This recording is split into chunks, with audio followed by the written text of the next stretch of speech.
This is Audible. The Way of Zen by Alan Watts. Read by Sean Renette. To Tia, Mark, and Richard, who will understand it all the better for not being able to read it. Part 1. Background and History. Chapter 1. The Philosophy of the Tao. Zen Buddhism is a way and a view of life which does not belong to any of the formal categories of modern Western thought. It is not religion or philosophy. It is not a psychology or a type of science.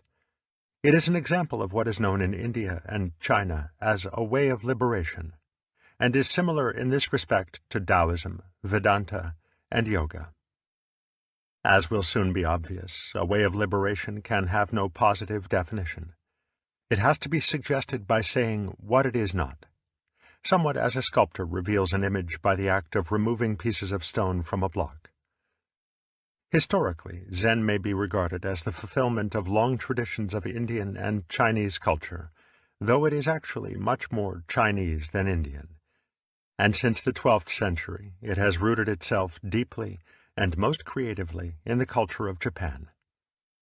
As the fruition of these great cultures, and as a unique and particularly instructive example of a way of liberation, Zen is one of the most precious gifts of Asia to the world. The origins of Zen are as much Taoist as Buddhist, and because its flavor is so peculiarly Chinese, it may be best to begin by inquiring into its Chinese ancestry, illustrating, at the same time, what is meant by a way of liberation by the example of Taoism. Much of the difficulty and mystification which Zen presents to the Western student is the result of his unfamiliarity with Chinese ways of thinking, ways which differ startlingly from our own, and which are, for that very reason, of special value to us in attaining a critical perspective upon our own ideas. The problem here is not simply one of mastering different ideas, differing from our own as, say, the theories of Kant differ from those of Descartes, or those of Calvinists from those of Catholics. The problem is to appreciate differences in the basic premises of thought and in the very methods of thinking, and these are so often overlooked that our interpretations of Chinese philosophy are apt to be a projection of characteristically Western ideas into Chinese terminology. This is the inevitable disadvantage of studying Asian philosophy by the purely literary methods of Western scholarship, for words can be communicative only between those who share similar experiences. This is not to go so far as to say that so rich and subtle a language as English is simply incapable of expressing Chinese ideas. On the contrary, it can say much more than has been believed possible by some Chinese and Japanese students of Zen and Taoism, whose familiarity with English leaves something to be desired. The difficulty is not so much in the language as in the thought patterns which have hitherto seemed inseparable from the academic and scientific way of approaching a subject. The unsuitability of these patterns for such subjects as Taoism and Zen is largely responsible for the impression that the Oriental mind is mysterious, irrational, and inscrutable. Furthermore, it need not be supposed that these matters are so peculiarly Chinese or Japanese that they have no point of contact with anything in our own culture. While it is true that none of the formal divisions of Western science and thought corresponds to a way of liberation, R.H. Blyth's marvelous study of Zen in the English literature has shown most clearly that the essential insights of Zen are universal. The reason why Taoism and Zen present, at first sight, such a puzzle to the Western mind is that we have taken a restricted view of human knowledge. For us, almost all knowledge is what a Taoist would call conventional knowledge, because we do not feel that we really know anything unless we can represent it to ourselves in words or in some other system of conventional signs, such as the notations of mathematics or music. Such knowledge is called conventional because it is a matter of social agreement as to the codes of communication. Just as people speaking the same language have tacit agreements as to what words shall stand for what things, So the members of every society and every culture are united by bonds of communication resting upon all kinds of agreement as to the classification and valuation of actions and things. Thus the task of education is to make children fit to live in a society by persuading them to learn and accept its codes, the rules and conventions of communication whereby the society holds itself together. There is, first, the spoken language. The child is taught to accept tree and not bujum as the agreed sign for that, pointing to the object. We have no difficulty in understanding that the word tree is a matter of convention. What is much less obvious is that convention also governs the delineation of the thing to which the word is assigned. For the child has to be taught not only what words are to stand for what things, but also the way in which his culture has tacitly agreed to divide things from each other, to mark out the boundaries within our daily experience. Thus, scientific convention decides whether an eel shall be a fish or a snake, and grammatical convention determines what experiences shall be called objects and what shall be called events or actions. How arbitrary such conventions may be can be seen from the question, what happens to my fist, noun, object, when I open my hand? The object mysteriously vanishes because an action was disguised by a part of speech usually assigned to a thing. In English, the differences between things and actions are clearly, if not always logically, distinguished. But a great number of Chinese words do duty for both nouns and verbs, so that one who thinks in Chinese has little difficulty in seeing that objects are also events, that our world is a collection of processes rather than entities. Besides language, the child has to accept many other forms of code. For the necessities of living together require agreement as to codes of law and ethics, of etiquette and art, of weights, measures, and numbers, and above all, of role. We have difficulty in communicating with each other unless we can identify ourselves in terms of roles: father, teacher, worker, artist, regular guy, gentleman, sportsman, and so forth. To the extent that we identify ourselves with these stereotypes and the rules of behavior associated with them, we ourselves feel that we are someone, because our fellows have less difficulty in accepting us, that is, in identifying us and feeling that we are under control. A meeting of two strangers at a party is always somewhat embarrassing when the host has not identified their roles in introducing them, for neither knows what rules of convention and action should be observed. Once again, it is easy to see the conventional character of roles. For a man who is a father may also be a doctor and an artist, as well as an employee and a brother. And it is obvious that even the sum total of these role labels will be far from supplying an adequate description of the man himself, even though it may place him in certain general classifications. But the conventions which govern human identity are more subtle and much less obvious than these. We learn very thoroughly, though far less explicitly, to identify ourselves with an equally conventional view of myself. For the conventional self, or person, is composed mainly of a history consisting of selected memories, and beginning from the moment of parturition. According to convention, I am not simply what I am doing now. I am also what I have done, and my conventionally edited version of my past is made to seem almost more the real me than what I am at this moment. For what I am seems so fleeting and intangible, but what I was is fixed and final. It is the firm basis for predictions of what I will be in the future, and so it comes about that I am more closely identified with what no longer exists than with what actually is. It is important to recognize that the memories and past events which make up a man's historical identity are no more than a selection. From the actual infinitude of events and experiences, some have been picked out, abstracted, as significant, and this significance has, of course, been determined by conventional standards. For the very nature of conventional knowledge is that it is a system of abstractions. It consists of signs and symbols in which things and events are reduced to their general outlines. As the Chinese character Ren stands for man, by being the utmost simplification and generalization of the human form. The same is true of words other than ideographs. The English words man, fish, star, flower, run, grow, all denote classes of objects or events which may be recognized as members of their class by very simple attributes, abstracted from the total complexity of the things themselves. Abstraction is thus almost a necessity for communication, since it enables us to represent our experiences with simple and rapidly made grasps of the mind. When we say that we can think only of one thing at a time, this is like saying that the Pacific Ocean cannot be swallowed at a gulp. It has to be taken in a cup and downed bit by bit. Abstractions and conventional signs are like the cup. They reduce experience to units simple enough to be comprehended one at a time. In a similar way, curves are measured by reducing them to a sequence of tiny straight lines, or by thinking of them in terms of the squares which they cross when plotted on graph paper. Other examples of the same process are the newspaper photograph and the transmission of television.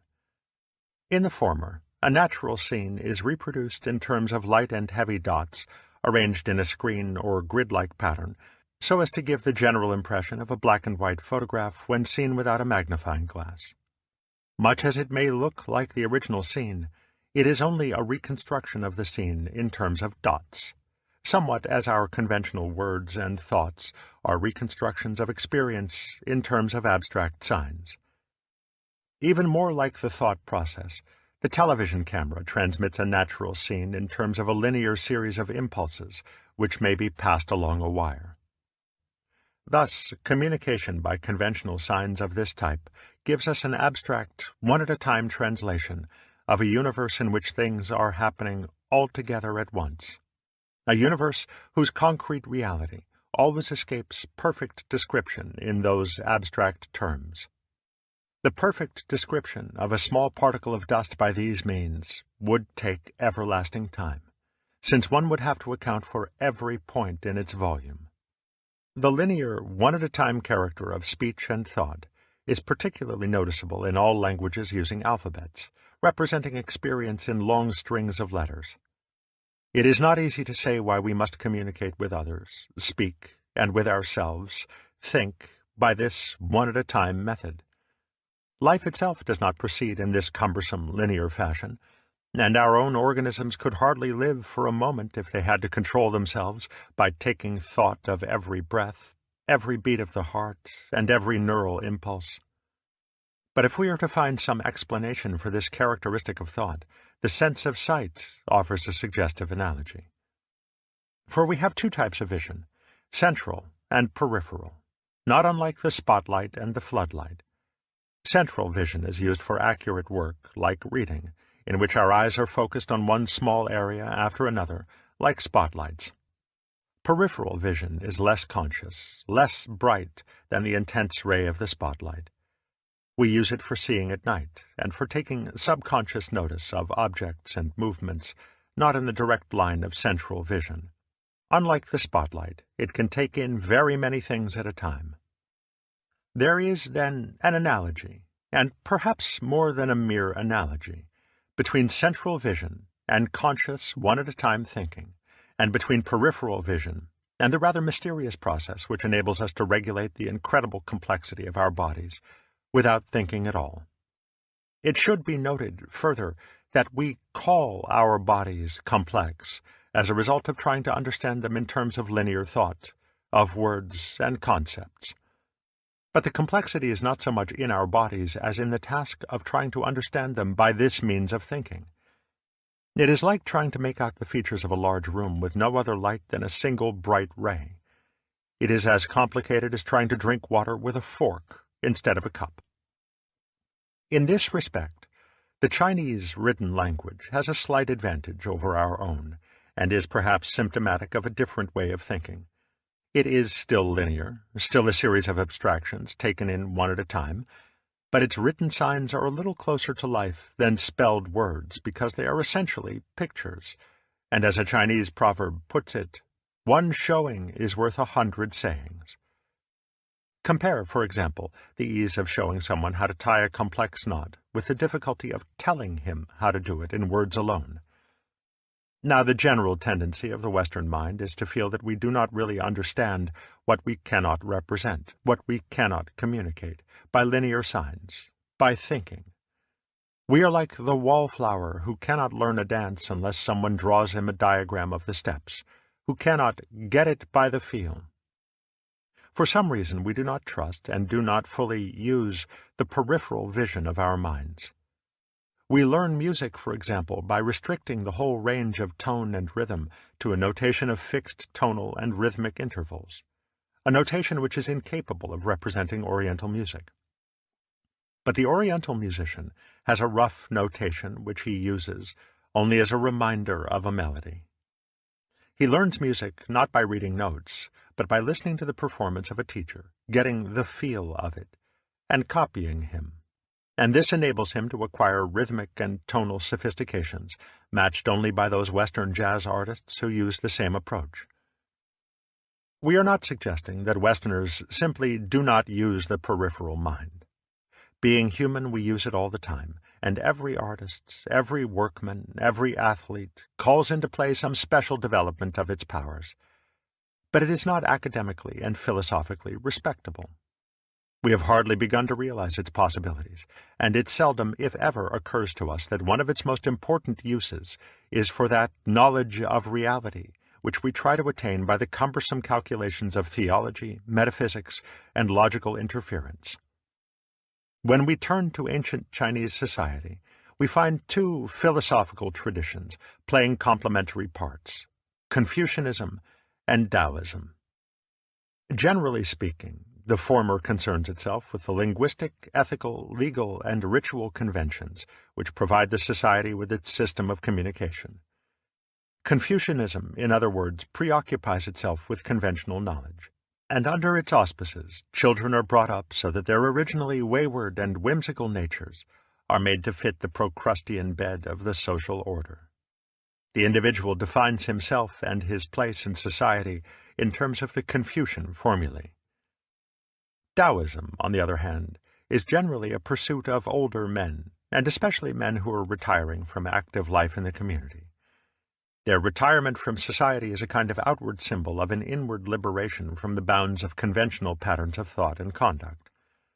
For Taoism concerns itself with unconventional knowledge, with the understanding of life directly, instead of in the abstract, linear terms of representational thinking.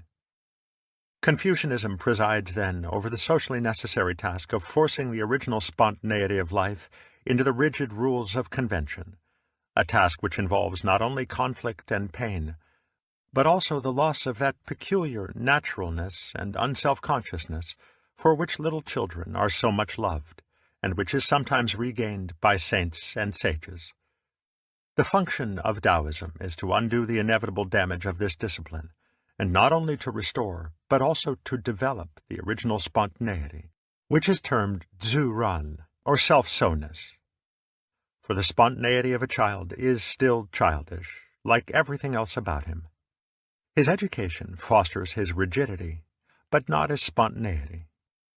In certain natures, the conflict between social convention and repressed spontaneity is so violent that it manifests itself in crime, insanity, and neurosis, which are the prices we pay for the otherwise undoubted benefits of order. But Taoism must on no account be understood as a revolution against convention, although it has sometimes been used as a pretext for revolution. Taoism is a way of liberation, which never comes by means of revolution, since it is notorious that most revolutions establish worse tyrannies than they destroy. To be free from convention is not to spurn it, but not to be deceived by it. It is to be able to use it as an instrument instead of being used by it. The West has no recognized institution corresponding to Taoism, because our Hebrew Christian spiritual tradition identifies the absolute God with the moral and logical order of convention. This might almost be called a major cultural catastrophe, because it weights the social order with excessive authority, inviting just those revolutions against religion and tradition which have been so characteristic of Western history. It is one thing to feel oneself in conflict with socially sanctioned conventions, but quite another to feel at odds with the very root and ground of life, with the Absolute itself. The latter feeling nurtures a sense of guilt so preposterous that it must issue either in denying one's own nature or in rejecting God. Because the first of these alternatives is ultimately impossible, like chewing off one's own teeth, the second becomes inevitable, where such palliatives as the confessional are no longer effective. As is the nature of revolutions, the revolution against God gives place to the worst tyranny of the absolutist state. Worse because it cannot even forgive, and because it recognizes nothing outside the powers of its jurisdiction. For while the latter was theoretically true of God, his earthly representative, the Church, was always prepared to admit that though the laws of God were immutable, no one could presume to name the limits of his mercy. When the throne of the Absolute is left vacant, the relative usurps it and commits the real idolatry, the real indignity against God, the absolutizing of a concept, a conventional abstraction. But it is unlikely that the throne would have become vacant if, in a sense, it had not been so already, if the Western tradition had had some way of apprehending the Absolute directly, outside the terms of the conventional order.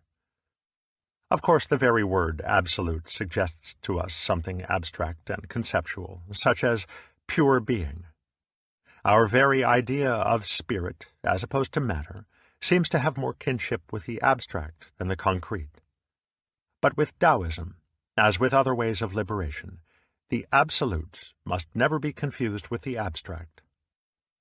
On the other hand, if we say that the Tao, as the ultimate reality is called, is the concrete rather than the abstract, this may lead to still other confusions. For we are accustomed to associate the concrete with the material, the physiological, the biological, and the natural, as distinct from the supernatural. But from the Taoist and Buddhist standpoints, these are still terms for conventional and abstract spheres of knowledge. Biology and physiology, for example, are types of knowledge which represent the real world in terms of their own special abstract categories. They measure and classify that world in ways appropriate to the particular uses they want to make of it, somewhat as a surveyor deals with earth in terms of acres, a contractor in truckloads or tons, and a soil analyst in types of chemical structures. To say that the concrete reality of the human organism is physiological is like saying that the earth is so many tons or acres. And to say that this reality is natural is accurate enough if we mean spontaneous, suran, or natura naturans, nature nurturing. But it is quite inaccurate if we mean natura naturata, nature natured. That is to say, nature classified, sorted into natures, as when we ask, what is the nature of this thing? It is in this sense of the word that we must think of scientific naturalism, a doctrine which has nothing in common with the naturalism of Taoism. Thus, to begin to understand what Taoism is about, we must at least be prepared to admit the possibility of some view of the world other than the conventional, some knowledge other than the contents of our surface consciousness, which can apprehend reality only in the form of one abstraction, or thought, the Chinese nian, at a time. There is no real difficulty in this, for we will already admit that we know how to move our hands, how to make a decision, or how to breathe, even though we can hardly begin to explain how we do it in words. We know how to do it because we just do it. Taoism is an extension of this kind of knowledge, an extension which gives us a very different view of ourselves from that to which we are conventionally accustomed, and a view which liberates the human mind from its constricting identification with the abstract ego. According to tradition, the originator of Taoism, Lao Tzu, was an older contemporary of Kung Fu Tzu, or Confucius, who died in 479 BC. Lao Tzu is said to have been the author of the Tao Te Ching, a short book of aphorisms setting forth the principles of the Tao and its power or virtue, Te. But traditional Chinese philosophy ascribes both Taoism and Confucianism to a still earlier source, to a work which lies at the very foundation of Chinese thought and culture, dating anywhere from 3000 to 1200 BC. This is the I Ching, or Book of Changes. The I Ching is ostensibly a book of divination. It consists of oracles based on 64 abstract figures, each of which is composed of 6 lines.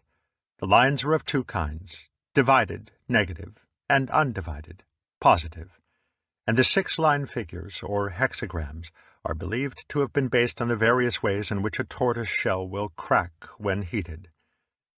This refers to an ancient method of divination in which the soothsayer bored a hole in the back of a tortoise shell, heated it, and then foretold the future from the cracks in the shell so formed, much as palmists use the lines on the hand. Naturally, these cracks were most complicated, and the 64 hexagrams are supposed to be a simplified classification of the various patterns of cracks. For many centuries now, the tortoise shell has fallen into disuse, and instead, the hexagram appropriate to the moment in which a question is asked of the oracle is determined by the random division of a set of 50 yarrow stalks. But an expert in the I Ching need not necessarily use tortoise shells or yarrow stalks. He can see a hexagram in anything, in the chance arrangement of a bowl of flowers, in objects scattered upon a table, in the natural markings on a pebble.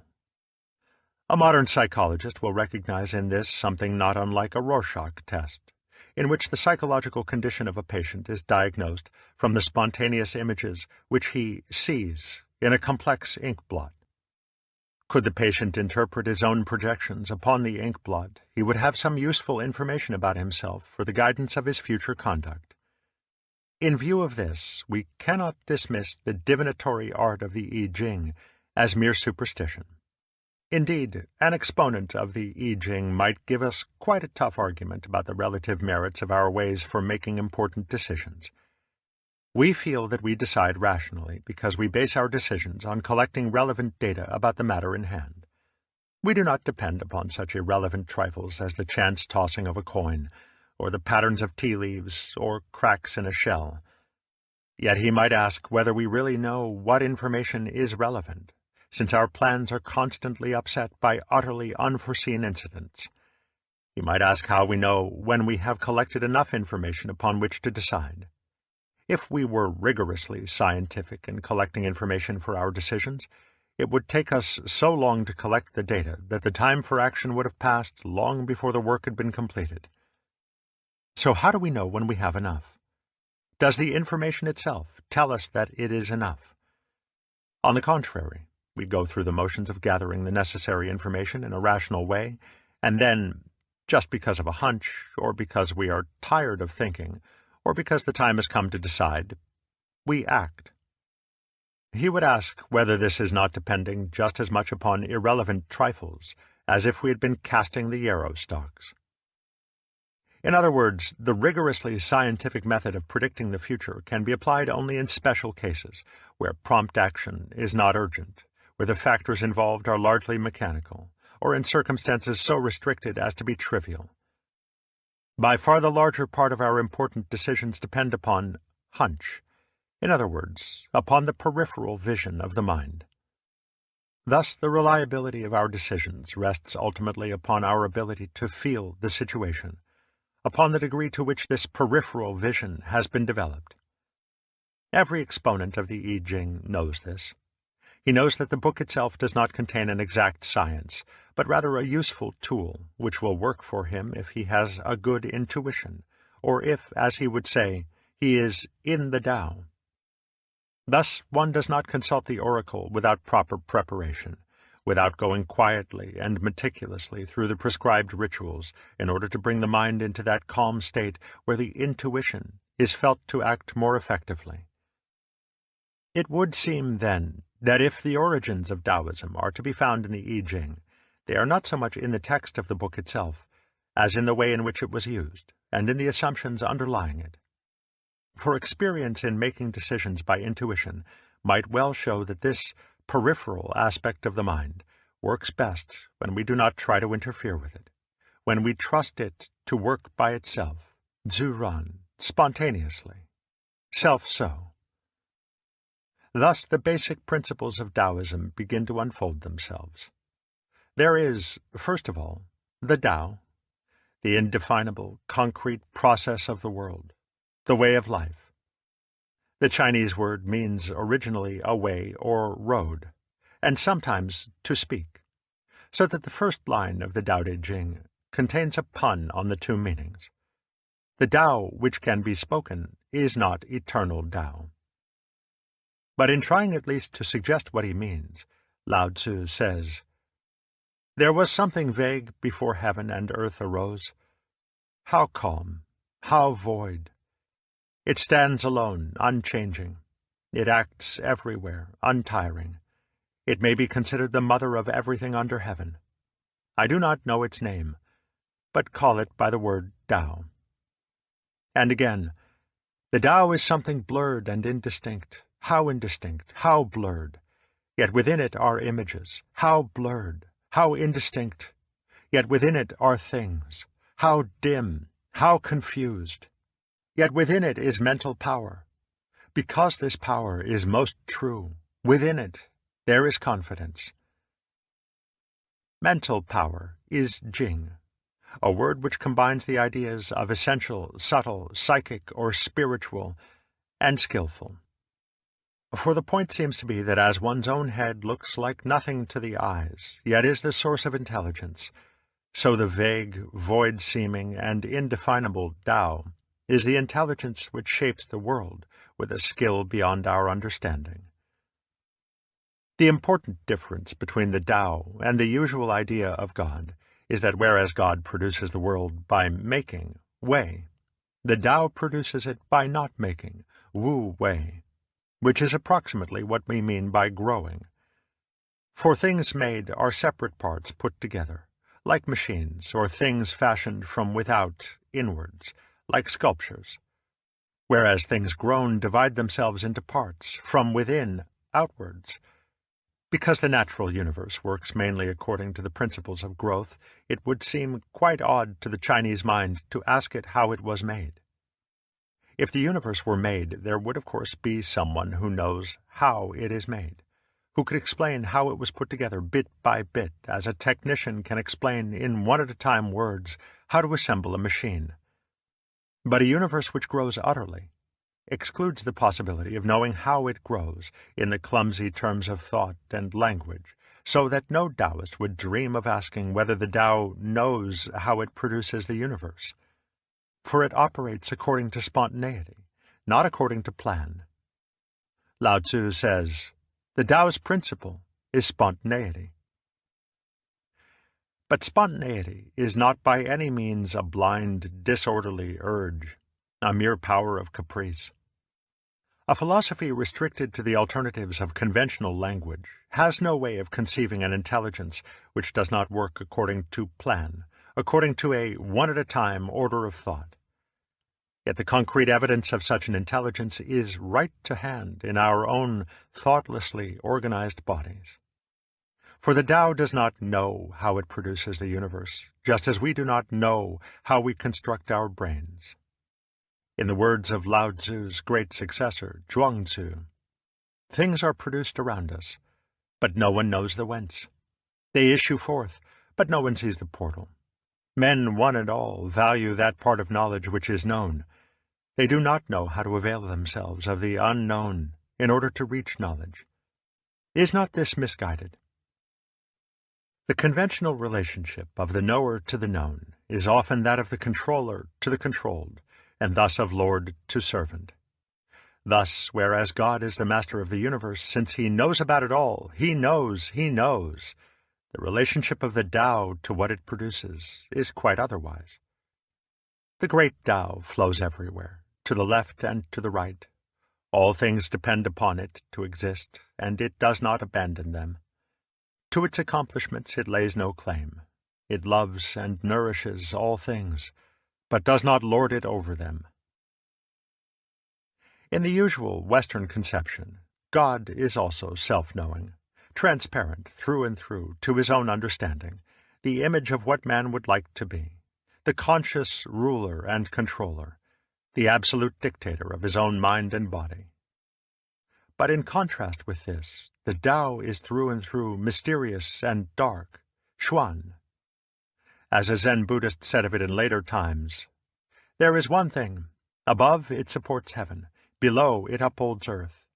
It is black like lacquer, always actively functioning." Xuan is, of course, a metaphorical darkness. Not the darkness of night, of black as opposed to white, but the sheer inconceivability which confronts the mind when it tries to remember the time before birth, or to penetrate its own depths. Western critics often poke fun at such nebulous views of the Absolute, deriding them as misty and mystical in contrast with their own robustly definite opinions. But as Lao Tzu said, "When the superior man hears of the Tao, he does his best to practice it. When the middling man hears of the Tao, he sometimes keeps it and sometimes loses it. When the inferior man hears of the Tao, he will laugh aloud at it. If he did not laugh, it would not be the Tao." For it is really impossible to appreciate what is meant by the Tao without becoming, in a rather special sense, stupid. So as long as the conscious intellect is frantically trying to clutch the world in its net of abstractions, and to insist that life be bound and fitted to its rigid categories, the mood of Taoism will remain incomprehensible, and the intellect will wear itself out. The Tao is accessible only to the mind which can practice the simple and subtle art of Wu Wei, which, after the Tao, is the second important principle of Taoism. We saw that the I Ching had given the Chinese mind some experience in arriving at decisions spontaneously, decisions which are effective to the degree that one knows how to let one's mind alone, trusting it to work by itself. This is Wu Wei, since Wu means not or non, and Wei means action, making, doing, striving, straining, or busyness. To return to the illustration of eyesight, the peripheral vision works most effectively, as in the dark, when we see out of the corners of the eyes, and do not look at things directly. Similarly, when we need to see the details of a distant object, such as a clock, the eyes must be relaxed, not staring, not trying to see. So, too, no amount of working with the muscles of the mouth and tongue will enable us to taste our food more acutely. The eyes and the tongue must be trusted to do the work by themselves. But when we have learned to put excessive reliance upon central vision, upon the sharp spotlight of the eyes and mind, we cannot regain the powers of peripheral vision unless the sharp and staring kind of sight is first relaxed. The mental or psychological equivalent of this is the special kind of stupidity to which Lao Tzu and Zhuang Tzu so often refer. It is not simply calmness of mind, but non-graspingness of mind. In Zhuang Tzu's words, "The perfect man employs his mind as a mirror. It grasps nothing. It refuses nothing. It receives, but does not keep." One might almost say that it fuzzes itself a little, to compensate for too harsh a clarity. Thus Lao Tzu says of himself, "Cut out cleverness, and there are no anxieties." People in general are so happy, as if enjoying a feast, or as if going up a tower in spring. I alone am tranquil, and have made no signs, like a baby who is yet unable to smile, forlorn as if I had no home to go to. Others all have more than enough, and I alone seem to be in want. Possibly mine is the mind of a fool, which is so ignorant. The vulgar are bright, and I alone seem to be dull. The vulgar are discriminative, and I alone seem to be blunt. I am negligent, as if being obscure, drifting, as if being attached to nothing. The people in general all have something to do, and I alone seem to be impractical and awkward. I alone am different from others. But I value seeking sustenance from the mother, Tao. In most Taoist writings, there is a slight degree of exaggeration or overstatement of the point which is actually a kind of humor, a self-caricature. Thus Zhuang Tzu writes on the same theme, "The man of character, Dai, lives at home without exercising his mind, and performs actions without worry. The notions of right and wrong, and the praise and blame of others do not disturb him. When within the four seas all people can enjoy themselves, that is happiness for him. Sorrowful in countenance, he looks like a baby who has lost his mother. Appearing stupid, he goes about like one who has lost his way.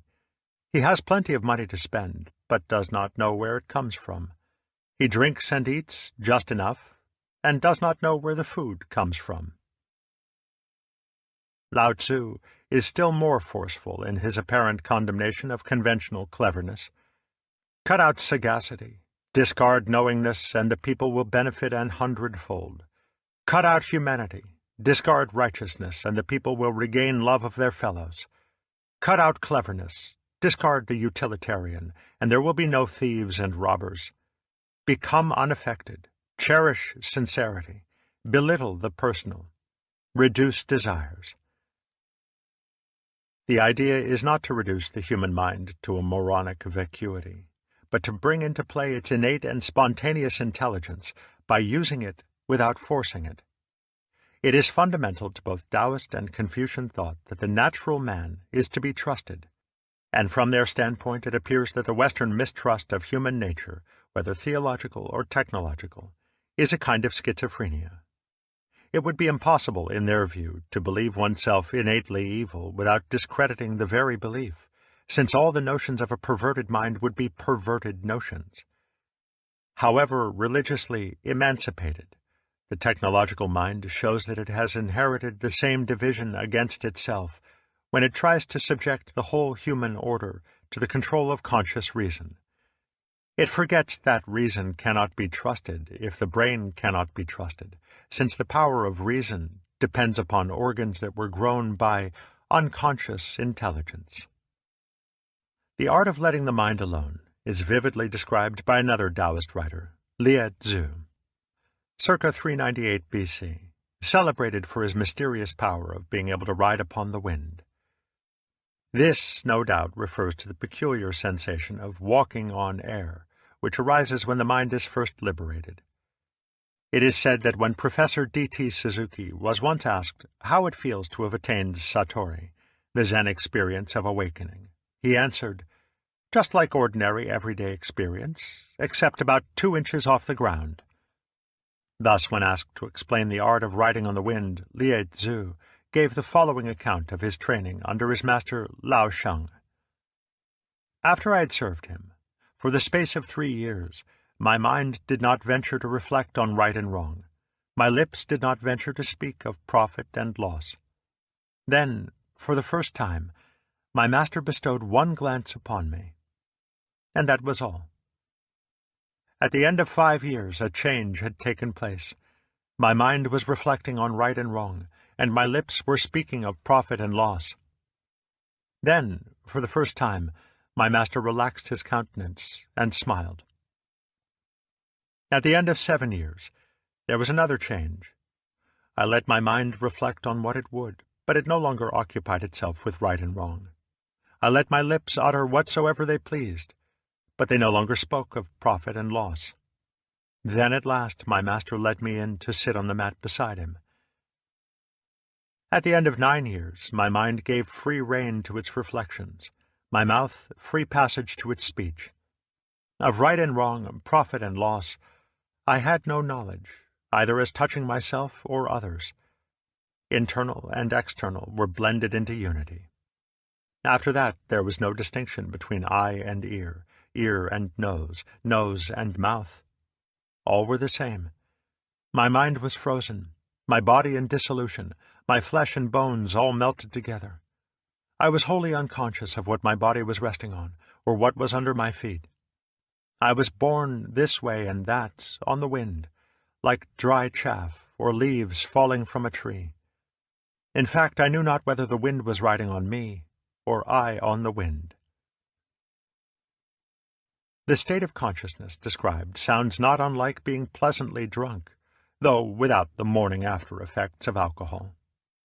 Zhuangzi noticed the similarity, for he wrote, "A drunken man who falls out of a cart, though he may suffer, does not die.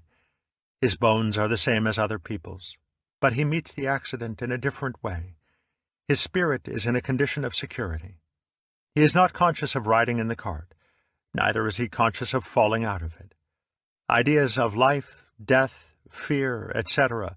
cannot penetrate his breast, so he does not suffer from contact with objective existences.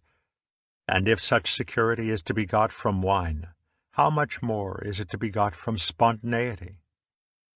Since Lao Tzu, Zhuang Tzu, and Lie Tzu were all conscious enough to write very intelligible books, it may be assumed that some of this language is, again, exaggerated or metaphorical. Their unconsciousness is not coma, but what the exponents of Zen later signified by Wu Xin, literally no mind, which is to say unself-consciousness. It is a state of wholeness in which the mind functions freely and easily, without the sensation of a second mind or ego standing over it with a club. If the ordinary man is one who has to walk by lifting his legs with his hands, the Taoist is one who has learned to let the legs walk by themselves. Various passages in the Taoist writings suggest that no-mindedness is employing the whole mind as we use the eyes when we rest them upon various objects, but make no special effort to take anything in. According to Zhuang Tzu, the baby looks at things all day without winking. That is because his eyes are not focused on any particular object. He goes without knowing where he is going, and stops without knowing what he is doing. He merges himself with the surroundings, and moves along with it. These are the principles of mental hygiene. And again, if you regulate your body and unify your attention, the harmony of heaven will come upon you. If you integrate your awareness and unify your thoughts, spirit will make its abode with you. Day, virtue, will clothe you, and the Tao will shelter you. Your eyes will be like those of a newborn calf, which seeks not the wherefore. Each of the other senses might similarly be used to illustrate the non-active functioning of the mind: listening without straining to hear, smelling without strong inhalation, tasting without screwing up the tongue, and touching without pressing the object. Each is a special instance of the mental function which works through all, and which Chinese designates with the peculiar word Xin. This term is so important for the understanding of Zen that some attempt must be made to say what Taoism and Chinese thought in general take it to mean. We usually translate it as mind or heart, but neither of these words is satisfactory. The original form of the ideograph seems to be a picture of the heart, or perhaps of the lungs, or the liver, and when a Chinese speaks of the Xin, he will often point to the center of his chest, slightly lower than the heart. The difficulty with our translations is that mind is too intellectual, too cortical, and that heart, in its current English use, is too emotional, even sentimental. Furthermore, Xin is not always used with quite the same sense. Sometimes it is used for an obstruction to be removed, as in Wu Xin, no mind. But sometimes it is used in a way that is almost synonymous with the Tao. This is especially found in Zen literature, which abounds with such phrases as original mind, Ben Xin, Buddha mind, Fu Xin, or faith in mind, Xin Xin. This apparent contradiction is resolved in the principle that the true mind is no mind, which is to say that the Xin is true, is working properly, when it works as if it were not present. In the same way, the eyes are seeing properly when they do not see themselves, in terms of spots or blotches in the air. All in all, it would seem that Xin means the totality of our psychic functioning, and more specifically the center of that functioning, which is associated with the central point of the upper body. The Japanese form of the word, kokoro, is used with even more subtleties of meaning. But for the present, it is enough to realize that in translating it, mind, a sufficiently vague word, we do not mean exclusively the intellectual or thinking mind, nor even the surface consciousness. The important point is that according to both Taoism and Zen, the center of the mind's activity is not in the conscious thinking process, not in the ego.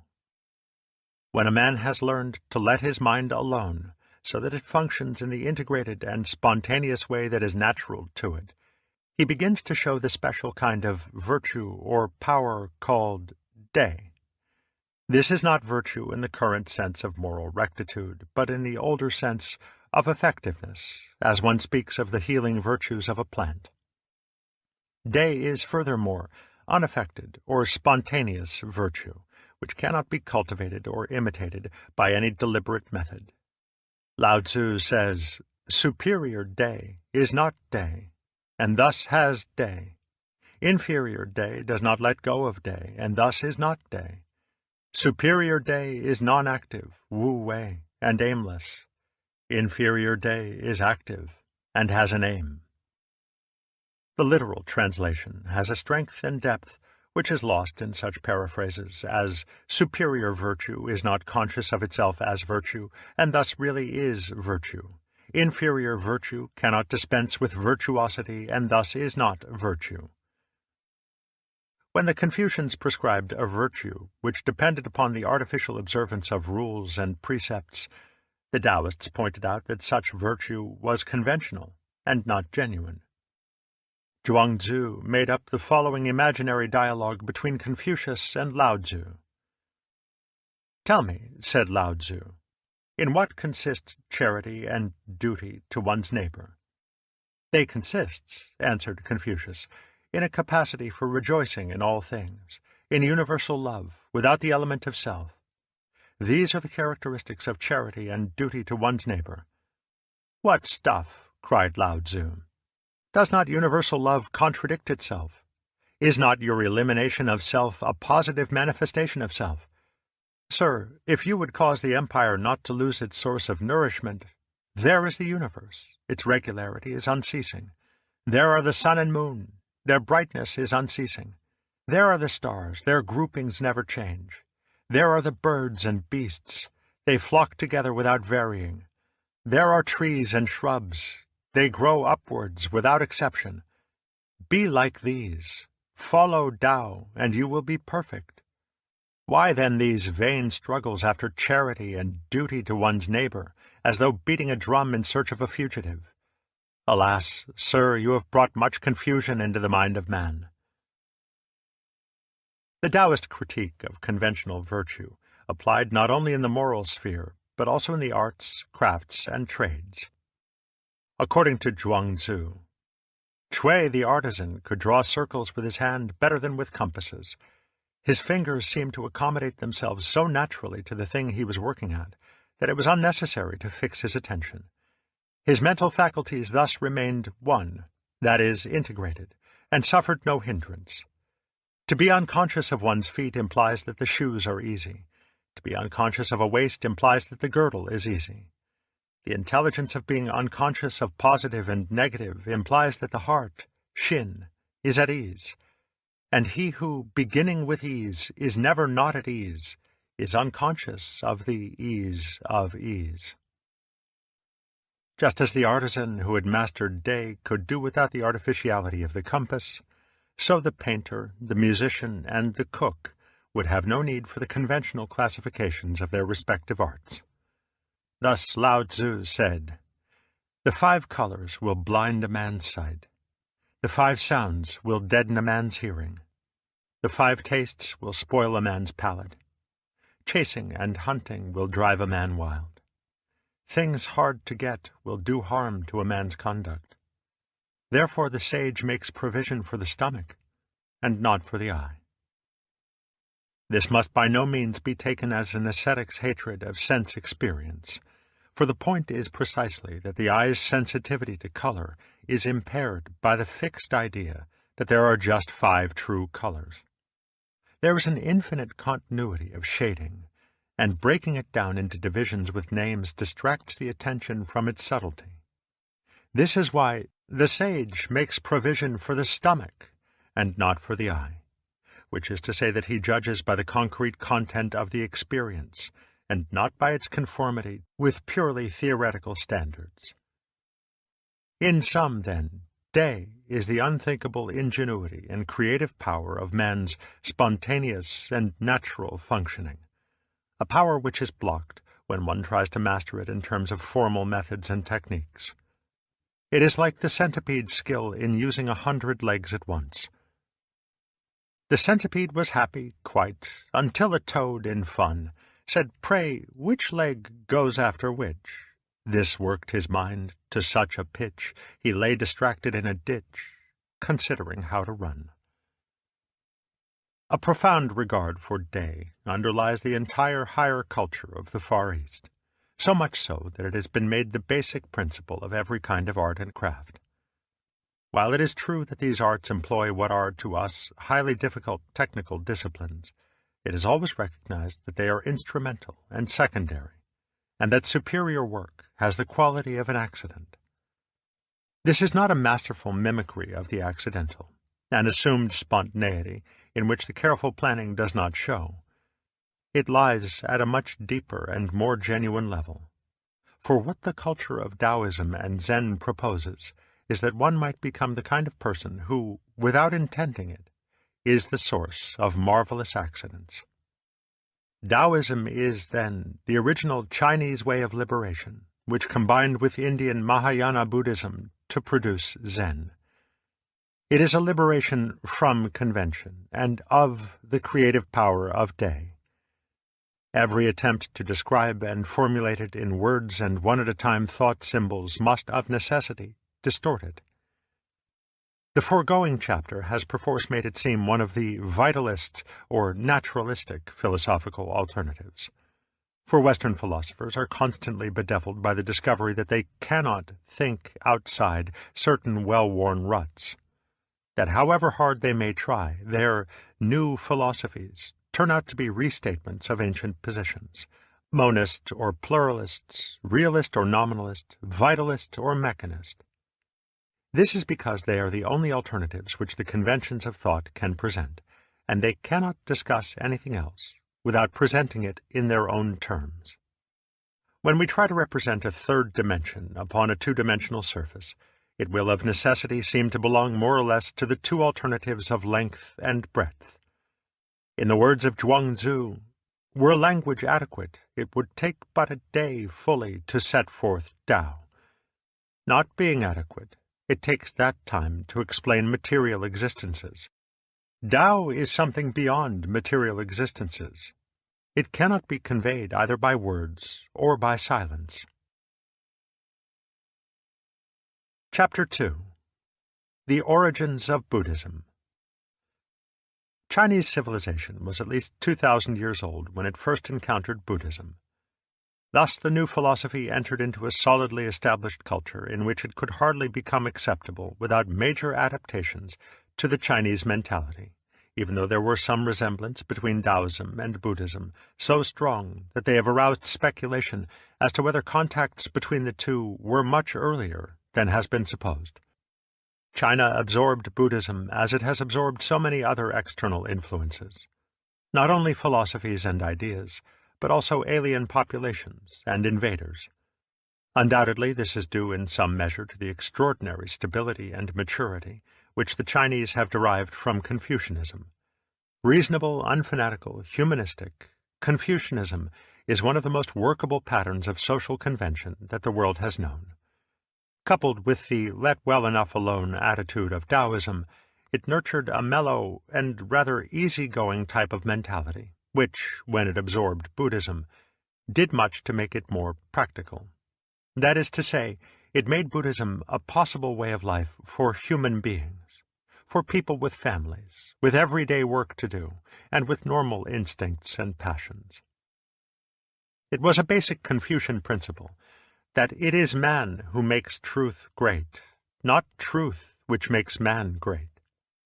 For this reason, humanness, or human-heartedness, Ren, was always felt to be superior to righteousness, Yi, since man himself is greater than any idea which he may invent. There are times when men's passions are much more trustworthy than their principles.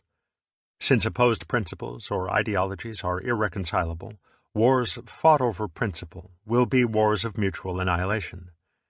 But wars fought for simple greed will be far less destructive, because the aggressor will be careful not to destroy what he is fighting to capture. Reasonable, that is, human men, will always be capable of compromise. But men who have dehumanized themselves by becoming the blind worshippers of an idea or an ideal are fanatics, whose devotion to abstractions makes them the enemies of life. Modified by such attitudes, Far Eastern Buddhism is much more palatable and according to nature than its Indian and Tibetan counterparts, with ideals of life which seem at times to be superhuman, more suited to angels than to men.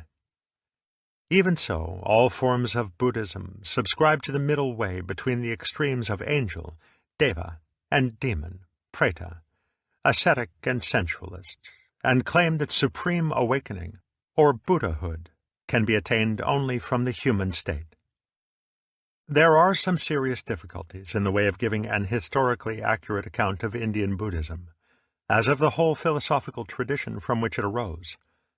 No student of Asian thought should be unaware of these difficulties, because they make it necessary to take almost every important pronouncement about ancient Indian thought with caution. Thus, before attempting to describe Indian Buddhism, some of these difficulties should be mentioned. The first, and most serious, is the problem of interpreting the Sanskrit and Pali texts in which ancient Indian literature is preserved.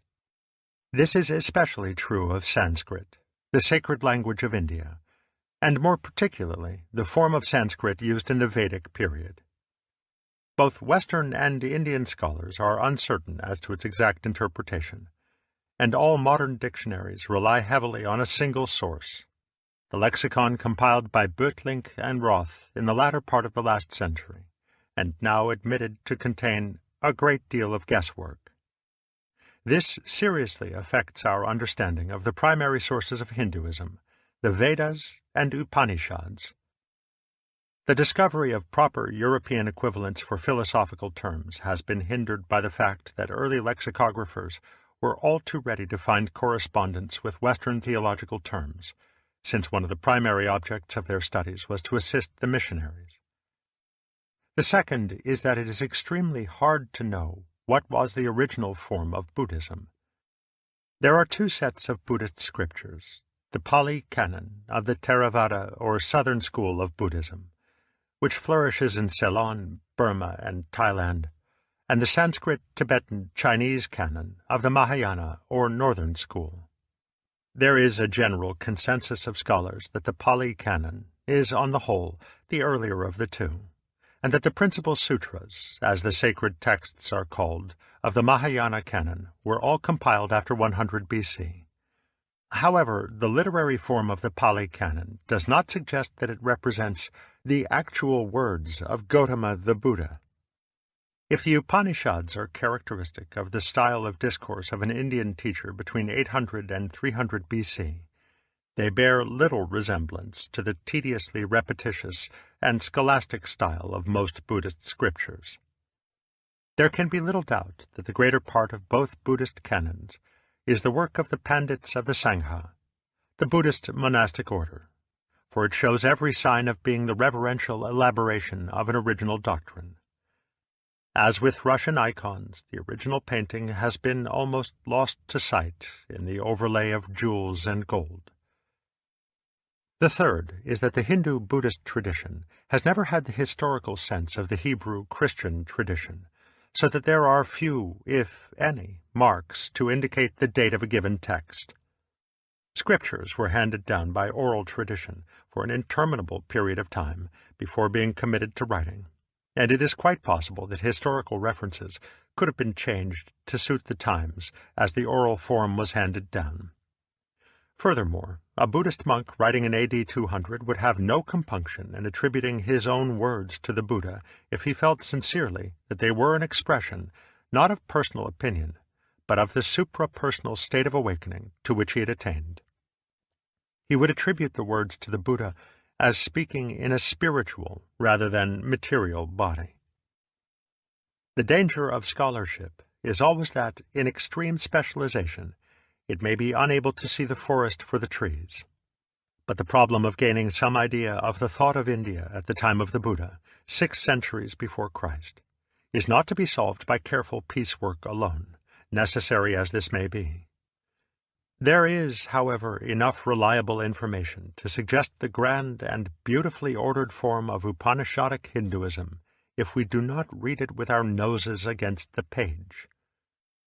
Fundamental to the life and thought of India from the very earliest times is the great mythological theme of Atma Yajna, the act of self-sacrifice, whereby God gives birth to the world, and whereby men, following the divine pattern, reintegrate themselves with God.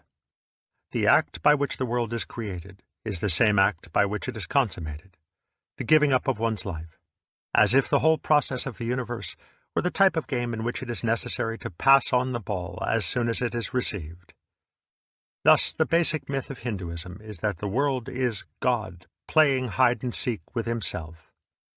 As Prajapati, Vishnu, or Brahma, the Lord, under many names, creates the world by an act of self-dismemberment, or self-forgetting, whereby the one becomes many, and the single actor plays innumerable parts.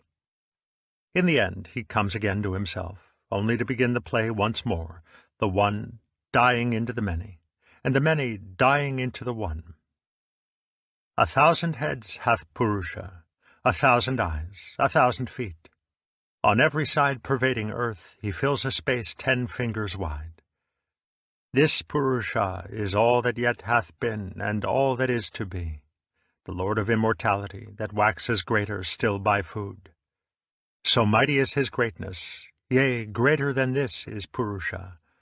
All creatures are 1/4 of him, 3/4 eternal life in heaven. When the gods prepared the sacrifice with Purusha as their offering, its oil was spring, the holy gift was autumn, summer was the wood. From that great general sacrifice the dripping fat was gathered up. He formed the creatures of the air, and animals both wild and tame. When they divided Purusha, how many portions did they make? What did they call his mouth, his arms? What did they call his thighs and feet? The Brahman caste was his mouth. Of both his arms was the Rajanya, Kshatriya caste made. His thighs became Vaishya. From his feet the Shudra was produced. The moon was gendered from his mind, and from his eye the sun had birth. Indra and Agni from his mouth were born, and Vayu from his breath. Forth from his navel came mid-air. The sky was fashioned from his head, earth from his feet, and from his ear, the regions. Thus they formed the worlds. The 1,000 heads, eyes, and feet of the Purusha are the members of men and other beings.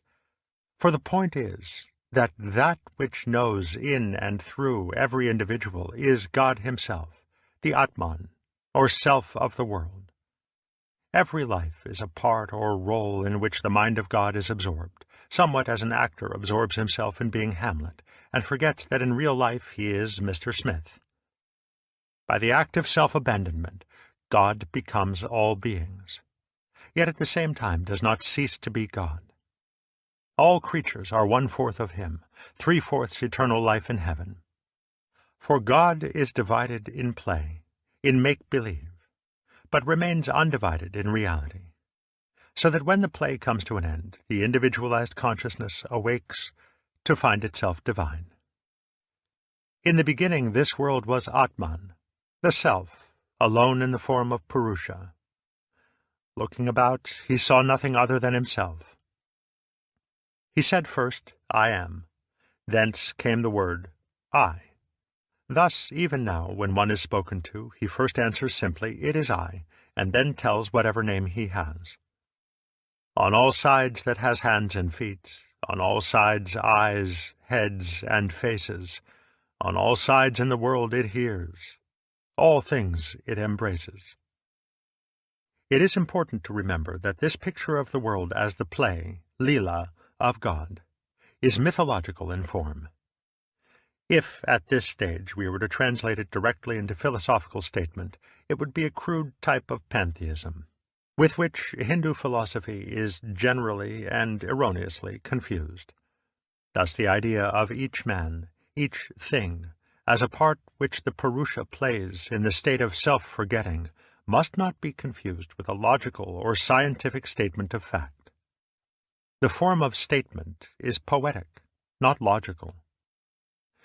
In the words of the Mundaka Upanishad, truly this Atman, self, the poets say, travels on this earth from body to body.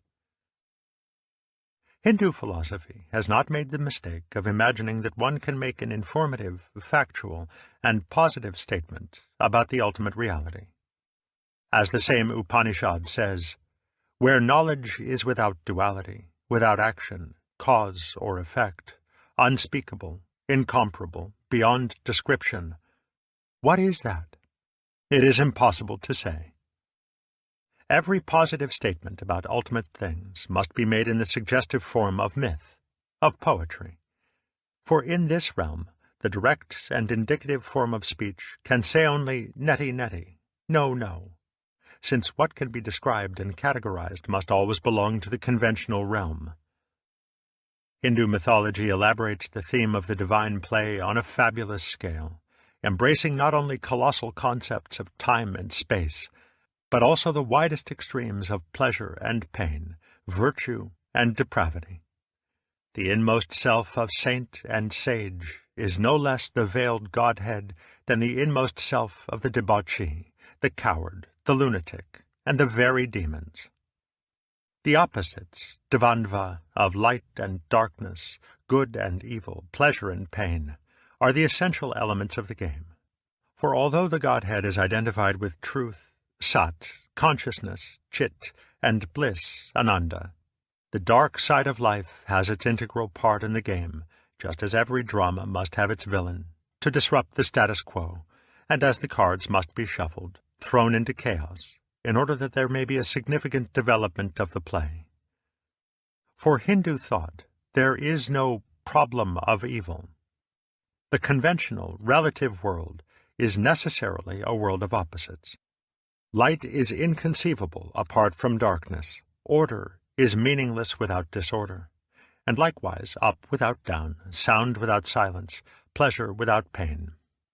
In the words of Ananda Kumaraswamy, for anyone who holds that God made the world, the question, why did he permit the existence in it of any evil, or of that evil one in whom all evil is personified, is altogether meaningless.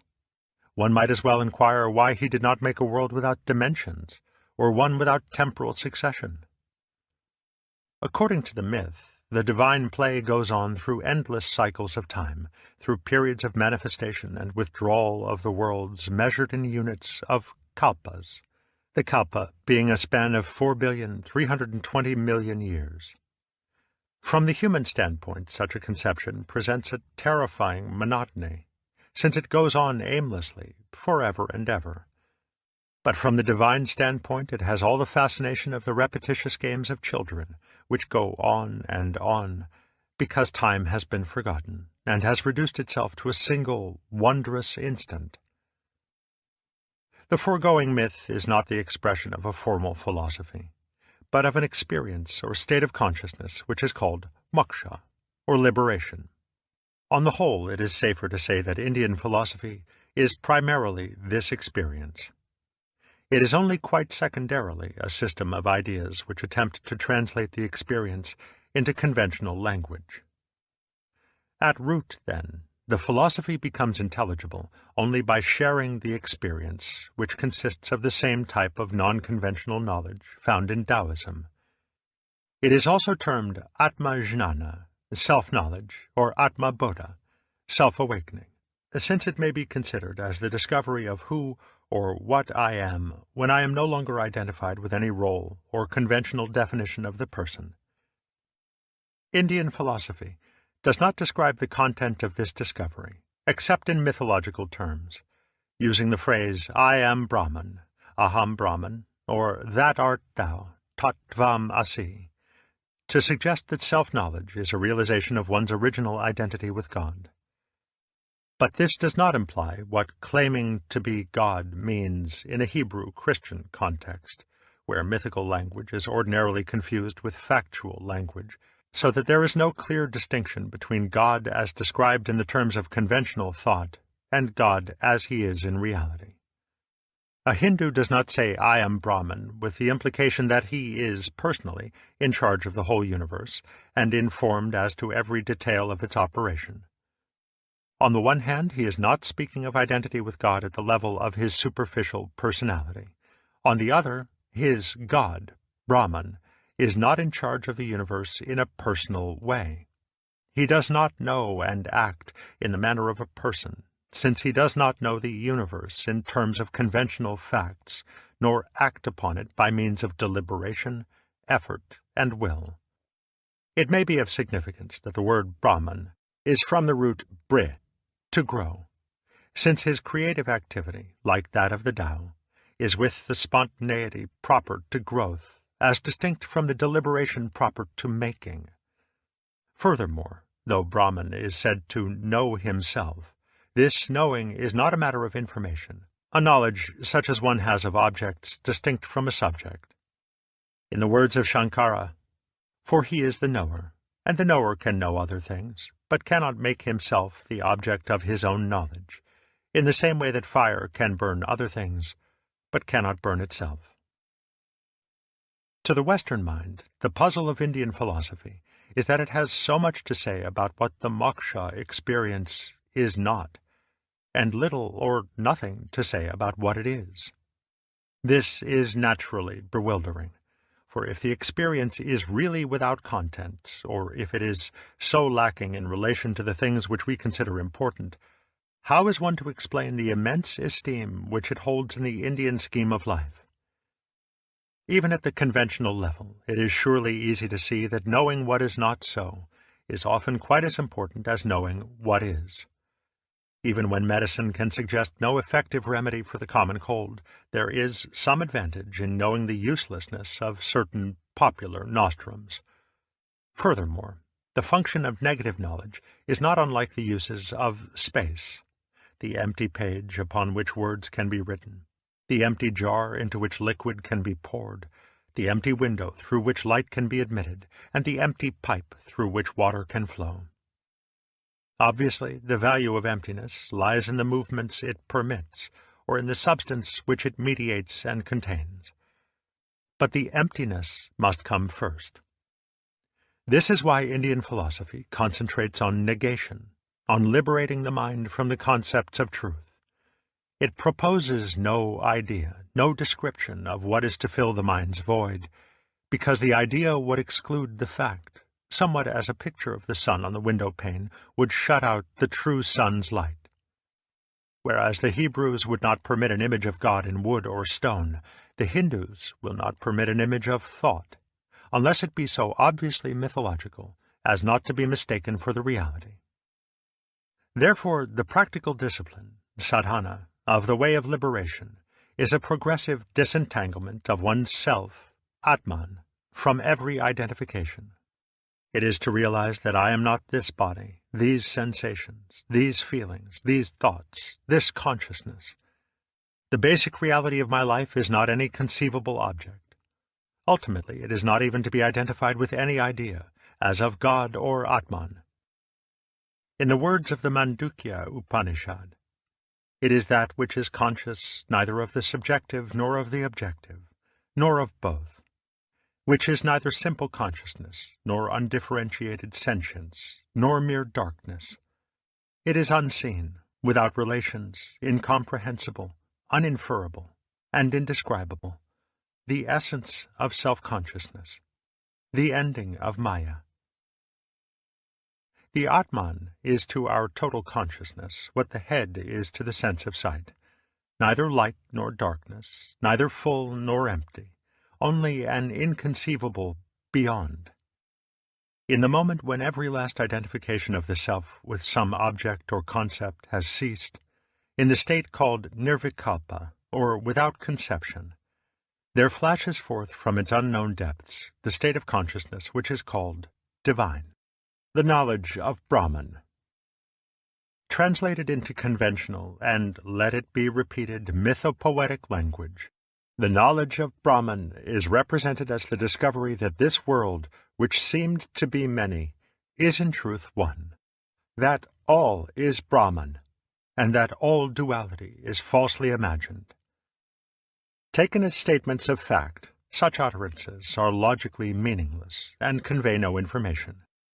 Yet they seem to be the best possible expression in words of the experience itself, though it is as if in the moment of saying the last word the tongue were paralyzed by its own revelation and compelled to babble nonsense or be silent. Moksha is also understood as liberation from Maya, one of the most important words in Indian philosophy, both Hindu and Buddhist. For the manifold world of facts and events is said to be Maya, ordinarily understood as an illusion, which veils the one underlying reality of Brahman. This gives the impression that moksha is a state of consciousness in which the whole varied world of nature vanishes from sight, merged in a boundless ocean of vaguely luminous space. Such an impression should be dismissed at once, for it implies a duality, an incompatibility between Brahman and Maya, which is against the whole principle of Upanishadic philosophy. For Brahman is not one as opposed to many, not simple as opposed to complex. Brahman is without duality, Advaita, which is to say without any opposite, since Brahman is not in any class or, for that matter, outside any class. Now, classification is precisely Maya. The word is derived from the Sanskrit root matar, to measure, form, build, or lay out a plan, the root from which we obtain such Greco-Latin words as meter, matrix, material, and matter. The fundamental process of measurement is division, whether by drawing a line with the finger, by marking off or enclosing circles with the span of the hand or dividers, or by sorting grain or liquids into measures, cups. Thus the Sanskrit root dva, from which we get the word divide, is also the root of the Latin duo, two, and the English dual. To say, then, that the world of facts and events is Maya, is to say that facts and events are terms of measurement rather than realities of nature. We must, however, expand the concept of measurement to include setting bounds of all kinds, whether by descriptive classification or selective screening. It will thus be easy to see that facts and events are as abstract as lines of latitude or as feet and inches. Consider for a moment that it is impossible to isolate a single fact, all by itself. Facts come in pairs at the very least, for a single body is inconceivable apart from a space in which it hangs. Definition, setting bounds, delineation, these are always acts of division, and thus of duality, for as soon as a boundary is defined, it has two sides. This point of view is somewhat startling, and even quite hard to understand, for those long accustomed to think that things, facts, and events are the very building blocks of the world, the most solid of solid realities. Yet a proper understanding of the Maya doctrine is one of the most essential prerequisites for the study of Hinduism and Buddhism, and in trying to grasp its meaning, one must try to put aside the various idealist philosophies of the West, with which it is so often confused, even by modern Indian Vedantists. For the world is not an illusion of the mind, in the sense that, to the eyes of the liberated man, Jivan Mukta, there is nothing to be seen but a trackless void. He sees the world that we see, but he does not mark it off, measure it, divide it in the same way. He does not look upon it as really or concretely broken down into separate things and events. He sees that the skin may just as well be regarded as what joins us to our environment as what separates us from it. He sees, furthermore, that the skin will be considered as joining only if it has first been considered as separating, or vice versa. Thus, his point of view is not monistic. He does not think that all things are in reality one, because, concretely speaking, there never were any things to be considered one. To join is as much Maya as to separate. For this reason, both Hindus and Buddhists prefer to speak of reality as non-dual rather than one, since the concept of one must always be in relation to that of many. The doctrine of Maya is therefore a doctrine of relativity. It is saying that things, facts, and events are delineated not by nature, but by human description, and that the way in which we describe or divide them is relative to our varying points of view. It is easy to see, for example, that an event called the First World War can only rather arbitrarily be said to have begun on August 4th, 1914, and to have ended on November 11th, 1918. Historians can discover actual beginnings of the war long before, and resumptions of the same strife long after these formal boundaries of the event. For events can divide and merge like blobs of mercury, according to the changing fashions of historical description. The boundaries of events are conventional rather than natural, in the sense that a man's life is said to have begun at the moment of parturition, rather than at conception on the one hand, or weaning on the other. Similarly, it is easy to see the conventional character of things. Ordinarily, a human organism is counted as one thing, though from the physiological standpoint it is as many things as it has parts or organs, and from the sociological standpoint it is merely part of a larger thing called a group. Certainly, the world of nature abounds with surfaces and lines, with areas of density and vacuity, which we employ in marking out the boundaries of events and things. But here again, the Maya doctrine asserts that these forms, rupa, have no own being, or self-nature, svabhava. They do not exist in their own right, but only in relation to one another, as a solid cannot be distinguished save in relation to a space. In this sense, the solid and the space, the sound and the silence, the existent and the non-existent, the figure and the ground, are inseparable, interdependent, or mutually arising, and it is only by Maya, or conventional division, that they may be considered apart from one another. Indian philosophy also thinks of rupa, or form, as Maya, because it is impermanent. Indeed, when Hindu and Buddhist texts speak of the empty or illusory character of the visible world of nature, as distinct from the conventional world of things, they refer precisely to the impermanence of its forms.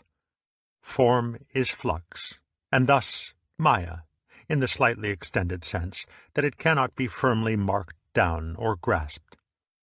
Form is Maya when the mind attempts to comprehend and control it in the fixed categories of thought, that is, by means of names, nama, and words. For these are precisely the nouns and verbs by means of which the abstract and conceptual categories of things and events are designated. To serve their purpose, names and terms must of necessity be fixed and definite like all other units of measurement. But their use is, up to a point, so satisfactory that man is always in danger of confusing his measures with the world so measured, of identifying money with wealth, fixed convention with fluid reality. But to the degree that he identifies himself and his life with these rigid and hollow frames of definition, he condemns himself to the perpetual frustration of one trying to catch water in a sieve. Thus, Indian philosophy speaks constantly of the unwisdom of pursuing things, of striving for the permanence of particular entities and events, because it sees in all this nothing more than an infatuation with ghosts, with the abstract measures of the mind, manas. Maya is, then, usually equated with nama-rupa, or name and form, with the mind's attempt to grasp the fluid forms of nature in its mesh of fixed classes. But when it is understood that form is ultimately void, in the special sense of ungraspable and immeasurable, the world of form is immediately seen as Brahman rather than Maya. The formal world becomes the real world in the moment when it is no longer clutched, in the moment when its changeful fluidity is no longer resisted. Hence it is the very transitoriness of the world which is the sign of its divinity, of its actual identity, with the invisible and immeasurable infinity of Brahman. This is why the Hindu-Buddhist insistence on the impermanence of the world is not the pessimistic and nihilistic doctrine which Western critics normally suppose it to be. Transitoriness is depressing only to the mind which insists upon trying to grasp, but to the mind which lets go and moves with the flow of change, which becomes, in Zen Buddhist imagery, like a ball in a mountain stream, the sense of transience or emptiness becomes a kind of ecstasy. This is perhaps why, in both East and West, impermanence is so often the theme of the most profound and moving poetry. So much so that the splendor of change shines through even when the poet seems to resent it the most. Tomorrow and tomorrow and tomorrow creeps in this petty pace from day to day, to the last syllable of recorded time, and all our yesterdays have lighted fools the way to dusty death. Out, out, brief candle, life's but a walking shadow, a poor player that struts and frets his hour upon the stage, and then is heard no more. It is a tale told by an idiot, full of sound and fury, signifying nothing. Stated thus, as R.H. Blyth observes, it seems not so bad after all. In sum, then, the Maya doctrine points out, firstly, the impossibility of grasping the actual world in the mind's net of words and concepts, and secondly, the fluid character of those very forms which thought attempts to define. The world of facts and events is altogether nama, abstract names, and rupa, fluid form. It escapes both the comprehension of the philosopher and the grasp of the pleasure-seeker, like water from a clutching fist. There is even something deceptive in the idea of Brahman as the eternal reality underlying the flux, and of the Atman as the divine ground of human consciousness. For insofar as these are concepts, they are as incapable of grasping the real as any other. It is precisely this realization of the total elusiveness of the world which lies at the root of Buddhism. This is the special shift of emphasis, which more than anything else distinguishes the doctrine of the Buddha from the teaching of the Upanishads, which is the raison d'etre for the growth of Buddhism as a distinct movement in Indian life and thought. For Gautama, the awakened one, or Buddha, died circa 545 BC, lived at a time when the major Upanishads were already in existence, and their philosophy must be seen as the point of departure for his own teaching. It would be a serious mistake, however, to look upon the Buddha as the founder or reformer of a religion which came into being as some kind of organized revolt against Hinduism. For we are speaking of a time when there was no consciousness of religions, when such terms as Hinduism or Brahmanism would have meant nothing.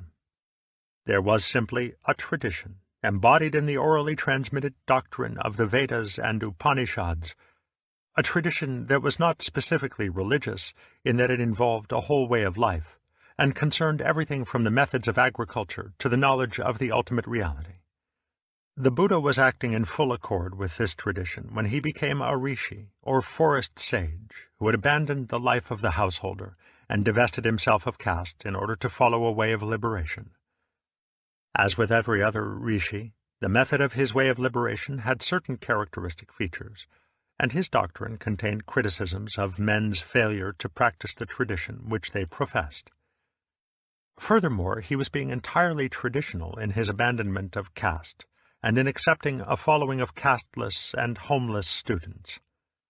For the Indian tradition, even more than the Chinese, specifically encourages the abandonment of the conventional life at a certain age, after the duties of family and citizenship have been fulfilled.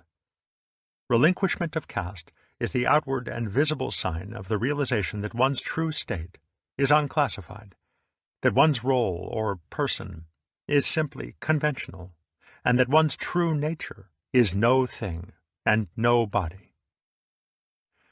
This realization was the crux of the Buddha's experience of awakening, Bodhi, which dawned upon him one night as he sat under the celebrated Bo tree at Gaya after 7 years of meditation in the forests. From the standpoint of Zen, this experience is the essential content of Buddhism, and the verbal doctrine is quite secondary to the wordless transmission of the experience itself from generation to generation. For 7 years, Gautama had struggled by the traditional means of yoga and tapas, contemplation and ascesis, to penetrate the cause of man's enslavement to Maya, to find release from the vicious circle of clinging to life, Trishna, which is like trying to make the hand grasp itself. All his efforts had been in vain. The eternal Atman, the real self, was not to be found. However much he concentrated upon his own mind to find its root and ground, he found only his own effort to concentrate. The evening before his awakening, he simply gave up, relaxed his ascetic diet, and ate some nourishing food.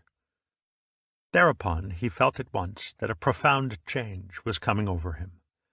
He sat beneath the tree, vowing never to rise until he had attained the supreme awakening, and, according to a tradition, sat all through the night until the first glimpse of the morning star suddenly provoked a state of perfect clarity and understanding. This was Anuttara Samyak Sambodhi, unexcelled, complete awakening, liberation from Maya, and from the everlasting round of birth and death, samsara, which goes on and on for as long as a man tries in any way whatsoever to grasp at his own life. Yet the actual content of this experience was never and could never be put into words, for words are the frames of Maya, the meshes of its net, and the experience is of the water which slips through. Thus, so far as words are concerned, the most that may be said of this experience are the words attributed to the Buddha in the Vajrachedika. Just so, Subhuti, I obtained not the least thing from unexcelled complete awakening, and for this very reason it is called unexcelled complete awakening. Thus, from the standpoint of Zen, the Buddha never said a word, despite the volumes of scriptures attributed to him, for his real message remained always unspoken, and was such that when words attempted to express it, they made it seem as if it were nothing at all. Yet it is the essential tradition of Zen that what cannot be conveyed by speech can nevertheless be passed on by direct pointing, by some non-verbal means of communication without which the Buddhist experience could never have been handed down to future generations. In its own, probably rather late tradition, Zen maintains that the Buddha transmitted awakening to his chief disciple, Mahakasyapa, by holding up a flower and remaining silent. The Pali Canon, however, relates that immediately after his awakening, the Buddha went to the deer park at Benares and set forth his doctrine to those who had formerly been his companions in the ascetic life, expressing it in the form of those 4 noble truths which provide so convenient a summary of Buddhism.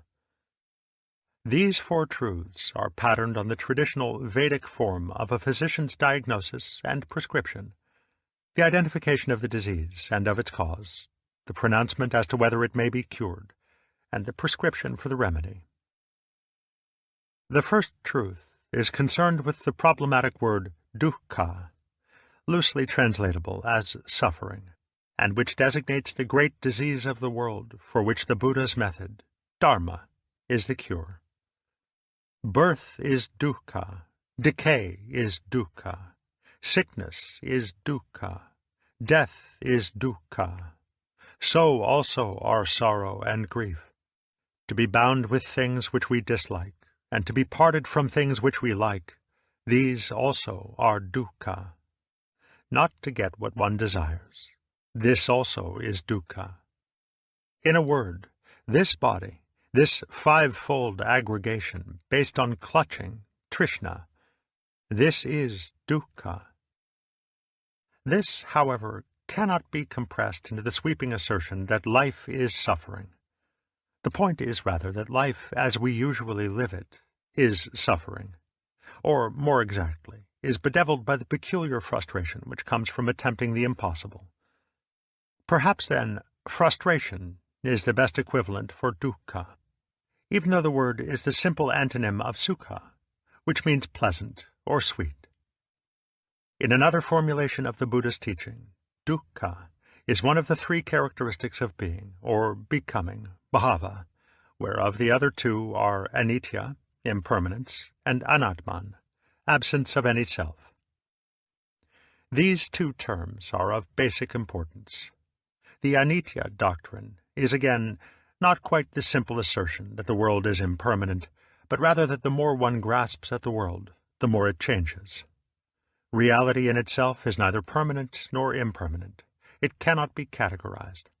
But when one tries to hold on to it, change is everywhere apparent, since, like one's own shadow, the more one pursues it, the faster it flees. In the same way, the Anatman doctrine is not quite the bald assertion that there is no real self, Atman, at the basis of our consciousness. The point is rather that there is no self, or basic reality, which may be grasped, either by direct experience or by concepts. Apparently the Buddha felt that the doctrine of the Atman in the Upanishads lent itself too easily to a fatal misinterpretation. It became an object of belief, a desideratum, a goal to be reached, something to which the mind could cling as its one final abode of safety in the flux of life.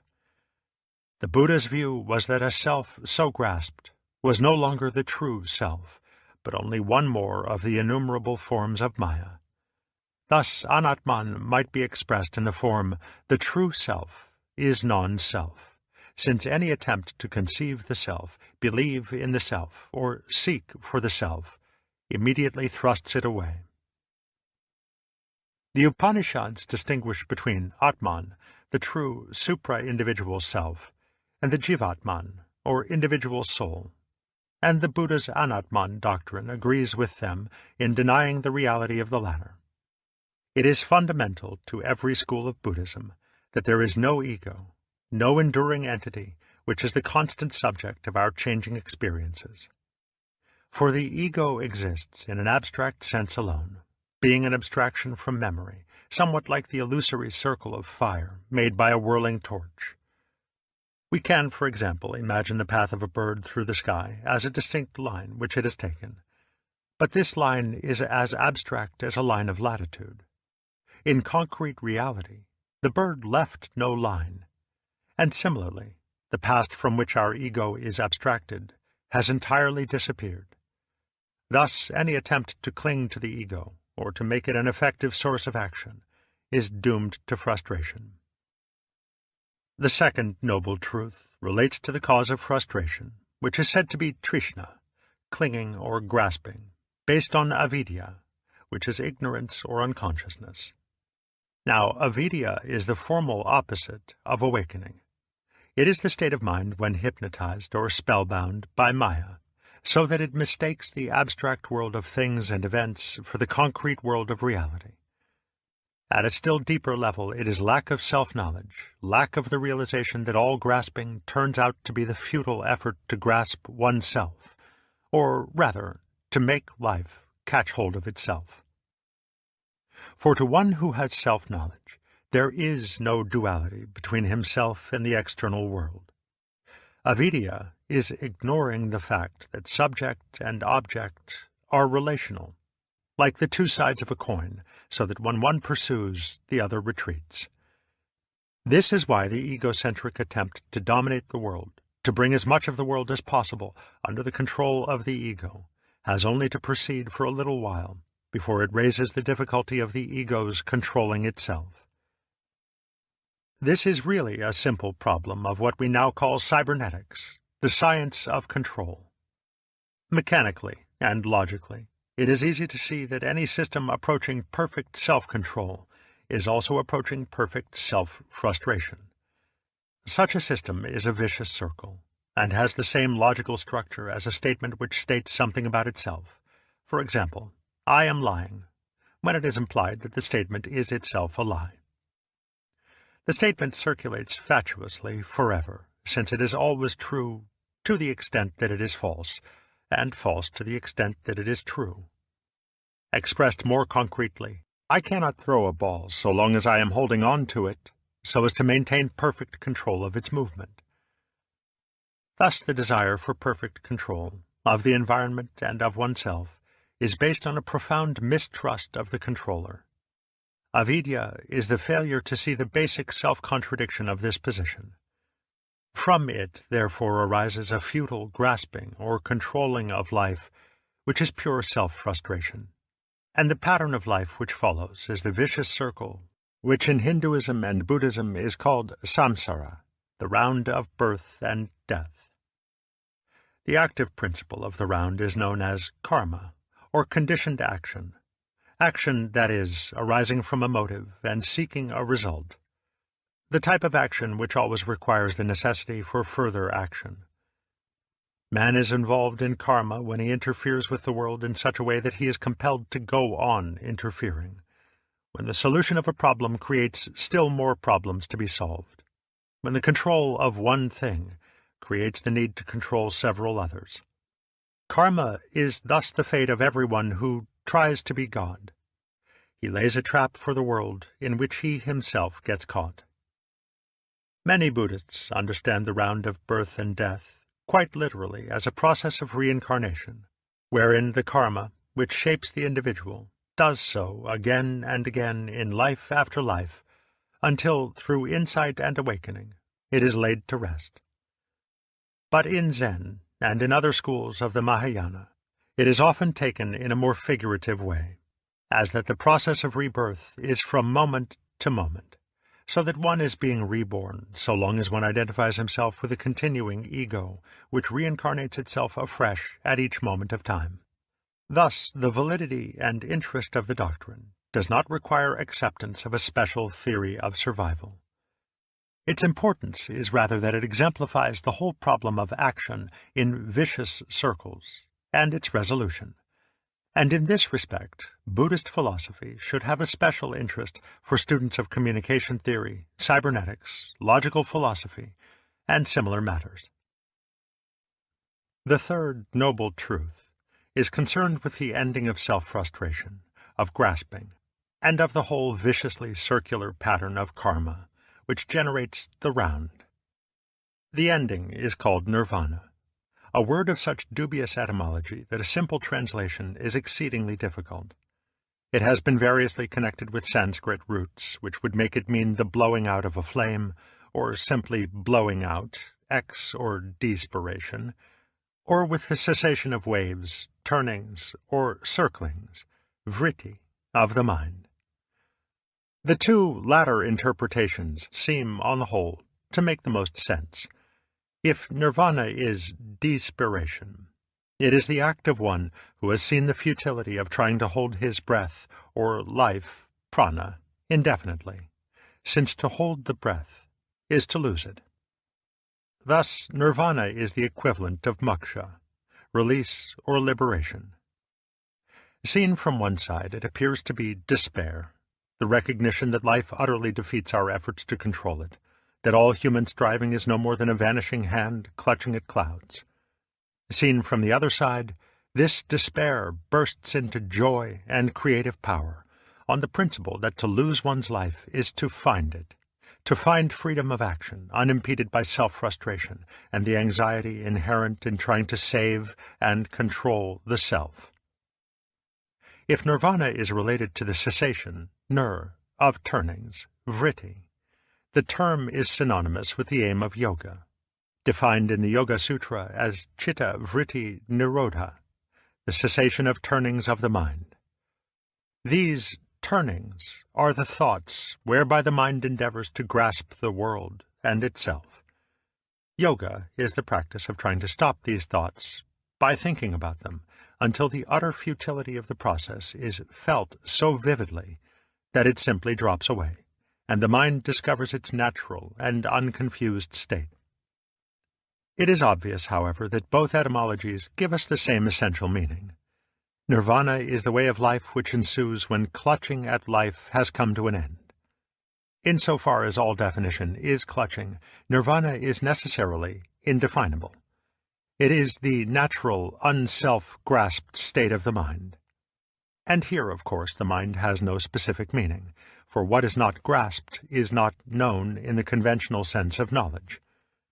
More popularly and literally understood, nirvana is the disappearance of the being from the round of incarnations, not into the state of annihilation, but simply into a state escaping definition, and thus immeasurable and infinite. To attain nirvana is also to attain Buddhahood, awakening. But this is not attainment in any ordinary sense, because no acquisition and no motivation are involved. It is impossible to desire nirvana or to intend to reach it, for anything desirable or conceivable as an object of action is, by definition, not nirvana. Nirvana can only arise unintentionally, spontaneously, when the impossibility of self-grasping has been thoroughly perceived. A Buddha, therefore, is a man of no rank. He is not above, like an angel. He is not below, like a demon. He does not appear anywhere in the 6 divisions of the round, and it would be mistaken to think of him as superior to the angels, for the law of the round is that what goes up must come down, and vice versa. He has transcended all dualities whatsoever, and thus it would mean nothing to him to think of himself as a superior person or a spiritual success. The 4th noble truth describes the 8-fold path of the Buddha's Dharma, that is, the method or doctrine whereby self-frustration is brought to an end. Each section of the path has a name preceded by the word samyak, Pali sama, which has the meaning of perfect or complete. The first 2 sections have to do with thought, the following 4 have to do with action, and the final 2 have to do with contemplation or awareness. We therefore have 1. Samyak drishti, or complete view, 2. Samyak samkalpa, or complete understanding, 3. Samyak vak, or complete, that is, truthful speech, 4. Samyak karmanta, or complete action, 5. Samyak ajiva, or complete vocation, 6. Samyak vyayama, or complete application, 7. Samyak smriti, or complete recollectedness, 8. Samyak samadhi, or complete contemplation. Without discussing these sections in detail, it may simply be said that the first 2 are concerned with a proper understanding of the doctrine and of the human situation. In some ways, the first section, complete view, contains all the others, since the method of Buddhism is above all the practice of clear awareness, of seeing the world, yata bhutam, just as it is. Such awareness is a lively attention to one's direct experience, to the world as immediately sensed, so as not to be misled by names and labels. Samyak samadhi, the last section of the path, is the perfection of the first, signifying pure experience, pure awareness, wherein there is no longer the dualism of the knower and the known. The sections dealing with action are often misunderstood because they have a deceptive similarity to a system of morals. Buddhism does not share the Western view that there is a moral law, enjoined by God or by nature, which it is man's duty to obey. The Buddha's precepts of conduct, abstinence from taking life, taking what is not given, exploitation of the passions, lying, and intoxication, are voluntarily assumed rules of expediency, the intent of which is to remove the hindrances to clarity of awareness.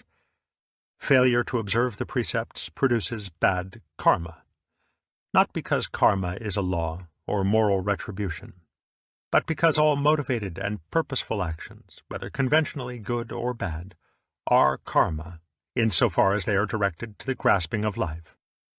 Generally speaking, the conventionally bad actions are rather more grasping than the good, but the higher stages of Buddhist practice are as much concerned with disentanglement from good karma as from bad.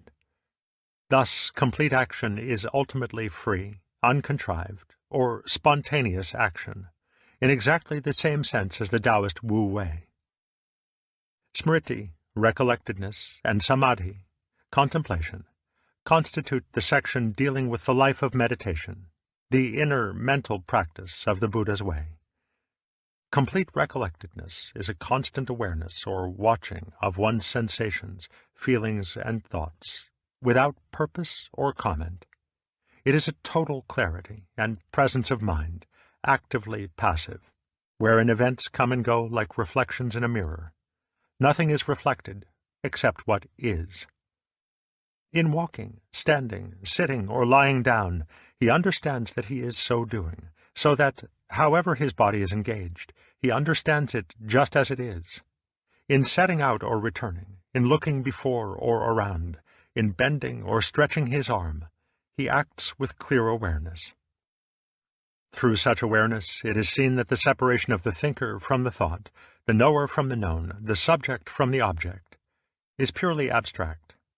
There is not the mind on the one hand, and its experiences on the other. There is just a process of experiencing in which there is nothing to be grasped as an object, and no one as a subject to grasp it. Seen thus, the process of experiencing ceases to clutch at itself. Thought follows thought without interruption. That is, without any need to divide itself from itself, so as to become its own object. Where there is an object, there thought arises. Is then the thought one thing and the object another? No. What is the object? Just that is the thought. If the object were one thing and the thought another, then there would be a double state of thought. So the object itself is just thought. Can then thought review thought? No, thought cannot review thought. As the blade of a sword cannot cut itself, as the fingertip cannot touch itself, so a thought cannot see itself. This non-duality of the mind, in which it is no longer divided against itself, is samadhi, and because of the disappearance of that fruitless threshing around of the mind to grasp itself, samadhi is a state of profound peace. This is not the stillness of total inactivity, for once the mind returns to its natural state, samadhi persists at all times, in walking, standing, sitting, and lying. But from the earliest times, Buddhism has especially emphasized the practice of recollectedness and contemplation while sitting. Most images of the Buddha show him in the posture of sitting meditation, in the particular attitude known as Padmasana, the posture of the lotus, with the legs crossed and the feet resting, soles upward, upon the thighs. Sitting meditation is not, as is often supposed, a spiritual exercise, a practice followed for some ulterior object. From a Buddhist standpoint, it is simply the proper way to sit, and it seems perfectly natural to remain sitting so long as there is nothing else to be done, and so long as one is not consumed with nervous agitation. To the restless temperament of the West, sitting meditation may seem to be an unpleasant discipline, because we do not seem to be able to sit just to sit, without qualms of conscience, without feeling that we ought to be doing something more important to justify our existence. To propitiate this restless conscience, sitting meditation must therefore be regarded as an exercise, a discipline with an ulterior motive. Yet at that very point, it ceases to be a meditation, dhyana, in the Buddhist sense, for where there is purpose, where there is seeking and grasping for results, there is no dhyana. This word, dhyana, Pali jhana, is the original Sanskrit form of the Chinese chan and the Japanese Zen, and thus its meaning is of central importance for an understanding of Zen Buddhism. Meditation, in the common sense of thinking things over or musing, is a most misleading translation. But such alternatives as trance or absorption are even worse, since they suggest states of hypnotic fascination. The best solution seems to be to leave dhyana untranslated and add it to the English language as we have added nirvana and Tao. As used in Buddhism, the term dhyana comprises both recollectedness, smriti, and samadhi, and can best be described as the state of unified or one-pointed awareness. On the one hand, it is one-pointed in the sense of being focused on the present, since to clear awareness there is neither past nor future, but just this one moment, ekaksana, which Western mystics have called the eternal now. On the other hand, it is one-pointed in the sense of being a state of consciousness without differentiation of the knower, the knowing, and the known. A Tathagata, that is, a Buddha, is a seer of what is to be seen, but he is not mindful, na manati, or does not conceive of the seen, the unseen, the seeable, or the seer. So too with the heard, the sensed, and the known. He does not think of them in these categories. The difficulty of appreciating what dhyana means is that the structure of our language does not permit us to use a transitive verb without a subject and a predicate. When there is knowing, grammatical convention requires that there must be someone who knows and something which is known. We are so accustomed to this convention in speaking and thinking that we fail to recognize that it is simply a convention, and that it does not necessarily correspond to the actual experience of knowing. Thus, when we say a light flashed, it is somewhat easier to see through the grammatical convention and to realize that the flashing is the light. But dhyana, as the mental state of the liberated or awakened man, is naturally free from the confusion of conventional entities with reality. Our intellectual discomfort in trying to conceive knowing without a distinct someone who knows and a distinct something which is known is like the discomfort of arriving at a formal dinner in pajamas. The error is conventional, not existential. Once again, therefore, we see how convention, how the maya of measurement and description populates the world with those ghosts which we call entities and things. So hypnotic, so persuasive is the power of convention that we begin to feel these ghosts as realities, and make of them our loves, our ideals, our prized possessions. But the anxiety-laden problem of what will happen to me when I die is, after all, like asking what happens to my fist when I open my hand, or where my lap goes when I stand up. Perhaps, then, we are now able to understand the celebrated summary of the Buddha's doctrine given in the Visuddhimagga. Suffering alone exists, none who suffer. The deed there is, but no doer thereof.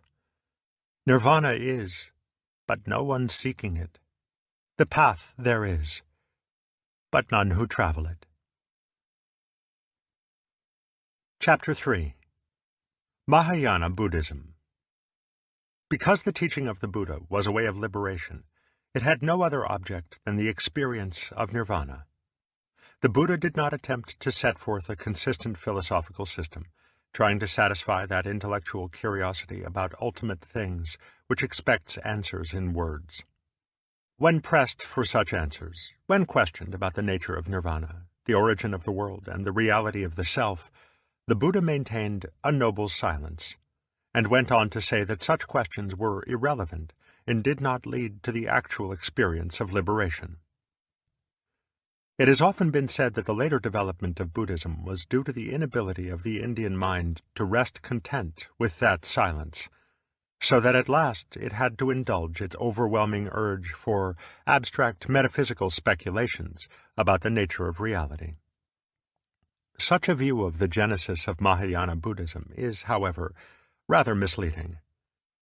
The vast body of Mahayana doctrine arose not so much to satisfy intellectual curiosity as to deal with the practical psychological problems encountered in following the Buddha's way. Certainly the treatment of these problems is highly scholastic, and the intellectual level of the Mahayana texts is very lofty.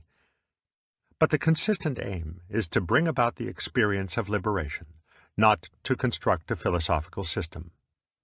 In the words of Sir Arthur Berriedale Keith, "The metaphysics of the Mahayana in the incoherence of its systems shows clearly enough the secondary interest attaching to it in the eyes of the monks, whose main interest was concentrated on the attainment of release.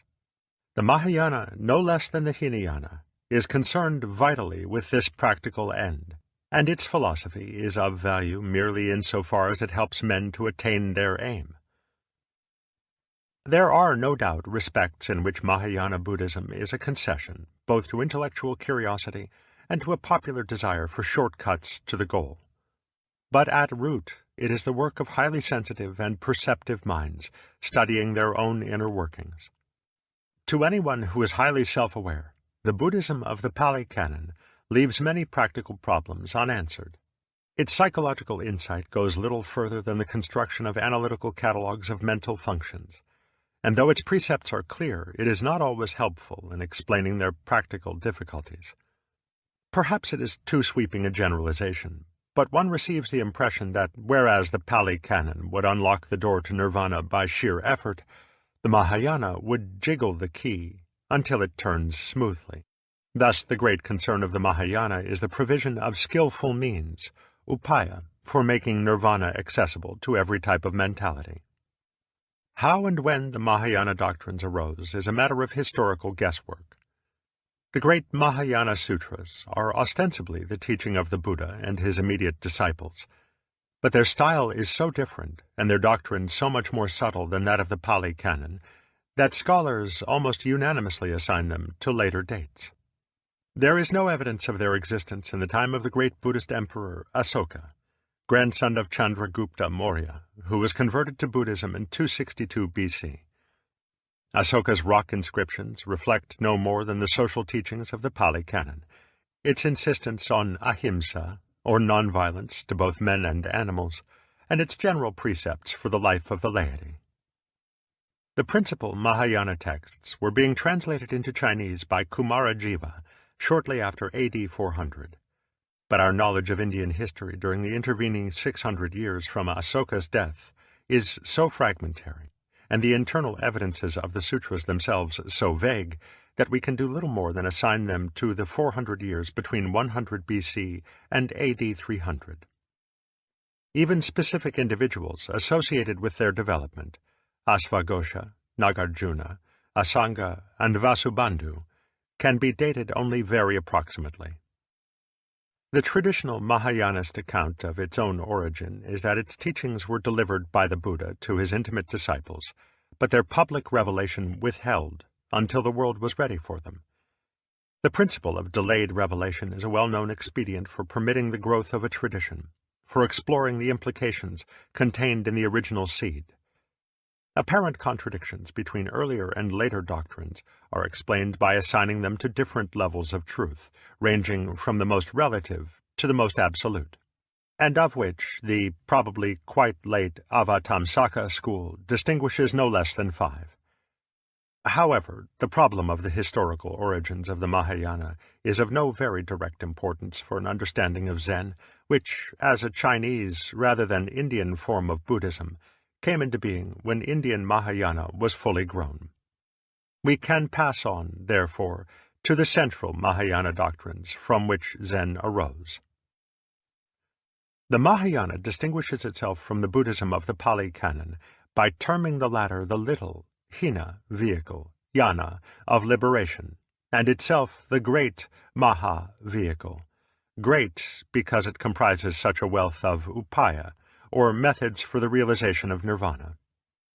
These methods range from the sophisticated dialect of Nagarjuna, whose object is to free the mind of all fixed conceptions, to the Sukhavati, or Pure Land doctrine of liberation through faith in the power of Amitabha, the Buddha of boundless light, who is said to have attained his awakening many eons before the time of Gautama.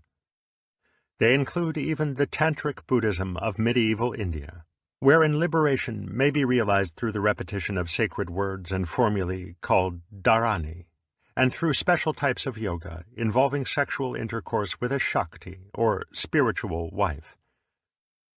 A preliminary study of the Pali Canon will certainly give the impression that nirvana is to be realized only through rigorous effort and self-control, and that the aspirant should lay aside all other concerns for the pursuit of this ideal. Mahayanists may be perfectly correct in assuming that the Buddha intended this emphasis as an upaya, a skillful means of enabling one to realize concretely and vividly the absurd, vicious circle of desiring not to desire, or trying to get rid of selfishness by oneself. For this is certainly the conclusion to which the practice of the Buddha's doctrine led. It may be attributed to laziness and loss of nerve, but it seems more plausible to suggest that those who remained in the path of self-deliverance were merely unconscious of the paradox involved. For wherever the Mahayana continues to teach the way of liberation by one's own effort, it does so as an expedient for bringing the individual to a vivid awareness of his own futility. Various indications suggest that one of the earliest notions of the Mahayana was the conception of the Bodhisattva, not simply as a potential Buddha, but as one who, by renouncing nirvana, was at a higher spiritual level than one who attained it and so withdrew from the world of birth and death. In the Pali Canon, the disciples of the Buddha who attain nirvana are termed arhans, or worthy ones. But in the Mahayana texts, the ideal of the arhan is accounted almost selfish. It is fit only for the sravaka, the hearer of the doctrine, who has progressed only so far as to get a theoretical understanding. The bodhisattva, however, is one who realizes that there is a profound contradiction in a nirvana attained by himself and for himself. From the popular standpoint, the bodhisattva became a focus of devotion, bhakti, a savior of the world who had vowed not to enter the final nirvana until all other sentient beings had likewise attained it. For their sakes he consented to be born again and again into the round of samsara, until, in the course of innumerable ages, even the grass and the dust had attained Buddhahood. But from a deeper standpoint, it became obvious that the idea of the bodhisattva is implicit in the logic of Buddhism, that it flows naturally from the principle of not grasping, and from the doctrine of the unreality of the ego. For if nirvana is the state in which the attempt to grasp reality has wholly ceased, through the realization of its impossibility, it will obviously be absurd to think of nirvana itself as something to be grasped or attained. If, furthermore, the ego is merely a convention, it is nonsense to think of nirvana as a state to be attained by some being. As is said in the Vajrachedika, all bodhisattva heroes should cultivate their minds to think. All sentient beings of whatever class are caused by me to attain the boundless liberation of nirvana. Yet when vast, innumerable, and immeasurable numbers of beings have thus been liberated, in truth no being has been liberated. Why is this, Subhuti? It is because no bodhisattva who is truly a bodhisattva holds to the idea of an ego, a personality, a being, or a separate individual.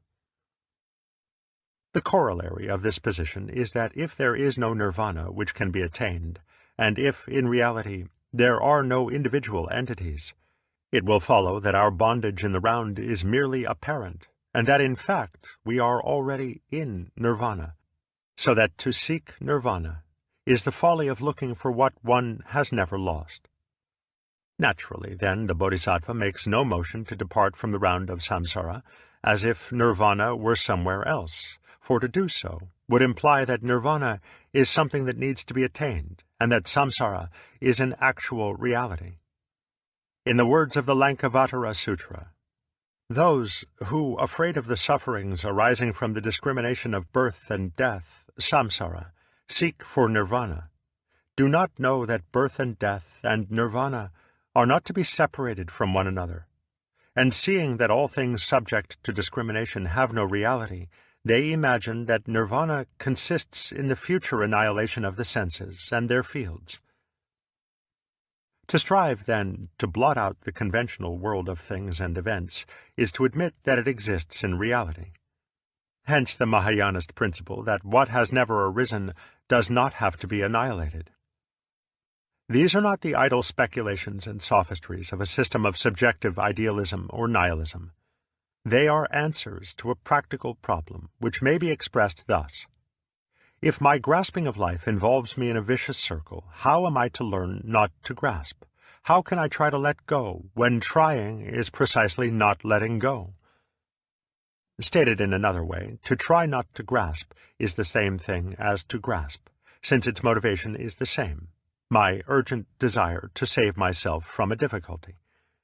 I cannot get rid of this desire, since it is one and the same desire as the desire to get rid of it. This is the familiar, everyday problem of the psychological double bind, of creating the problem by trying to solve it, of worrying because one worries, and of being afraid of fear.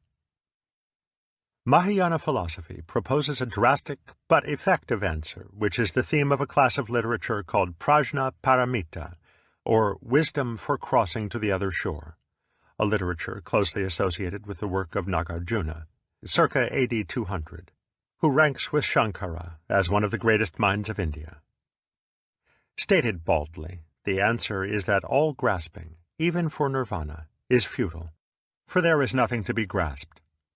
This is Nagarjuna's celebrated Sunyavada, his doctrine of the void, otherwise known as the Madhyamika, the middle way, because it refutes all metaphysical propositions by demonstrating their relativity. From the standpoint of academic philosophy, the Prajna Paramita and the doctrine of Nagarjuna are no doubt some form of nihilism or absolute relativism. But this is not Nagarjuna's standpoint. The dialectic with which he demolishes every conception of reality is merely a device for breaking the vicious circle of grasping, and the terminus of his philosophy is not the abject despair of nihilism, but the natural and uncontrived bliss, Ananda, of liberation. The Sunyavada takes its name from the term sunya, void, or sunyata, voidness, with which Nagarjuna described the nature of reality, or rather of the conceptions of reality which the human mind can form. Conceptions here include not only metaphysical views, but also ideals, religious beliefs, ultimate hopes, and ambitions of every kind. Everything which the mind of man seeks and grasps for his physical or spiritual security. Not only does the Sunyavada demolish the beliefs which one consciously adopts, it also seeks out the hidden and unconscious premises of thoughts and action, and submits them to the same treatment until the very depths of the mind are reduced to a total silence. Even the idea of sunya is itself to be voided. It cannot be called void or not void, or both or neither, but in order to point it out, it is called the void. Shtcherbatsky is certainly right in thinking that the Sunyavada is best called a doctrine of relativity, for Nagarjuna's method is simply to show that all things are without self-nature, svabhava, or independent reality, since they exist only in relation to other things. Nothing in the universe can stand by itself. No thing, no fact, no being, no event. And for this reason it is absurd to single anything out as the ideal to be grasped. For what is singled out exists only in relation to its own opposite, since what is defined by what is not. Pleasure is defined by pain, life is defined by death, and motion is defined by stillness. Obviously, the mind can form no idea of what to be means without the contrast of not to be, since the ideas of being and non-being are abstractions from such simple experiences as that there is a penny in the right hand and no penny in the left. From one point of view, the same relativity exists between nirvana and samsara, bodhi, awakening, and klesa, defilement. That is to say, the search for nirvana implies the existence and the problem of samsara, and the quest for awakening implies that one is in the state of defilement with delusion. To put it in another way, as soon as nirvana is made an object of desire, it becomes an element of samsara. The real nirvana cannot be desired because it cannot be conceived. Thus the Lankavatara Sutra says, again, Mahatma, what is meant by non-duality? It means that light and shade, long and short, black and white, are relative terms, Mahatma, and not independent of each other. As nirvana and samsara are, all things are not too. There is no nirvana except where is samsara. There is no samsara except where is nirvana. For the condition of existence is not of a mutually exclusive character. Therefore it is said that all things are non-dual, as are nirvana and samsara. But the equation, nirvana is samsara, is true in another sense as well, namely that what appears to us to be samsara is really nirvana, and what appears to be the world of form, rupa, is really the void, sunya. Hence the famous saying, form is not different from emptiness. Emptiness is not different from form. Form is precisely emptiness. Emptiness is precisely form. Once again, this is not to say that awakening will cause the world of form to vanish without a trace, for nirvana is not to be sought as the future annihilation of the senses and their fields. The sutra is saying that form is void, just as it is, in all its prickly uniqueness. The point of this equation is not to assert a metaphysical proposition, but to assist the process of awakening. For awakening will not come to pass when one is trying to escape or change the everyday world of form, or to get away from the particular experience in which one finds oneself at this moment. Every such attempt is a manifestation of grasping. Even the grasping itself is not to be changed by force, for bodhi, awakening, is the 5 offenses, and the 5 offenses are bodhi. If anyone regards bodhi as something to be attained, to be cultivated by discipline, he is guilty of the pride of self. Some of these passages may suggest that the bodhisattva may just as well be an easy-going, worldly fellow, who, because samsara is nirvana anyhow, can go on living just as he pleases. He may be thoroughly deluded, but since even delusion is bodhi, there would be no point in trying to change it. There is often a deceptive resemblance between opposite extremes. Lunatics frequently resemble saints, and the unaffected modesty of the sage often lets him seem to be a very ordinary person. Yet there is no easy way of pointing out the difference, of saying what it is that the ordinary worldly fellow does or does not do, which makes him different from a bodhisattva, or vice versa. The entire mystery of Zen lies in this problem, and we shall return to it at the proper time. It is enough to say here that the so-called ordinary person is only apparently natural, or perhaps that his real naturalness feels unnatural to him. In practice, it is simply impossible to decide intentionally to stop seeking for nirvana and to live an ordinary life, for as soon as one's ordinary life is intentional, it is not natural. It is for this reason that the insistence of the Mahayana texts on the unattainability of nirvana and bodhi is not something to be accepted theoretically, as a mere philosophical opinion. One has to know, in one's bones, that there is nothing to be grasped. Thereupon the thought came to some of the gods in that assembly, what the fairies talk and murmur, that we understand, though mumbled. What Subhuti has just told us, that we do not understand. Subhuti read their thoughts and said, there is nothing to understand. There is nothing to understand. For nothing in particular has been indicated, nothing in particular has been explained. No one will grasp this perfection of wisdom as here explained, for no dharma, doctrine, at all has been indicated, lit up, or communicated, so there will be no one who can grasp it. The point arrives, then, when it is clearly understood that all one's intentional acts, desires, ideals, stratagems, are in vain. In the whole universe, within and without, there is nothing whereon to lay any hold, and no one to lay any hold on anything. This has been discovered through clear awareness of everything that seemed to offer a solution, or to constitute a reliable reality, through the initiative wisdom called prajna, which sees into the relational character of everything.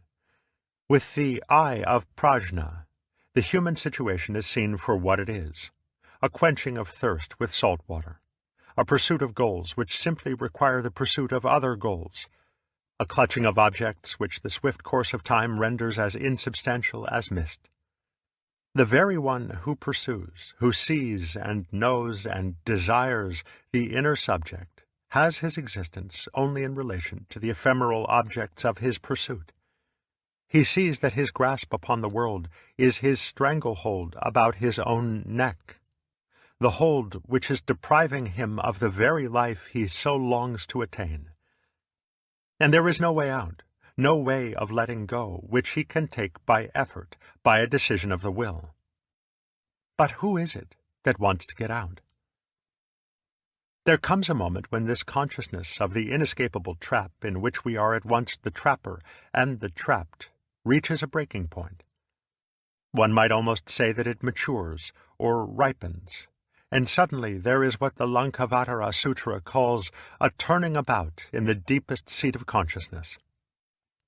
In this moment, all sense of constraint drops away, and the cocoon which the silkworm spun around himself opens to let him go forth, winged as a moth. The peculiar anxiety which Kierkegaard has rightly seen to lie at the very roots of the ordinary man's soul is no longer there. Contrivances, ideals, ambitions, and self-propitiations are no longer necessary, since it is now possible to live spontaneously, without trying to be spontaneous. Indeed, there is no alternative, since it is now seen that there never was any self to bring the self under control. Reduced to the bare essentials, such is the inner process which the Sunyavada is trying to set in motion with its philosophy of total negation. Thus, the greater part of Nagarjuna's work was a carefully logical and systematic refutation of every philosophical position to be found in the India of his time. Granting that its object is an inner experience, Western students have always had difficulty in understanding how such a purely negative point of view could have any creative consequences.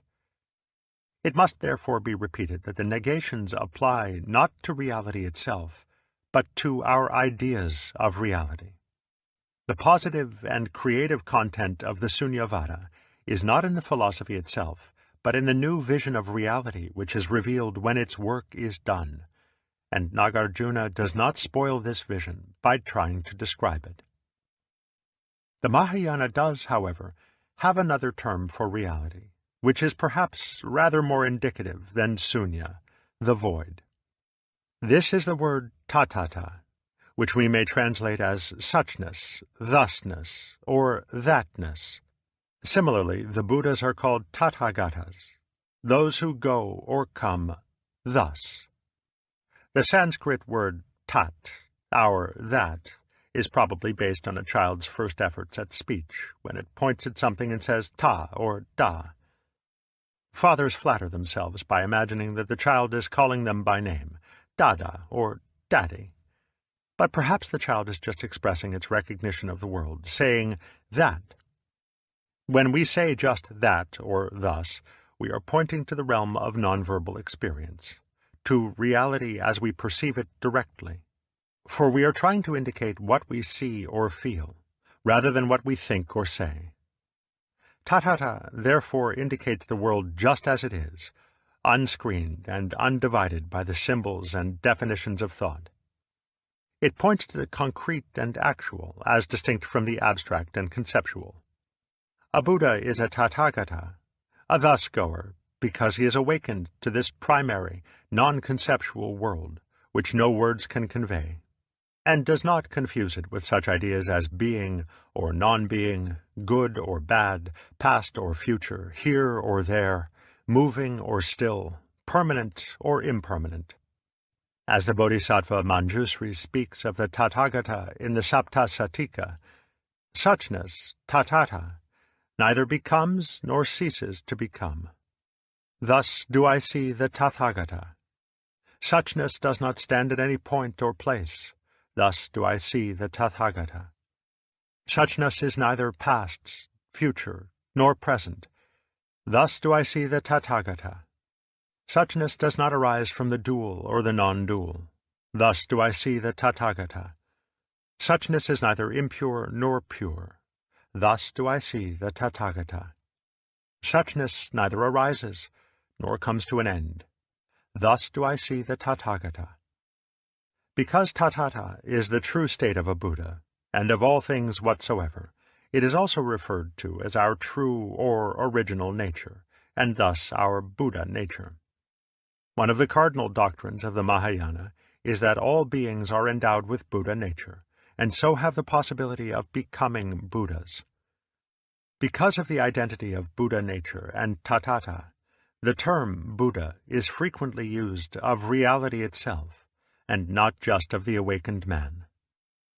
It so comes about that in the Mahayana a Buddha is often seen as a personification of reality, forming the basis of those popular cults in which the Buddhas seem to be worshipped as gods. I say seem to be because even Mahayana Buddhism has no real equivalent of Judeo-Christian theism, with its strict identification of God with the moral principle. Furthermore, the various Buddhas who are so venerated, Amitabha, Vairocana, Amitayus, Ratnasambhava, etc., are always personifications of one's own true nature.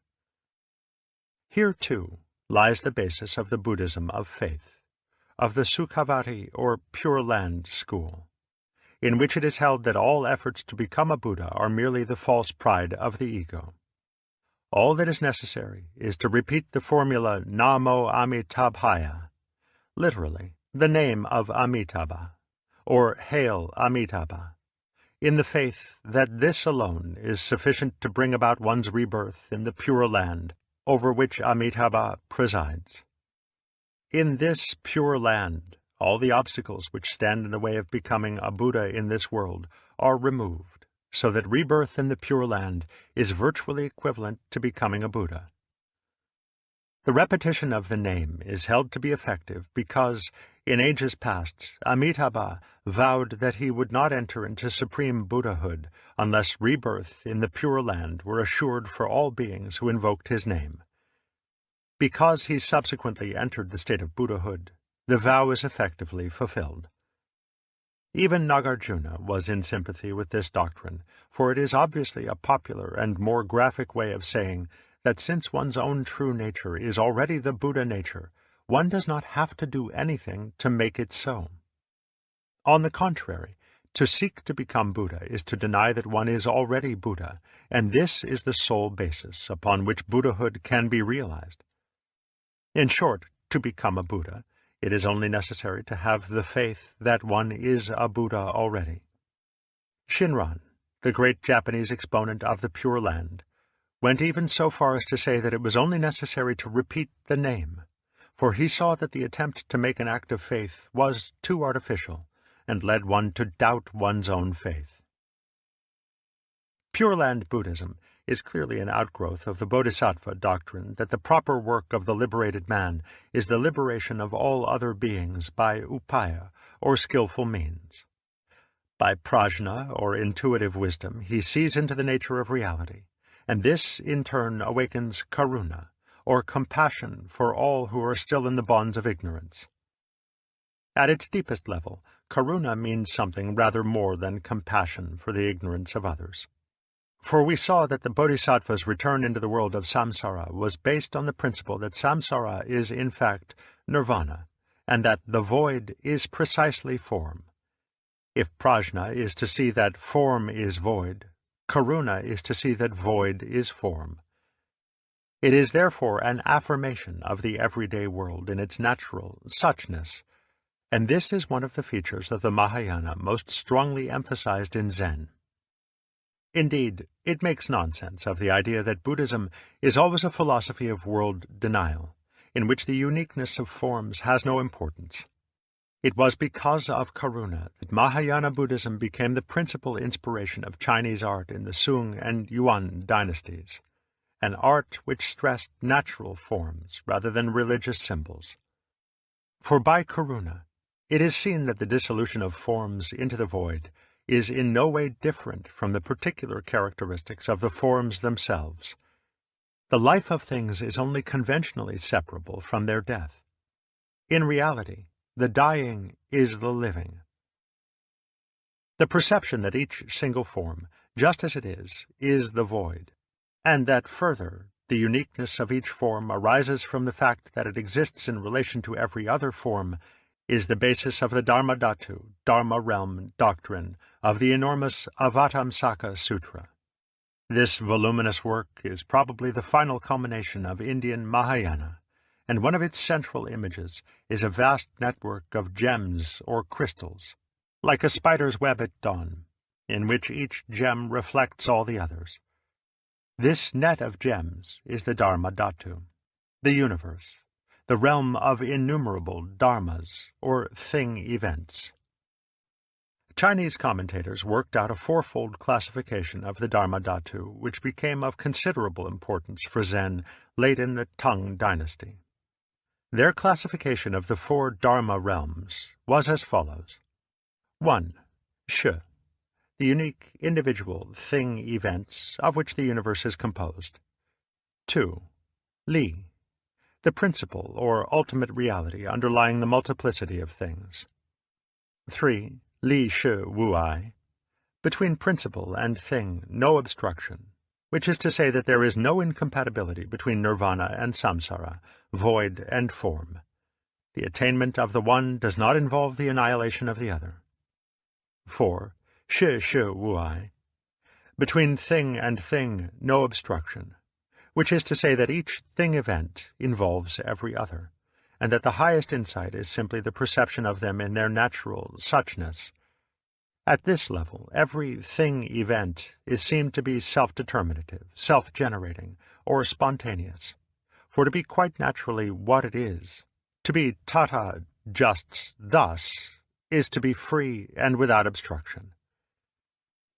The doctrine of the Dharma Dhatu is approximately that the proper harmony of the universe is realized when each thing-event is allowed to be freely and spontaneously itself, without interference. Stated more subjectively, it is saying, let everything be free to be just as it is. Do not separate yourself from the world and try to order it around. There is a subtle distinction between this and mere laissez-faire, which may be suggested by the way in which we move our various limbs. Each one moves by itself, from within. To walk, we do not pick up our feet with our hands. The individual body is therefore a system of Shi Shi Wu Ai, and a Buddha realizes that the whole universe is his body, a marvelously interrelated harmony organized from within itself rather than by interference from outside. Mahayana philosophy thinks of the Buddha's body as threefold, as the Trikaya, or triple body. His body, considered either as the multitude of thing-events or as his particular human forms, is termed the Nirmanakaya, or body of transformation. The particular human forms are such historic and prehistoric Buddhas as Gautama, Kasyapa, or Kanakamuni, and since these appear in the flesh, the Nirmanakaya includes, in principle, the entire universe of form. There is next the Sambhogakaya, or body of enjoyment. This is the sphere of prajna, wisdom, and karuna, compassion, the latter looking down to the world of form, and the former looking up to the realm of the void. Sambhogakaya might also be called the body of realization, since it is in this body that a Buddha realizes that he is a Buddha. Finally, there is the Dharmakaya, the Dharma body, which is the void, the Sunya itself. Nagarjuna did not discuss the way in which the void appears as form, the Dharmakaya as the Nirmanakaya, feeling, perhaps, that this would be completely unintelligible to those who had not actually realized awakening. For the Buddha himself had compared such inquiries to the foolishness of a man shot with an arrow, who would not permit it to be taken out of his flesh until he had been told all the details of his assailant's appearance, family, and motivations. Nevertheless, Nagarjuna's successors, the brothers Asanga and Vasubandhu, circa 280 to 360, who worked out the type of Mahayana philosophy generally known as Yogacara, made some attempt to discuss this particular problem. According to the Yogacara, the world of this form is Chitta Matra, mind only, or Vijnapti Matra, representation only. This view seems to have a very close resemblance to Western philosophies of subjective idealism, in which the external and material world is regarded as a projection of the mind. However, there seem to be some differences between the two points of view. Here, as always, the Mahayana is not so much a theoretical and speculative construction as an account of an inner experience and a means of awakening the experience in others. Furthermore, the word chitta is not precisely equivalent to our mind. Western thought tends to define mind by opposition to matter, and to consider matter not so much as measure as the solid stuff which is measured. Measure itself, abstraction, is for the West more of the nature of mind, since we tend to think of mind and spirit as more abstract than concrete. But in Buddhist philosophy, chitta does not stand over against a conception of solid stuff. The world has never been considered in terms of a primary substance shaped into various forms by the action of mind or spirit. Such an image is not in the history of Buddhist thought, and thus the problem of how impalpable mind can influence solid matter has never arisen. Wherever we should speak of the material or physical or substantial world, Buddhism employs the term rupa, which is not so much our matter as form. There is no material substance underlying rupa unless it be citta itself. The difficulty of making equations and comparisons between Eastern and Western ideas is that the two worlds do not start with the same assumptions and premises. They do not have the same basic categorizations of experience. When, therefore, the world has never been divided into mind and matter, but rather into mind and form, the word mind cannot mean quite the same thing in both instances. The word man, for example, does not have quite the same meaning when contrasted with woman as when contrasted with animal. A simplified and somewhat rough way of stating the difference is that Western idealists have begun to philosophize from a world consisting of mind, or spirit, form, and matter, whereas the Buddhists have begun to philosophize from a world of mind and form. The Yogacara does not, therefore, discuss the relation of forms to matter to mind. It discusses the relation of forms to mind, and concluded that they are forms of mind. As a result, the term mind, citta, becomes logically meaningless. But because the main concern of Buddhism is with a realm of experience which is non-logical and meaningless, in the sense that it does not symbolize or signify anything other than itself, there is no objection to meaningless terms. From the logical standpoint, the proposition "everything is mind" says no more than that everything is everything. For if there is nothing which is not mind, the word belongs to no class, and has no limits, no definition. One might as well use blah, which is almost exactly what Buddhism does with the nonsense word tathata. For the function of these nonsense terms is to draw our attention to the fact that logic and meaning, with its inherent duality, is a property of thought and language, but not of the actual world. The nonverbal, concrete world contains no classes and no symbols which signify or mean anything other than themselves. Consequently, it contains no duality. For duality arises only when we classify, when we sort our experiences into mental boxes, since a box is no box without an inside and an outside. Mental boxes are probably formed in our minds long before formal thought and language supply labels to identify them. We have begun to classify as soon as we notice differences, regularities, and irregularities, as soon as we make associations of any kind. But, if the word mental means anything at all, this act of classification is certainly mental. For to notice differences, and to associate them with one another, is something more than simply to respond to sense contacts. Yet if classes are a product of the mind, of noticing, association, thought, and language, the world, considered simply as all classes of objects, is a product of the mind. This is, I think, what the Yogacara means by the assertion that the world is mind only, citta matram lokam.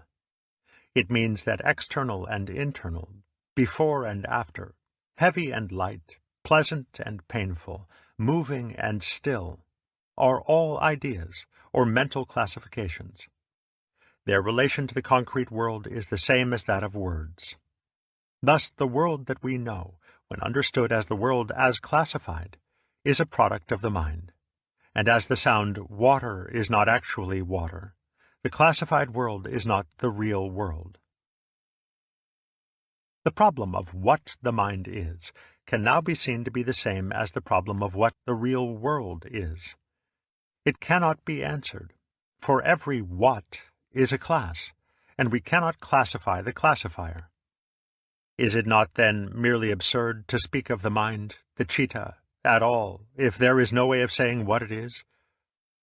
On the contrary, the mathematician Kurt Gödel has given us a rigorous proof of the fact that every logical system must contain a premise which it cannot define without contradicting itself.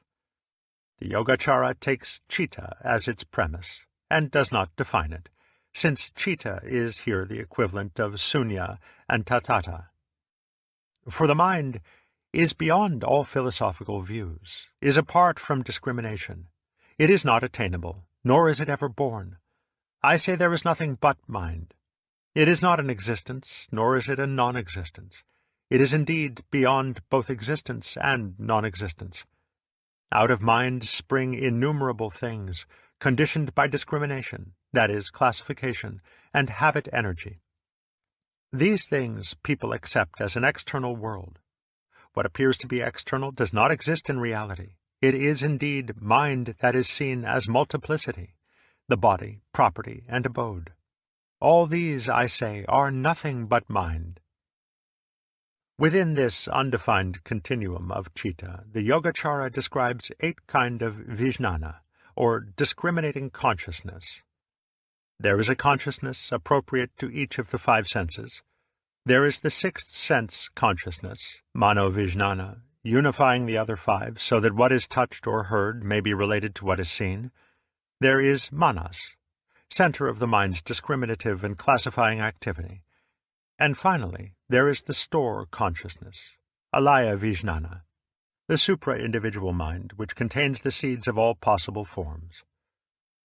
The store consciousness is almost equivalent to the citta itself, and is supra-individual because it stands prior to every differentiation. It is not to be conceived as a sort of ghostly gas permeating all beings, since space and extension are likewise here only in potentiality. In other words, the store consciousness is that from which the formal world arises spontaneously or playfully, vikridita. For the Mahayana does not make the mistake of trying to account for the production of the world from the mind by a series of necessary causes. Whatever is linked by causal necessity is of the world of Maya, not beyond it. Speaking somewhat poetically, the world illusion comes out of the great void for no reason, purposelessly, and just because there is no necessity for it to do so.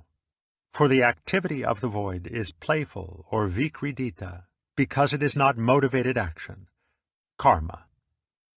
Thus, as the Yogacara describes it, the production of the formal world arises spontaneously from the store consciousness, flows up into the manas, where the primordial differentiations are made, passes thence into the 6 sense consciousnesses, which in turn produce the sense organs or gates, ayatana, through which it finally projects the classified external world.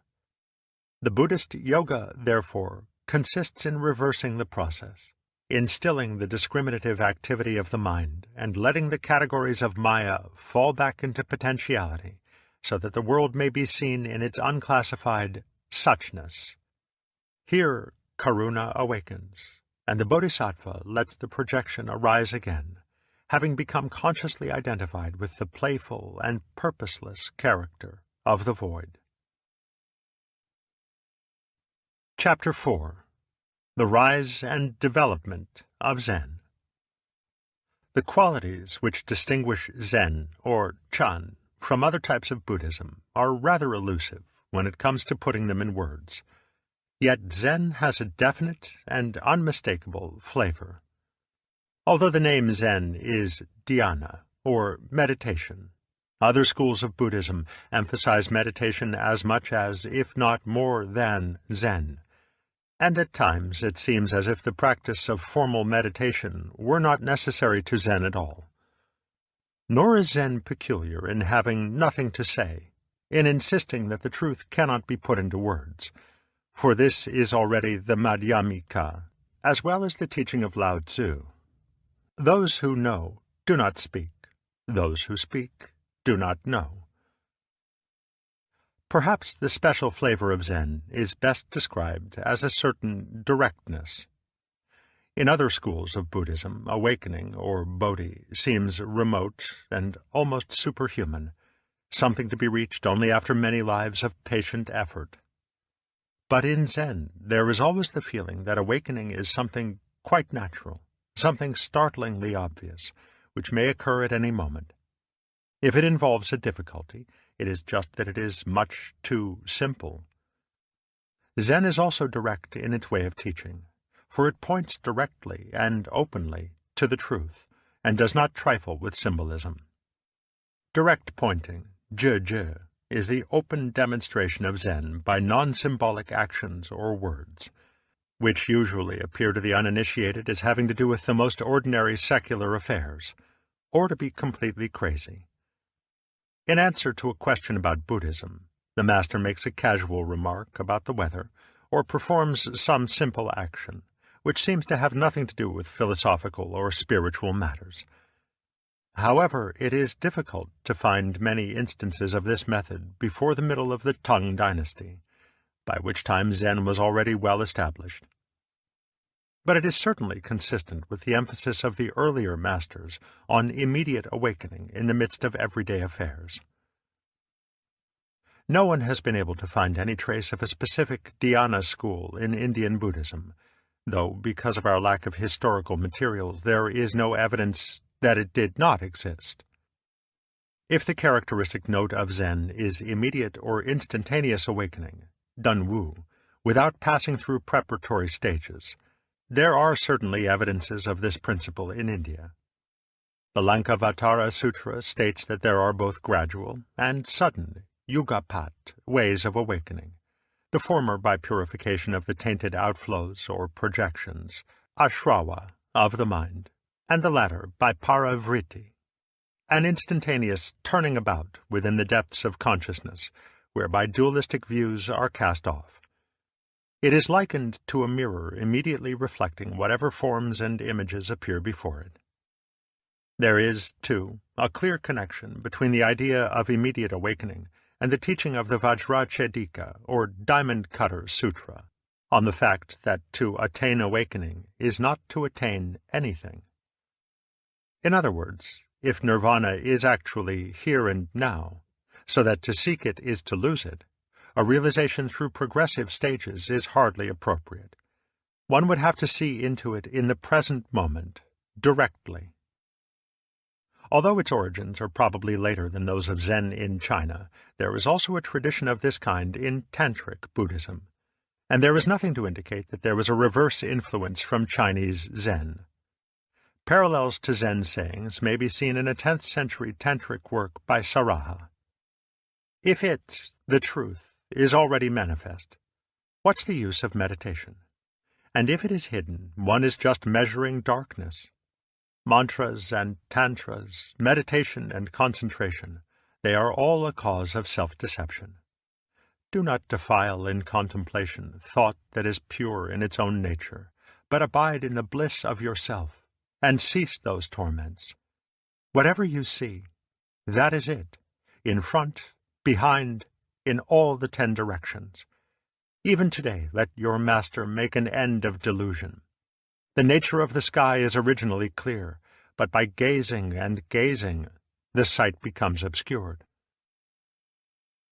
Tibetan Buddhism likewise comprises a tradition of the short path, considered as a swift and steep ascent to nirvana for those who have the necessary courage, though a doctrine more suggestive of the Zen emphasis on immediacy and naturalness is found in the 6 precepts of Tilopa. No thought, no reflection, no analysis, no cultivation, no intention. Let it settle itself. Immediate release, without any special contrivance or intention, is also implied in the Tantric idea of sahaja, the easy or natural state of the liberated sage. This is not the place to discuss the real meaning of immediate awakening and naturalness. But these instances are cited to show that the tradition of a direct path existed outside China, suggesting some original source in Indian Buddhism. An obvious reason for the lack of materials would be that a principle of this kind, so easily open to misinterpretation, might have been kept as a secret doctrine, discussed openly only in later times. Zen tradition does indeed maintain that immediate awakening is not communicated by the sutras, but has been passed down directly from master to pupil. This does not necessarily imply anything so esoteric as an experience conveyed by telepathy, but something much less sensational. Thus, when Hindu pandits insist that wisdom is not to be gained from the scriptures, but only from a teacher or guru, it means that the actual texts, such as the Yoga Sutras, contain only the headings of the doctrine, and that its full explanation requires someone who has learned the oral tradition. To this it should hardly be necessary to add that since the tradition is primarily an experience, words can communicate it no more and no less than any other experience. However, it is not really necessary to suppose that there was ever a specific dhyana school in India.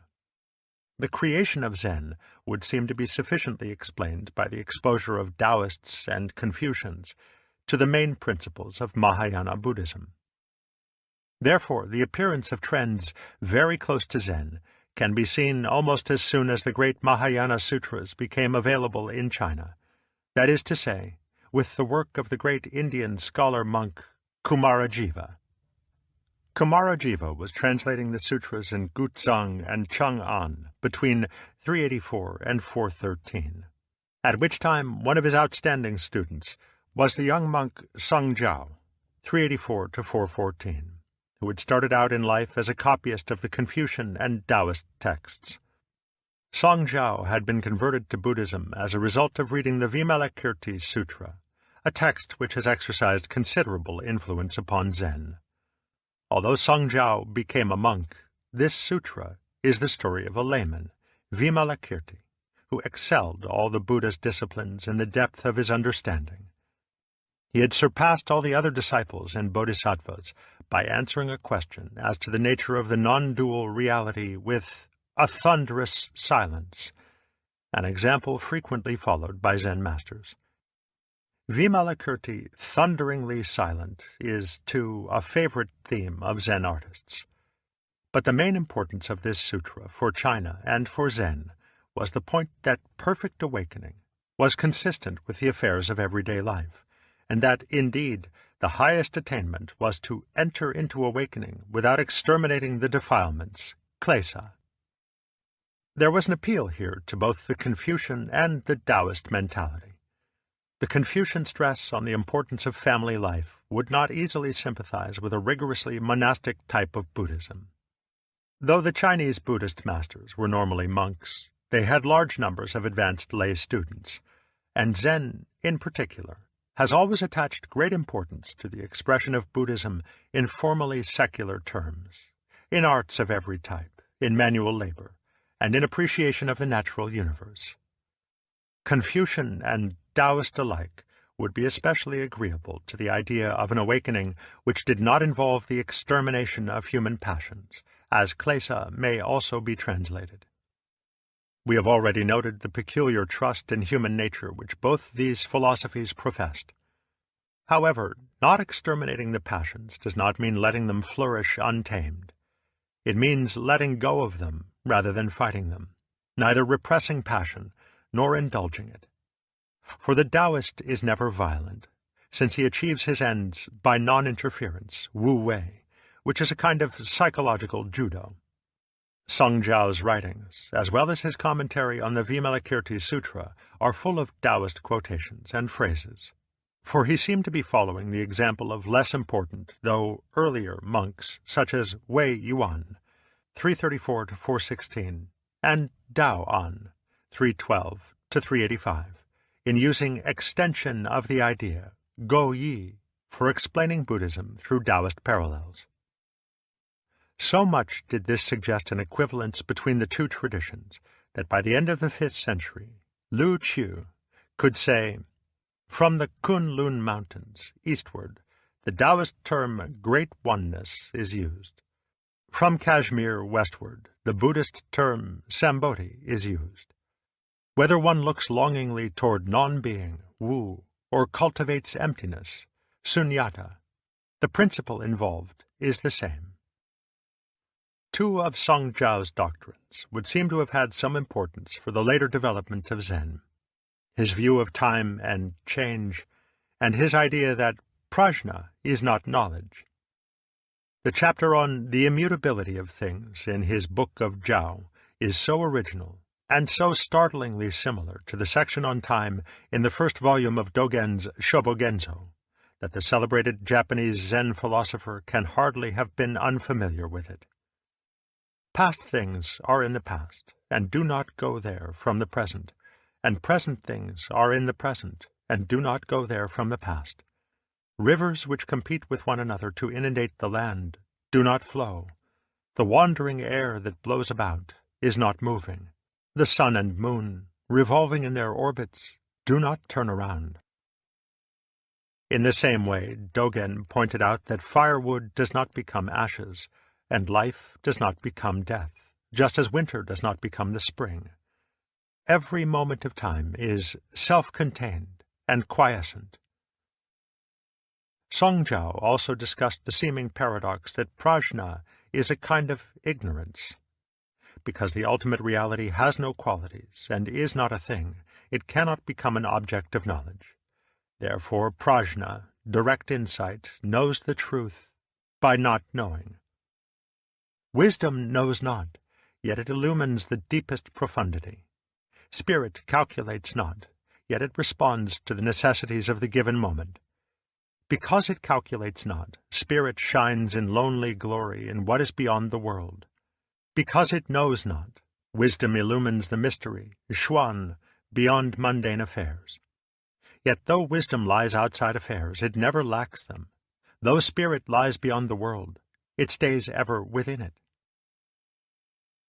Here is one of the main links between Taoism and Zen, for the style and terminology of the Book of Jiao is Taoist throughout, though the subject matter is Buddhist. The sayings of the early Zen masters, such as Wei Neng, Sheng Hui, and Huang Po, are full of these very ideas, that truly to know is not to know, that the awakened mind responds immediately, without calculation, and that there is no incompatibility between Buddhahood and the everyday life of the world. Even closer to the standpoint of Zen was Songjiao's fellow student Dao Sheng, 360 to 434, the first clear and unequivocal exponent of the doctrine of instantaneous awakening. If nirvana is not to be found by grasping, there can be no question of approaching it by stages, by the slow process of the accumulation of knowledge. It must be realized in a single flash of insight, which is Tunwu, or in Japanese, Satori, the familiar Zen term for sudden awakening. Xie Ling Yun, in his discussion of Dao Sheng's doctrine, even suggests that instantaneous awakening is more appropriate to the Chinese mentality than to the Indian, and lends weight to Suzuki's description of Zen as the Chinese revolution against Indian Buddhism. Dao Sheng's doctrine, however unusual and startling, must have found considerable acceptance. It is mentioned again, more than a century later, in a work by Wei Yuan, 523 to 592, who also associates it with the master Wei Dan, who lived until about 627. The importance of these early precursors of Zen is that they provide a clue to the historical beginnings of the movement, if we cannot accept the traditional story that it arrived in China in 520, with the Indian monk Bodhidharma. Modern scholars such as Feng Yulan and Pelliot have cast serious doubts upon the truth of this tradition. They suggest that the Bodhidharma story was a pious invention of later times, when the Zen school needed historical authority for its claim to be a direct transmission of experience from the Buddha himself, outside the sutras. For Bodhidharma is represented as the 28th of a somewhat fanciful list of Indian patriarchs, standing in a direct line of apostolic succession from Gautama. At this stage of the inquiry, it is hard to say whether the views of these scholars are to be taken seriously, or whether they are but another instance of an academic fashion for casting doubt upon the historicity of religious founders. The traditional story which the Zen school gives of its own origin is that Bodhidharma arrived in Canton from India around the year 520, and proceeded to the court of the Emperor Wu of Liang, an enthusiastic patron of Buddhism. However, Bodhidharma's doctrine and his abrupt attitude did not appeal to the emperor, so that he withdrew for some years to a monastery in the state of Wei, and spent his time gazing at the wall until at last he found a suitable disciple in Wei Ko, who subsequently became the second patriarch of Zen in China. There is, of course, nothing improbable in the arrival of a great Buddhist master from India at this period. Kumarajiva had arrived shortly before 400, Bodhiruchi just after 500, and Paramartha was at the court of Liang about the same time as Bodhidharma. Is it really surprising that there should be no surviving record of his existence until little more than 100 years after his time? These were not the days of newspapers and who's who's, and even in our own excessively documented times, people with important contributions to our knowledge and culture can remain unrecognized and unrecorded until years after their death. Here again, it seems that we may as well accept the story of Bodhidharma until there is some really overwhelming evidence against it, recognizing that the ideas of Songjiao, Daosheng, and others could also have been tributaries to the stream of Zen. One of the reasons for suspecting the Bodhidharma story is that Zen is so Chinese in style that an Indian origin seems improbable. Yet the very Taoistic Songjiao was a pupil of Kumarajiva, as was Daosheng, and the writings attributed to the Bodhidharma and his successors until Wei Neng, 638 to 713, show a clear transition from an Indian to a Chinese view of dhyana. The absence of any record of a dhyana school in Indian Buddhist literature, or of Bodhidharma in any connection with it, is perhaps due to the fact that there was never any dhyana or Zen school, even in China, until some 200 years after Bodhidharma's time. On the other hand, there would have been an almost universal practice of dhyana, that is, or tso-chun, Japanese zazen, or sitting meditation, among Buddhist monks, and the special instructors who supervised this practice were called dhyana masters, no matter what their school or sect. There were likewise Vinaya masters, or instructors in monastic discipline, and Dharma masters, or instructors in doctrine. Zen became a distinct school only as it promulgated a view of dhyana which differed sharply from the generally accepted practice. Zen tradition represents Bodhidharma as a fierce-looking fellow with a bushy beard and wide-open, penetrating eyes, in which, however, there is just the hint of a twinkle. A legend says that he once fell asleep in meditation and was so furious that he cut off his eyelids, and falling to the ground they arose as the first tea plant. Tea has thereafter supplied Zen monks with a protection against sleep, and so clarifies and invigorates the mind that it has been said the taste of Zen, chun, and the taste of tea, cha, are the same. Another legend holds that Bodhidharma sat so long in meditation that his legs fell off. Hence the delightful symbolism of those Japanese Daruma dolls which represent Bodhidharma as a legless roly-poly, so weighted inside that he always stands up again when pushed over. A popular Japanese poem says of the Daruma doll, Jinsei nana korobi, ya oki. Such is life, 7 times down, 8 times up. Bodhidharma's alleged interview with the Emperor Wu of Liang is typical of his abrupt and direct manner. For the emperor described all that he had done to promote the practice of Buddhism, and asked what merit he had gained thereby, taking the popular view that Buddhism is a gradual accumulation of merit through good deeds, leading to better and better circumstances in future lives, and finally to nirvana. But Bodhidharma replied, "No merit whatever." This so undermined the emperor's idea of Buddhism that he asked, "What, then, is the sacred doctrine's first principle?" Bodhidharma replied, "It's just empty. There's nothing sacred." "Who, then, are you," said the emperor, "to stand before us?" "I don't know." After this interview, so unsatisfactory from the emperor's point of view, Bodhidharma retired to a monastery in Wei, where he is said to have spent 9 years in a cave, gazing at the wall. Bi Guan. Suzuki holds that this is not to be taken literally, and that the expression refers to Bodhidharma's inner state, his exclusion of all grasping thoughts from his mind.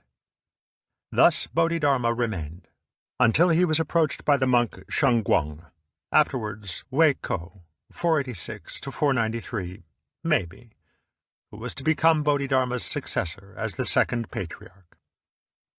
Wei Ko again and again asked Bodhidharma for instruction, but was always refused. Yet he continued to sit in meditation outside the cave, waiting patiently in the snow, in the hope that Bodhidharma would at last relent. In desperation, he finally cut off his left arm and presented it to Bodhidharma as a token of his agonized sincerity. At this, Bodhidharma at last asked Wei Ko what he wanted. "I have no peace of mind, Shin," said Wei Ko. "Please pacify my mind." "Bring out your mind here before me," replied Bodhidharma, "and I will pacify it." "But when I seek my own mind," said Wei Ko, "I cannot find it." "There," snapped Bodhidharma, "I have pacified your mind." At this moment, Wei Ko had his awakening, his Tun Wu, or Satori, so that this interchange purports to be the first instance of what became the characteristic Zen method of instruction, the Wen Da, Japanese Mondo, or question and answer, sometimes loosely called the Zen story. The greater part of Zen literature consists of these anecdotes, many of them much more puzzling than this, and their aim is always to precipitate some type of sudden realization in the questioner's mind, or to test the depth of his insight. For this reason, such anecdotes cannot be explained without spoiling their effect. In some respects, they are like jokes which do not produce their intended effect of laughter when the punchline requires further explanation. One must see the point immediately, or not at all. It should furthermore be understood that the main character of these anecdotes is only rarely symbolic, and then usually in a rather secondary way, as when the dialogue contains allusions which are obvious to both parties. But such commentators as Gernet are, I feel, mistaken in supposing that the main point is the communication of some Buddhist principle by means of a symbol. A satori, which so frequently follows these interchanges, is by no means a mere comprehension of the answer to a riddle. For whatever the Zen master says or does is a direct and spontaneous utterance of suchness, of his Buddha nature, and what he gives is no symbol, but the very thing. Zen communication is always direct pointing, in line with the traditional four-phrase summary of Zen. Outside teaching, apart from tradition, not founded on words and letters, pointing directly to the human mind, seeing into one's nature, and attaining Buddhahood. The successor to Wei Ko is said to have been Song Tsan, died 606, and the story of their initial interview is of the same form as between Wei Ko and Bodhidharma, except that where Wei Ko asked for peace of mind, Song Tsan asked to be cleansed of faults. To him there is attributed a celebrated poem called the Xin Xin Ming, the treatise on faith in the mind. If Song Tsan was indeed its author, this poem is the first clear and comprehensive statement of Zen. Its Taoist flavor is apparent in the opening lines. The perfect Tao is without difficulty, save that it avoids picking and choosing. And again, follow your nature and accord with the Tao. Saunter along, and stop worrying. If your thoughts are tied, you spoil what is genuine. Don't be antagonistic to the world of the senses, for when you are not antagonistic to it, it turns out to be the same as complete awakening. A wise person does not strive wu-wei. The ignorant man ties himself up. If you work on your mind with your mind, how can you avoid an immense confusion? Not only is the poem full of such Taoist terms as wu-wei and zhu-ran, spontaneity, but its whole attitude is that of letting one's mind alone and trusting it to follow its own nature, in contrast to the more typically Indian attitude of bringing it under rigid control and shutting out the experience of the senses. The fourth patriarch, following Song Tsan, is believed to have been Dao Xin, 579 to 651. When he came to Song Tsan, he asked, "What is the method of liberation?" "Who binds you?" replied Song Tsan. "No one binds me." "Why then," asked Song Tsan, "should you seek liberation?" And this was Dao Xin's Satori. The Chuan Tonglu records a fascinating encounter between Dao Xin and the sage Fa Yung, who lived in a lonely temple on Mount Nyu Tu, and was so holy that the birds used to bring him offerings of flowers. As the two men were talking, a wild animal roared close by, and Dao Xin jumped. Fa Yung commented, "I see it is still with you," referring, of course, to the instinctive passion, klesa, of fright. Shortly afterwards, while he was for a moment unobserved, Dao Xin wrote the Chinese character for Buddha on the rock where Fa Yung was accustomed to sit. When Fa Yung returned to sit down, he saw the sacred name and hesitated to sit. "I see," said Dao Xin, "it is still with you." At this remark, Fa Yung was fully awakened, and the birds never brought any more flowers. The fifth patriarch, and here we begin to enter a more reliable chapter of history, was Hung Ran, 601 to 675. At his first meeting with Hung Ran, the patriarch asked, "What is your name?" "Xing." "I have a nature, Xing," replied Hung Ran, punning, "but it's no usual nature." "What is this name?" inquired the patriarch, missing the pun. "It's Buddha nature." "You have no name, then?" "That's because it's an empty nature." Hung Ran was apparently the first of the patriarchs to have any large following, for it is said that he presided over a group of some 500 monks in a monastery on the Yellow Plum Mountain, Wangmei Shan, at the eastern end of modern Hubei. He is, however, much overshadowed by his immediate successor, Wei Neng, 637 to 713, whose life and teaching mark the definitive beginning of a truly Chinese Zen, of Zen as it flourished during what was later called the epoch of Zen activity, the latter 200 years of the Tang dynasty, from about 700 to 906. One must not overlook Wei Neng's contemporaries, for he lived at a time which was most creative for Chinese Buddhism as a whole. The great translator and traveler Chuan Tsang had returned from India in 645 and was expounding the Vijnaptimatra, representation-only doctrines of the Yogacara in Chang'an. His former student, Fa Zeng, 643 to 712, was developing the important school of the Huayan, Japanese Keigon, based on the Avatamsaka Sutra, and which later provided Zen with a formal philosophy. Nor must we forget that not so long before these two men, Jie Kai, 538 to 597, had written his remarkable treatise on the Mahayana method of cessation and contemplation, containing the fundamental teaching of the Tiantai school, which is in many ways close to Zen. Much of Jie Kai's treatise foreshadows in both content and terminology the doctrines of Wei Neng and some of his immediate successors. Wei Neng is said to have had his first awakening when, almost as a boy, he happened to overhear someone reading the Vajrachedika. He set out almost at once for Hung Ran's monastery at Wangmei to have his understanding confirmed and to receive further instructions. We should note, for future reference, that his original Satori occurred spontaneously, without the benefit of a master, and that his biography represents him as an illiterate peasant from the neighborhood of Canton. Apparently, Hung Ran immediately recognized the depth of his insight, but fearing that his humble origins might make him unacceptable in a community of scholarly monks, the patriarch put him to work in the kitchen compound.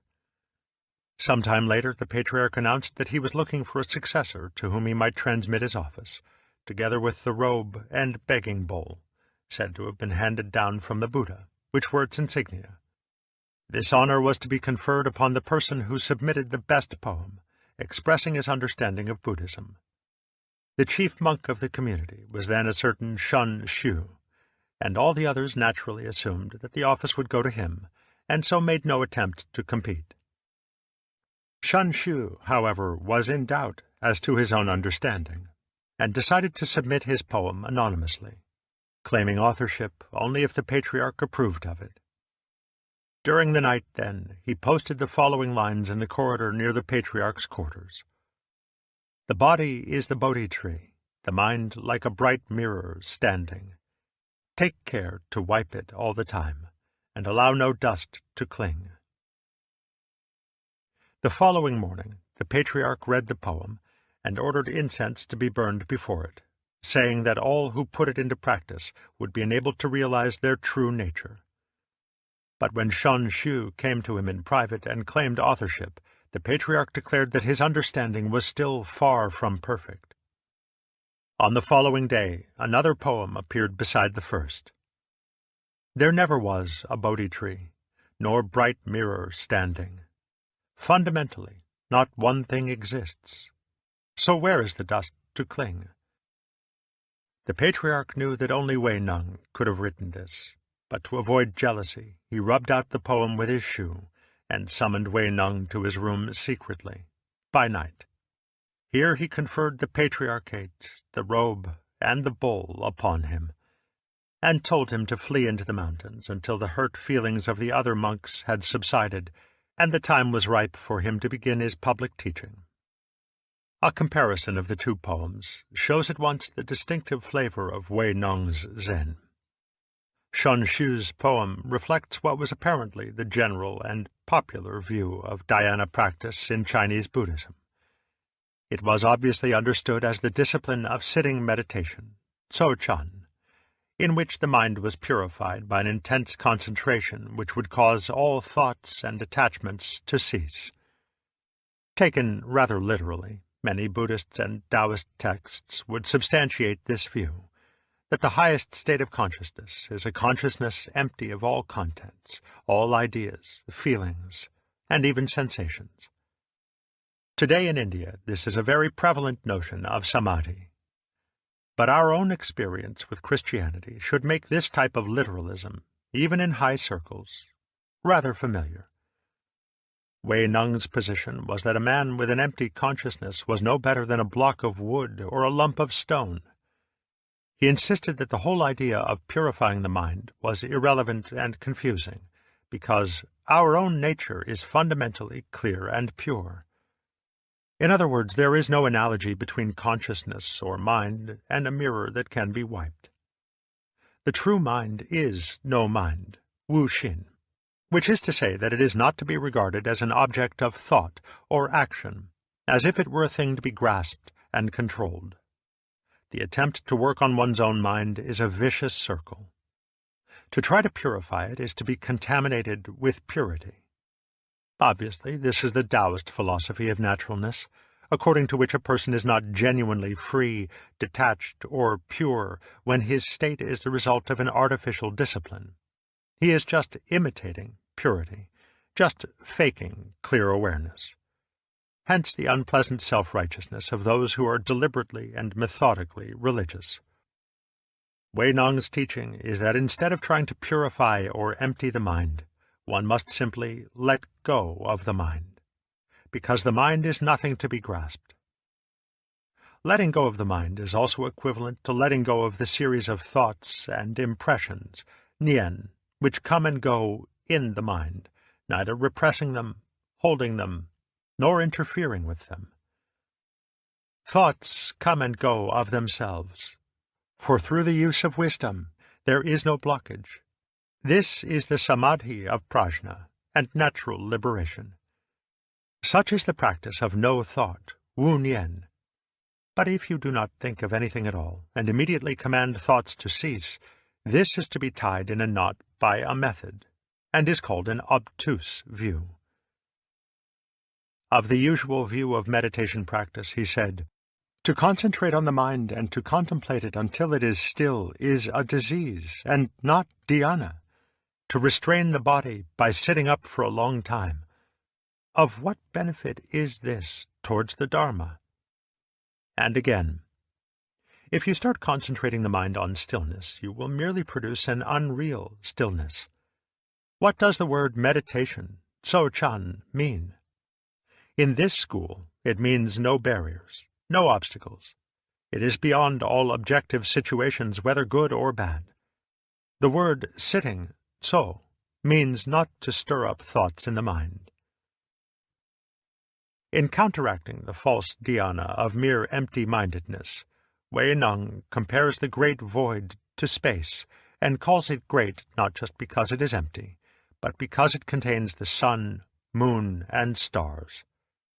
True dhyana is to realize that one's own nature is like space, and that thoughts and sensations come and go in this original mind like birds through the sky, leaving no trace. Awakening, in his school, is sudden because it is for quick-witted rather than slow-witted people. The latter must of necessity understand gradually, or more exactly, after a long time, since the sixth patriarch's doctrine does not admit of stages or growth. To be awakened at all is to be awakened completely, for having no parts or division, the Buddha nature is not realized bit by bit. His final instructions to his disciples contain an interesting clue to the later development of the Mondo, or question-answer, method of teaching. If, in questioning you, someone asks about being, answer with non-being. If he asks about non-being, answer with being. If he asks about the ordinary man, answer in terms of the sage. If he asks about the sage, answer in terms of the ordinary man. By this method of opposites, mutually related, there arises an understanding of the middle way. For every question that you are asked, respond in terms of its opposite. Hui Neng died in 713, and with his death the institution of the Patriarchate ceased, for the genealogical tree of Zen put forth branches. Hui Neng's tradition passed to 5 disciples. Huai Rong died 775, Qing Yuan died 740, Shen Hui 668 to 770, Xuan Jue 665 to 713, and Wei Jung 677 to 744. The spiritual descendants of Huai Rong and Xing Su live on today as the 2 principal schools of Zen in Japan, the Rinzai and the Soto. In the 2 centuries following the death of Hui Neng, the proliferation of lines of descent and schools of Zen is quite complex, and we need do no more than consider some of the more influential individuals. The writings and records of Hui Neng's successors continue to be concerned with naturalness. On the principle that the true mind is no mind, and that our true nature is no special nature, it is likewise stressed that the true practice of Zen is no practice, that is, the seeming paradox of being a Buddha without intending to be a Buddha. According to Shen Hui, if one has this knowledge, it is contemplation, samadhi, without contemplating, wisdom, prajna, without wisdom, practice, without practicing. All cultivation of concentration is wrong-minded from the start. For how, by cultivating concentration, could one obtain concentration? If we speak of working with the mind, does this working consist in activity or inactivity of the mind? If it is inactivity, we should be no different from vulgar fools. But if you say that it is activity, it is then in the realm of grasping, and we are bound up by the passions, klesa. What way, then, should we have of gaining deliverance? The Sravakas cultivate emptiness, dwell in emptiness, and are bound by it. They cultivate concentration, dwell in concentration, and are bound by it. They cultivate tranquility, dwell in tranquility, and are bound by it. If working with the mind is to discipline one's mind, how could this be called deliverance? In the same vein, Xuan Jue begins his celebrated poem, The Song of Realizing the Tao, Zheng Dao Ge. See you not that easy-going man of Tao, who has abandoned learning and does not strive, Wu Wei? He neither avoids false thoughts nor seeks the true, for ignorance is in reality the Buddha nature, and this illusory, changeful, empty body is the Dharma body. The following story is told of Huairong, initiating into Zen his great successor, Ma Tzu, died 1788, who was at the time practicing sitting meditation at the monastery at Chuanfa. "Your Reverence," asked Huairong, "what is the objective of sitting in meditation?" "The objective," answered Ma Tzu, "is to become a Buddha." Thereupon Huairong picked up a floor tile and began to polish it on a rock. "What are you doing, master?" asked Ma Tzu. "I am polishing it for a mirror," said Huairong. How could polishing a tile make a mirror? How could sitting in meditation make a Buddha? Ma Tzu was the first Zen master celebrated for strange words and extraordinary behavior, and is described as one who walked like a bull and glared like a tiger. When a monk asked him, "How do you get into harmony with the Tao?" Ma Tzu replied, "I am already out of harmony with the Tao." He was the first to answer questions about Buddhism by hitting the questioner, or by giving a loud shout, "Ho!" Sometimes, however, he was more discursive, and one of his lectures takes up the problem of discipline thus: "The Tao has nothing to do with discipline. If you can say that it is attained by discipline, when the discipline is perfected, it can again be lost. Or, finishing the discipline turns out to be losing the Tao. If you say that there is no discipline, this is to be the same as ordinary people." Xing Su's disciple Shi Tu, 700 to 790, in the line of Soto Zen, was even more forthright. "My teaching, which has come down from the ancient Buddhas, is not dependent on meditation, dhyana, or on diligent application of any kind. When you attain the insight as attained by the Buddha, you realize that mind is Buddha, and Buddha is mind, that mind, Buddha, sentient beings, Bodhi and Klesa, are of one and the same substance, while they vary in names." His interesting name, Stonehead, is attributed to the fact that he lived on top of a large rock near the monastery of Hangzhou. With Ma Tzu's disciple Nanchuan, 748 to 834, and his successor Zhaozhu, 778 to 897, the teaching of Zen became peculiarly lively and disturbing. The Wu Men Guan tells us how Nanchuan interrupted a dispute among his monks as to the ownership of a cat by threatening to cleave the animal with his spade if none of the monks could say a good word, that is, give an immediate expression of his Zen. There was dead silence, so the master cut the cat in two. Later in the day, Nanchuan recounted the incident to Zhaozhu, who at once put his shoes on his head and left the room. "If you had been here," said Nanchuan, "the cat would have been saved."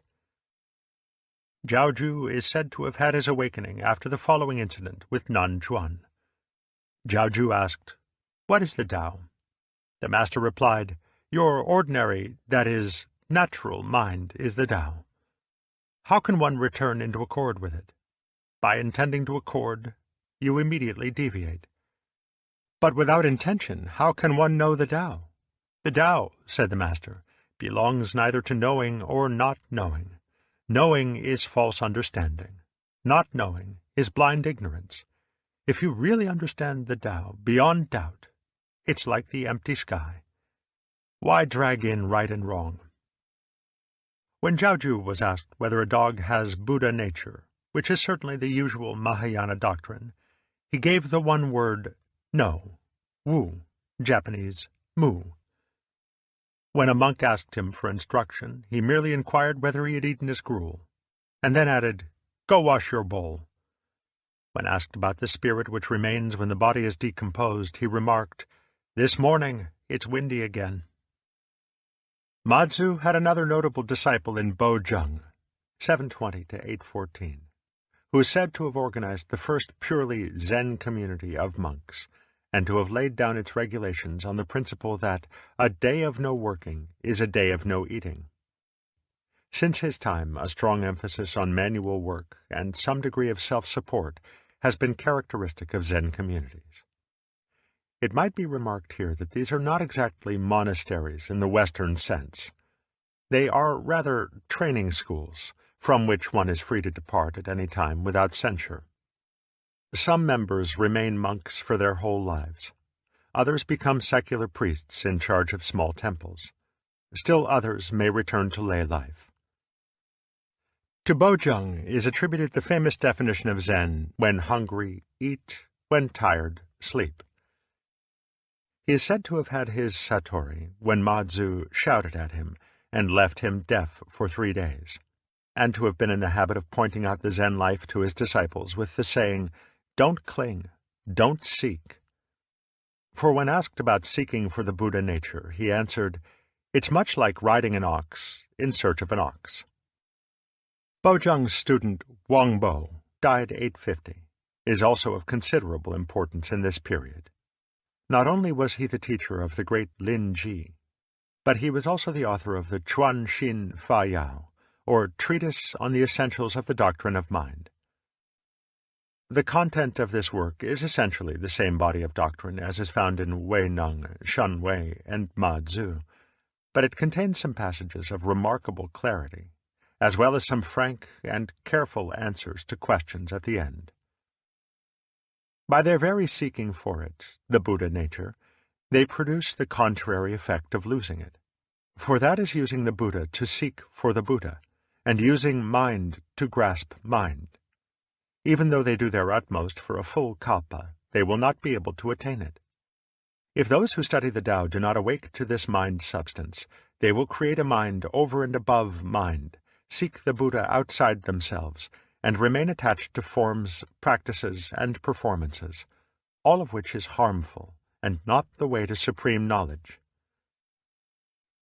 Much of it is devoted to a clarification of what is meant by the void, and by the terms no mind, wu xin, and no thought, wu nian, all of which are carefully distinguished from literal blankness or nothingness. The use of Taoist language and ideas is found throughout the text. Fearing that none of you would understand, they, the Buddhas, gave it the name Tao. But you must not base any concept upon that name. So it is said that when the fish is caught, the trap is forgotten. From Zhuangzi.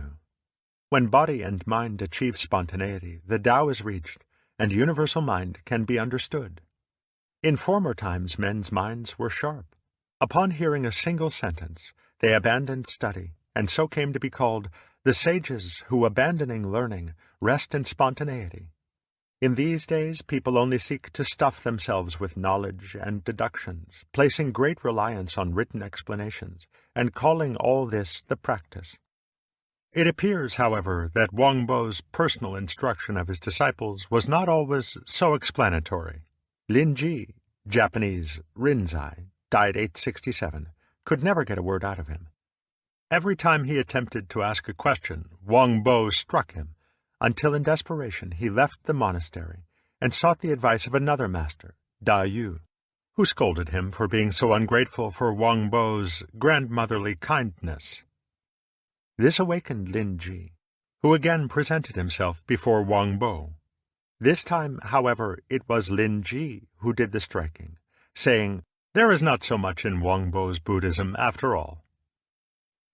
The record of Lin Ji's teaching, the Lin Ji Lu, Japanese Rinzai Roku, shows a character of immense vitality and originality.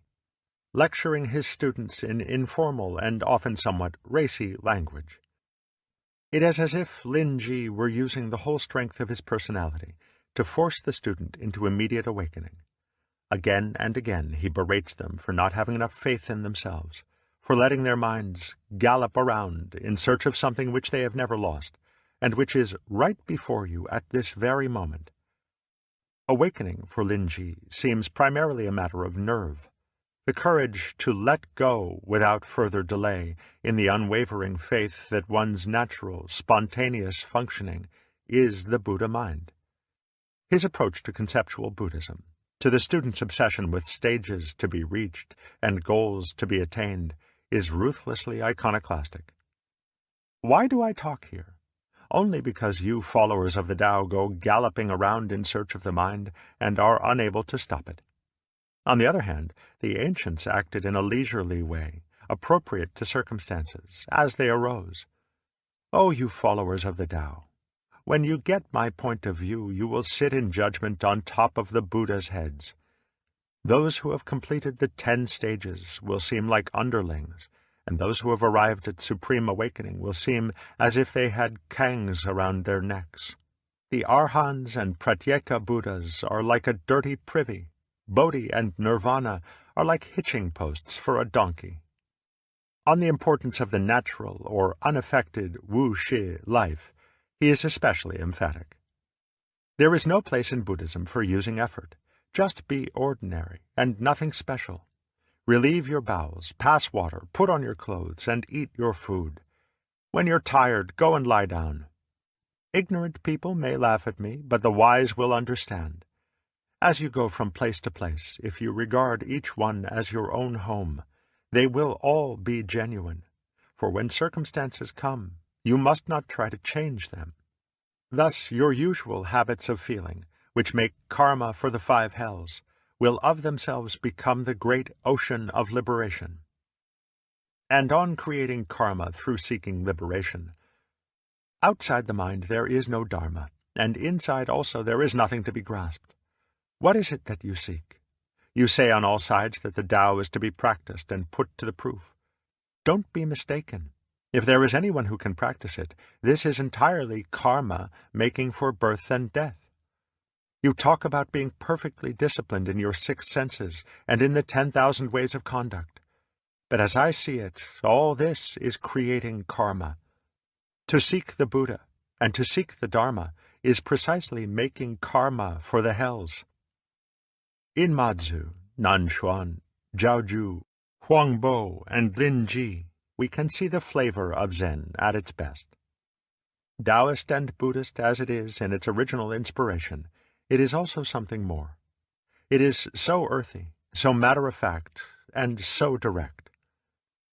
The difficulty of translating the records of these masters is that their style of Chinese is neither classical nor modern, but rather the colloquial speech of the Tang dynasty. Its naturalness is less refined, less obviously beautiful than that of the Taoist sages and poets. It is almost rough and common. I say almost because the expression is not really correct. We are at a loss for parallels from other cultures for comparison, and the Western student can best catch its flavor through observing the works of art which it was subsequently to inspire. The best image might be a garden consisting of no more than an expanse of raked sand, as a ground for several unhewn rocks overgrown with lichens and moss, such as one may see today in the Zen temples of Kyoto. The media are the simplest imaginable. The effect is as if man had hardly touched it, as if it had been transported unchanged from the seashore.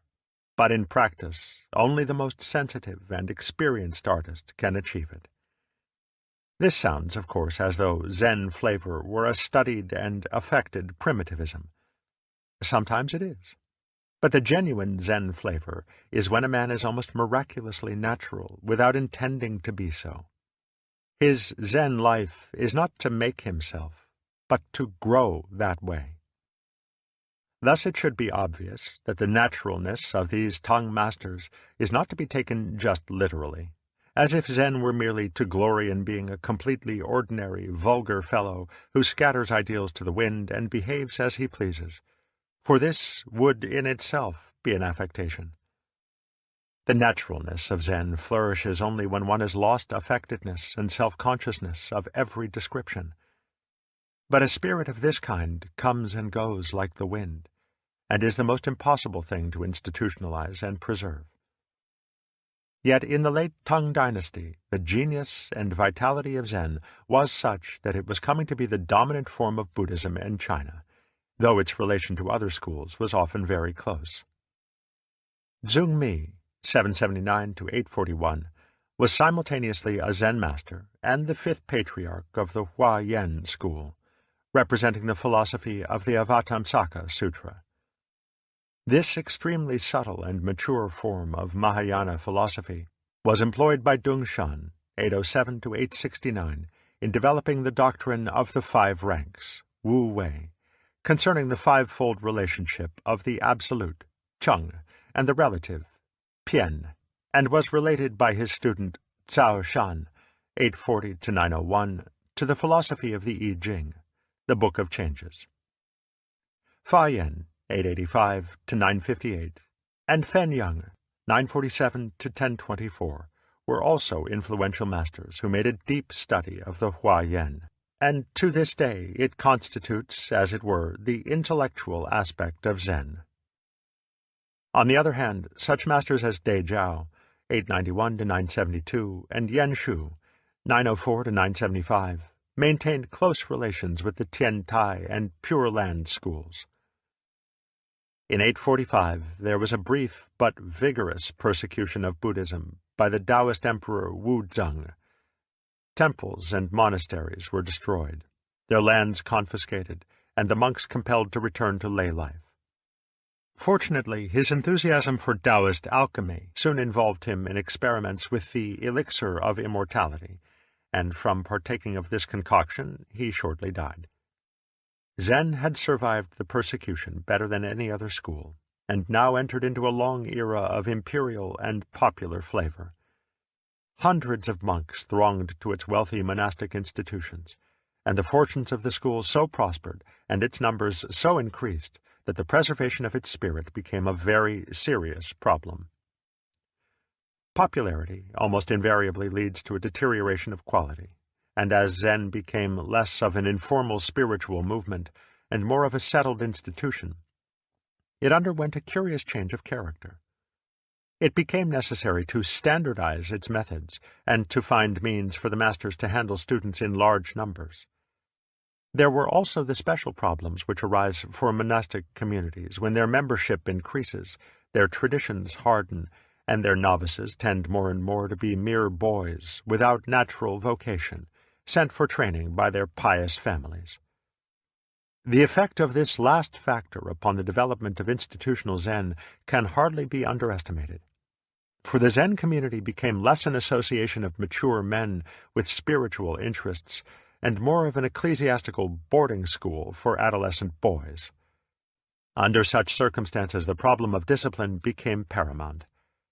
The Zen masters were forced to concern themselves not only with the way of liberation from convention, but also with the instilling of convention, of ordinary manners and morals, in raw youths.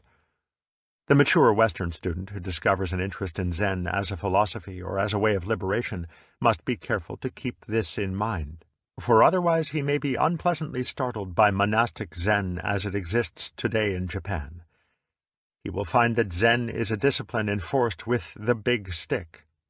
He will find that, although it is still an effective way of liberation at its upper end, its main preoccupation is with a disciplinary regimen which trains character in the same way as old-fashioned British public schools or the Jesuit novitiate. But it does the job remarkably well. The Zen type is an extremely fine type, as types go, self-reliant, humorous, clean and orderly to a fault, energetic, though unhurried, and hard as nails, without lack of keen aesthetic sensibility. The general impression of these men is that they have the same sort of balance as the Daruma doll. They are not rigid, but no one can knock them down. Still another crucial problem arises when a spiritual institution comes into prosperity and power. The very human problem of competition for office, and of who has the right to be a master. Concern for this problem is reflected in the writing of the Chuan Deng Lu, or Record of the Transmission of the Lamp, by Dao Yuan, in about 1004. For one of the main objects of this work was to establish a proper apostolic succession for the Zen tradition, so that no one could claim authority unless his satori had been approved by someone who had been approved, right back to the time of the Buddha himself. Nothing, however, is more difficult than establishing proper qualifications in the imponderable realm of spiritual insight. Where the candidates are few, the problem is not so grave, but where one master is responsible for some hundreds of students, the process of teaching and testing requires standardization, Zen solved this problem with remarkable ingenuity, employing a means which not only provided a test of competence, but, what was much more, a means of transmitting the Zen experience itself with a minimum of falsification. This extraordinary invention was the system of the Gung-an, Japanese koan, or Zen problem. Literally, this term means a public document, or case, in the sense of a decision creating a legal precedent. Thus, the koan system involves passing a series of tests based on the mondo, or anecdotes of the old masters. One of the beginning koans is Jiaoju's answer, wu, or no, to the question as to whether a dog has Buddha nature. The student is expected to show that he has experienced the meaning of the koan by a specific and usually nonverbal demonstration, which he has to discover intuitively. The period of prosperity, which came with the 10th and 11th centuries, was attended by a sense of loss of spirit, which in turn gave rise to much study of the great Tang masters. Their anecdotes were subsequently collected in such anthologies as the Bi Yen Lu, 1125, and the Wu Men Kuan, 1229. The use of these anecdotes for the koan method was originated by Yuan Wu, 1063 to 1135, and his disciple Da Hui, 1089 to 1163, in the 10th or 11th generation of descent from Lin Ji. However, something which already began to resemble it was employed by Huang Lung, 1002 to 1069, in order to cope with his particularly large following. He devised 3 test questions known as Huang Lung's 3 barriers. Question: Everybody has a place of birth. Where is your place of birth? Answer: Early this morning I ate white rice gruel. Now I'm hungry again. Question: How is my hand like the Buddha's hand?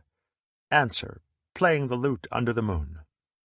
Question: How is my foot like a donkey's foot? Answer: When the white heron stands in the snow, it has a different color. No doubt the answers given were the original replies to the questions, but later the problem becomes both the question and its answer, for the student is expected to see into the relationship between the two, which, to say the least, is none too obvious.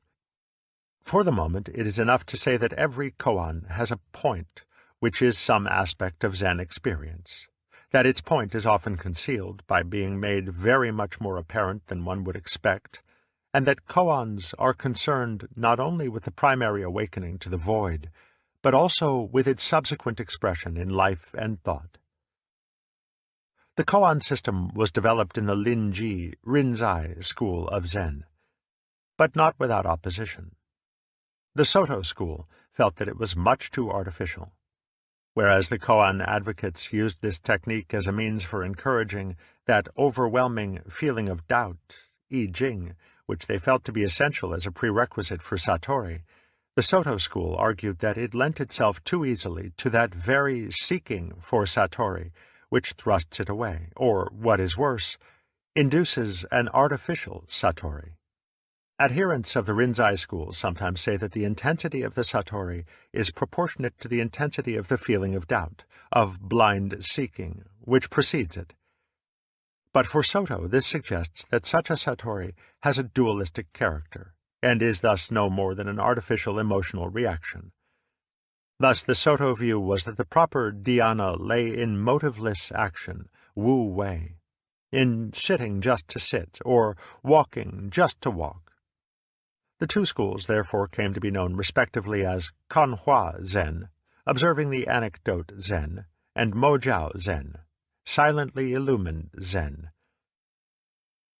The Rinzai school of Zen was introduced into Japan in 1191 by the Japanese Tiantai monk Eisai, 1141 to 1215, who established monasteries at Kyoto and Kamakura under imperial patronage.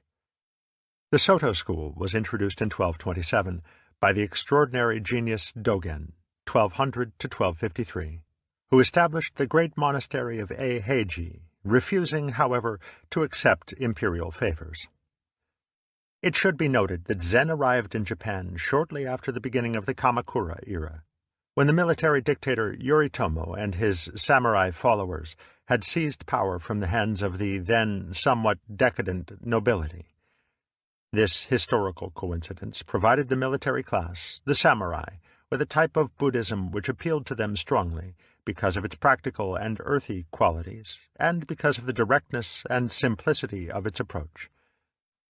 Thus there arose that peculiar way of life called Bushido, the Tao of the warrior, which is essentially the application of Zen to the arts of war. The association of the peace-loving doctrine of the Buddha with the military arts has always been a puzzle to Buddhists of other schools. It seems to involve the complete divorce of awakening from morality. But one must face the fact that, in its essence, the Buddhist experience is a liberation from conventions of every kind, including the moral conventions. On the other hand, Buddhism is not a revolt against convention. And in societies where the military caste is an integral part of the conventional structure, and the warrior's role an accepted necessity, Buddhism will make it possible for him to fulfill that role as a Buddhist. The medieval cult of chivalry should be no less of a puzzle to the peace-loving Christian. The contribution of Zen to Japanese culture has by no means been confined to Bushido. It has entered into almost every aspect of the people's life. Their architecture, poetry, painting, gardening, their athletics, crafts, and trades. It has penetrated the everyday language and thought of the most ordinary folk. For by the genius of such Zen monks as Dogen, Hakuin, and Bankei, and by such poets as Ryokan and Basho, and by such a painter as Sesshu, Zen has been made extraordinarily accessible to the common mind. Dogen, in particular, made an incalculable contribution to his native land. His immense work, the Shobogenzo, Treasury of the Eye of the True Doctrine, was written in the vernacular and covered every aspect of Buddhism, from its formal discipline to its profoundest insights. His doctrine of time, change, and relativity is explained with the aid of the most provoking poetic images, and it is only regrettable that no one has yet had the time and talent to translate this work into English. Hakuin, 1685 to 1768, reconstituted the koan system, and is said to have trained no less than 80 successors in Zen. Bankei, 1622 to 1693, found a way of presenting Zen with such ease and simplicity that it seemed almost too good to be true. He spoke to large audiences of farmers and country folk, but no one important seems to have dared to follow him. Meanwhile, Zen continued to prosper in China until well into the Ming Dynasty, 1368 to 1643, when the divisions between the various schools of Buddhism began to fade, and the popularity of the Pure Land school, with its easy way of invoking the name of Amitabha, began to be fused with koan practice, and at last to absorb it. A few Zen communities seem to have survived to the present day, but so far as I have been able to study them, their emphasis inclines either to Soto or to the more occultist preoccupations of Tibetan Buddhism. In either case, their view of Zen seems to be involved with a somewhat complex and questionable doctrine of man's psychic anatomy, which would appear to derive from Taoist alchemical ideas. The history of Chinese Zen raises one problem of great fascination. Both Rinzai and Soto Zen, as we find them in Japanese monasteries today, put enormous emphasis on zazen, or sitting meditation, a practice which they follow for many hours of the day, attaching great importance to the correctness of posture and the way of breathing which it involves. To practice Zen is, to all intents and purposes, to practice Zazen, to which the Rinzai school adds Sanzen, the periodic visits of the master, Roshi, for presenting one's view of the koan. However, the Shun Wei Hojung E.G. records the following conversation between Shun Wei and a certain Chung. The master asked Dhyana master Chung, "What method must be practiced to see into one's own nature?" It is first of all necessary to apply oneself to the practice of sitting cross-legged in samadhi. Once samadhi is obtained, one must, by means of samadhi, awaken prajna in oneself. By prajna, one is able to see into one's own nature. Shanwei. When one practices samadhi, isn't this a deliberate activity of the mind? Chung. Yes. Shanwei. Then this deliberate activity of the mind is an activity of restricted consciousness, and how can it bring seeing into one's own nature? Chung. To see into one's own nature, it is necessary to practice samadhi. How could one see it otherwise? Shanwei. All practice of samadhi is fundamentally a wrong view. How, by practicing samadhi, could one attain samadhi? We've already mentioned the incident between Ma Zu and Wai Rong, in which the latter compared sitting in meditation to polishing a tile for a mirror. On another occasion, Wai Rong said, "To train yourself in sitting meditation, zazen, is to train yourself to be a sitting Buddha. If you train yourself in zazen, you should know that Zen is neither sitting nor lying. If you train yourself to be a sitting Buddha, you should know that the Buddha is not a fixed form. Since the Dharma has no fixed abode, it is not a matter of making choices.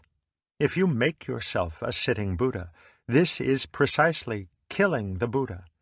If you adhere to the sitting position, you will not attain the principle of Zen." This seems to be the consistent doctrine of all the Tang masters, from Huineng to Linji. Nowhere in their teachings have I been able to find any instruction in or recommendation of the type of zazen which is today the principal occupation of Zen monks. On the contrary, the practice is discussed time after time in the apparently negative fashion of the two quotations just cited. It could be assumed that zazen was so much the normal rule of the Zen monk's life that our sources do not bother to discuss it, and that their teachings are designed solely for advanced students who have so mastered zazen that the time has come to go beyond it. This, however, does not agree too well with the references to the enormous clerical and lay audiences attending some of the discourses, since it would be somewhat fantastic to suppose that China was swarming with accomplished yogis. The discourses frequently begin by saying, in a rather brief and offhand fashion, that these teachings are for those who are well trained in the Buddhist virtues. But this could mean no more than that they are for mature people who have mastered the ordinary social and moral conventions, and are therefore not in danger of using Buddhism as a pretext for rebellion against the common decencies. Alternatively, it could be assumed that the type of zazen under criticism is zazen practiced for a purpose, to get Buddhahood, instead of sitting just to sit. This would concur with the Soto objection to the Rinzai school, with its method of cultivating the state of great doubt by means of the koan. While the Soto is not quite fair to the Rinzai in this respect, this would certainly be a plausible interpretation of the early master's doctrine. However, there are several references to the idea that prolonged sitting is not much better than being dead. There is, of course, a proper place for sitting, along with standing, walking, and lying. But to imagine that sitting contains some special virtue is attachment to form. Thus, in the Tanjing, Huineng says, "A living man who sits and does not lie down, a dead man who lies down and does not sit. After all, these are just dirty skeletons." Even in Japanese Zen, one occasionally encounters a Zen practice which lays no special emphasis upon zazen, but rather stresses the use of one's ordinary work as the means of meditation. This was certainly true of Bankei, and this principle underlies the common use of such arts as tea ceremony, flute playing, brush drawing, archery, fencing, and jujutsu, as ways of practicing Zen. Perhaps, then, the exaggeration of zazen in later times is part and parcel of the conversion of the Zen monastery into a boys' training school. To have them sit still for hours on end under the watchful eyes of monitors with sticks is certainly a sure method of keeping them out of mischief. Yet however much zazen may have been exaggerated in the Far East, a certain amount of sitting just to sit might well be the best thing in the world for the jittery minds and agitated bodies of Europeans and Americans, provided they do not use it as a method of turning themselves into Buddhas. Part 2. Principles and Practice. Chapter 1. Empty and Marvelous. The opening words of the oldest Zen poem say that the perfect way, Tao, is without difficulty, save that it avoids picking and choosing. Only when you stop liking and disliking will all be clearly understood. A split hair's difference, and heaven and earth are set apart. If you want to get to the plain truth, be not concerned with right and wrong. The conflict between right and wrong is the sickness of the mind. The point is not to make an effort to silence the feelings and cultivate bland indifference. It is to see through the universal illusion that what is pleasant or good may be wrested from what is painful or evil. It was a first principle in Taoism that when everyone recognizes beauty as beautiful, there is already ugliness. When everyone recognizes goodness as good, there is already evil. To be and not to be arise mutually. Difficult and easy are mutually realized. Long and short are mutually contrasted. High and low are mutually posited. Before and after are in mutual sequence. To see this is to see that good without evil is like up without down, and that to make an ideal of pursuing the good is like trying to get rid of the left by turning constantly to the right. One is therefore compelled to go round in circles. The logic of this is so simple that one is tempted to think it over simple. The temptation is all the stronger because it upsets the fondest illusion of the human mind, which is that in the course of time everything may be made better and better. For it is the general opinion that were this not possible, the life of man would lack all meaning and incentive. The only alternative to a life of constant progress is felt to be a mere existence, static and dead, so joyless and inane that one might as well commit suicide. The very notion of this only alternative shows how firmly the mind is bound in a dualistic pattern, how hard it is to think in any other terms than good or bad, or a muddy mixture of the two. Yet Zen is a liberation from this pattern, and its apparently dismal starting point is to understand the absurdity of choosing, of the whole feeling that life may be significantly improved by a constant selection of the good. One must start by getting the feel of relativity, and by knowing that life is not a situation from which there is anything to be grasped or gained, as if it were something which one approaches from outside, like a pie or a barrel of beer. To succeed is always to fail, in the sense that the more one succeeds in anything, the greater is the need to go on succeeding. To eat is to survive to be hungry. The illusion of significant improvement arises in moments of contrast, as when one turns from the left to the right on a hard bed. The position is better so long as the contrast remains, but before long the second position begins to feel like the first, and so one acquires a more comfortable bed, and for a while sleeps in peace. But the solution of the problem leaves a strange vacuum in one's consciousness, a vacuum soon filled by the sensation of another intolerable contrast, hitherto unnoticed, and just as urgent, just as frustrating as the problem of the hard bed. The vacuum arises because the sensation of comfort can be maintained only in relation to the sensation of discomfort, just as an image is visible to the eye only by reason of a contrasting background. The good and the evil, the pleasant and the painful, are so inseparable, so identical in their difference, like the two sides of a coin, that fair is foul, and foul is fair.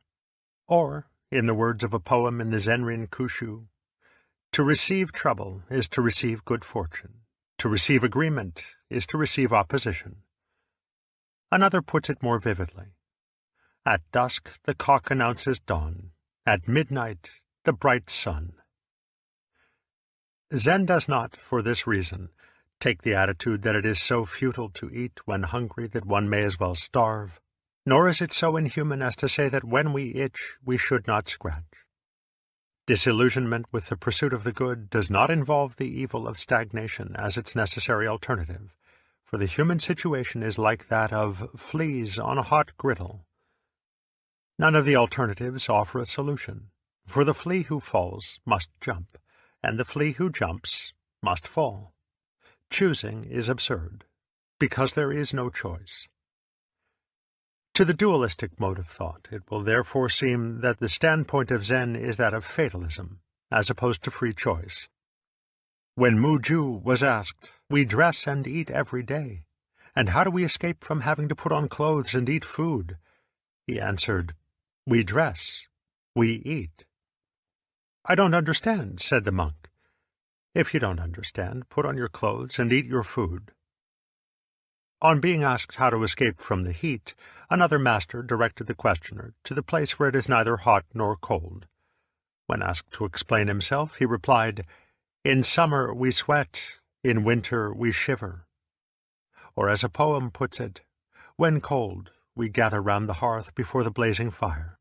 When hot, we sit on the bank of the mountain stream in the bamboo grove." And from this point of view, one can see the sun in the midst of the rain, scoop clear water from the heart of the fire. But the viewpoint is not fatalistic. It is not simply submission to the inevitability of sweating when it is hot, shivering when it is cold, eating when hungry, and sleeping when tired. Submission to fate implies someone who submits, someone who is the helpless puppet of circumstances. And for Zen, there is no such person. The duality of subject and object, of the knower and the known, is seen to be just as relative, as mutual, as inseparable as every other. We do not sweat because it is hot. The sweating is the heat. It is just as true to say that the sun is light because of the eyes as to say that the eyes see light because of the sun. The viewpoint is unfamiliar because it is our settled convention to think that heat comes first, and then, by causality, the body sweats. To put it the other way round is startling, like saying cheese and bread instead of bread and cheese. Thus the Zen Rinkushu says, "Fire does not wait for the sun to be hot, nor the wind for the moon to be cool." This shocking and seemingly illogical reversal of common sense may perhaps be clarified by the favorite Zen image of the moon in the water. The phenomenon moon in the water is likened to human experience. The water is the subject, and the moon the object. When there is no water, there is no moon in the water, and likewise when there is no moon. But when the moon rises, the water does not wait to receive its image, and when even the tiniest drop of water is poured out, the moon does not wait to cast its reflection. For the moon does not intend to cast its reflection, and the water does not receive its image on purpose. The event is caused as much by the water as by the moon, and as the water manifests the brightness of the moon manifests the clarity of the water. Another poem in the Zen Rinkushu says, "Trees show the bodily form of the wind. Waves give vital energy to the moon." To put it less poetically, human experience is determined as much by the nature of the mind and the structure of its senses as by the external objects whose presence the mind reveals. Men feel themselves to be victims or puppets of their experience because they separate themselves from their minds, thinking that the nature of the mind-body is something involuntarily thrust upon them. They think that they did not ask to be born, did not ask to be given a sensitive organism to be frustrated by alternating pleasure and pain. But Zen asks us to find out who it is that has this mind, and who it was that did not ask to be born before father and mother conceived us. Thence it appears that the entire sense of subjective isolation, of being the one who was given a mind, and to whom experience happens, is an illusion of bad semantics, the hypnotic suggestion of repeated wrong thinking. For there is no myself apart from the mind-body which gives structure to my experience. It is likewise ridiculous to talk of this mind-body as something which was passively and involuntarily given a certain structure. It is that structure, and before the structure arose, there was no mind-body. Our problem is that the power of thought enables us to construct symbols of things apart from the things themselves. This includes the ability to make a symbol, an idea of ourselves apart from ourselves. Because the idea is so much more comprehensible than the reality, the symbol so much more stable than the fact, we learn to identify ourselves with our idea of ourselves. Hence the subjective feeling of a self which has a mind, of an inwardly isolated subject to whom experiences involuntarily happen. With its characteristic emphasis on the concrete, Zen points out that our precious self is just an idea, useful and legitimate enough if seen for what it is, but disastrous if identified with our real nature. The unnatural awkwardness of a certain type of self-consciousness comes into being when we are aware of conflict or contrast between the idea of ourselves on the one hand and the immediate concrete feeling of ourselves on the other. When we are no longer identified with the idea of ourselves, the entire relationship between subject and object, knower and known, undergoes a sudden and revolutionary change. It becomes a real relationship, a mutuality in which the subject creates the object just as much as the object creates the subject. The knower no longer feels himself to be independent of the known. The experiencer no longer feels himself to stand apart from the experience. Consequently, the whole notion of getting something out of life, of seeking something from experience, becomes absurd. To put it in another way, it becomes vividly clear that in concrete fact I have no other self than the totality of things of which I am aware. This is the Hua-Yen Kegon doctrine of the net of jewels, of Shi-Shi-Wu-I, Japanese Ji-Ji-Mu-Ge, in which every jewel contains the reflection of all the others.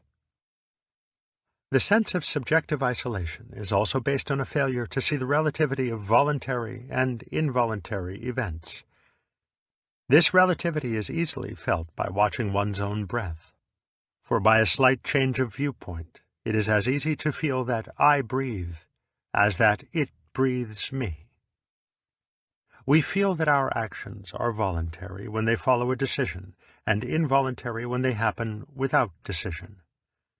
But if decision itself were voluntary, every decision would have to be preceded by a decision to decide, an infinite regression, which, fortunately, does not occur. Oddly enough, if we had to decide, we would not be free to decide. We are free to decide because decision happens. We just decide without having the faintest understanding of how we do it. In fact, it is neither voluntary nor involuntary.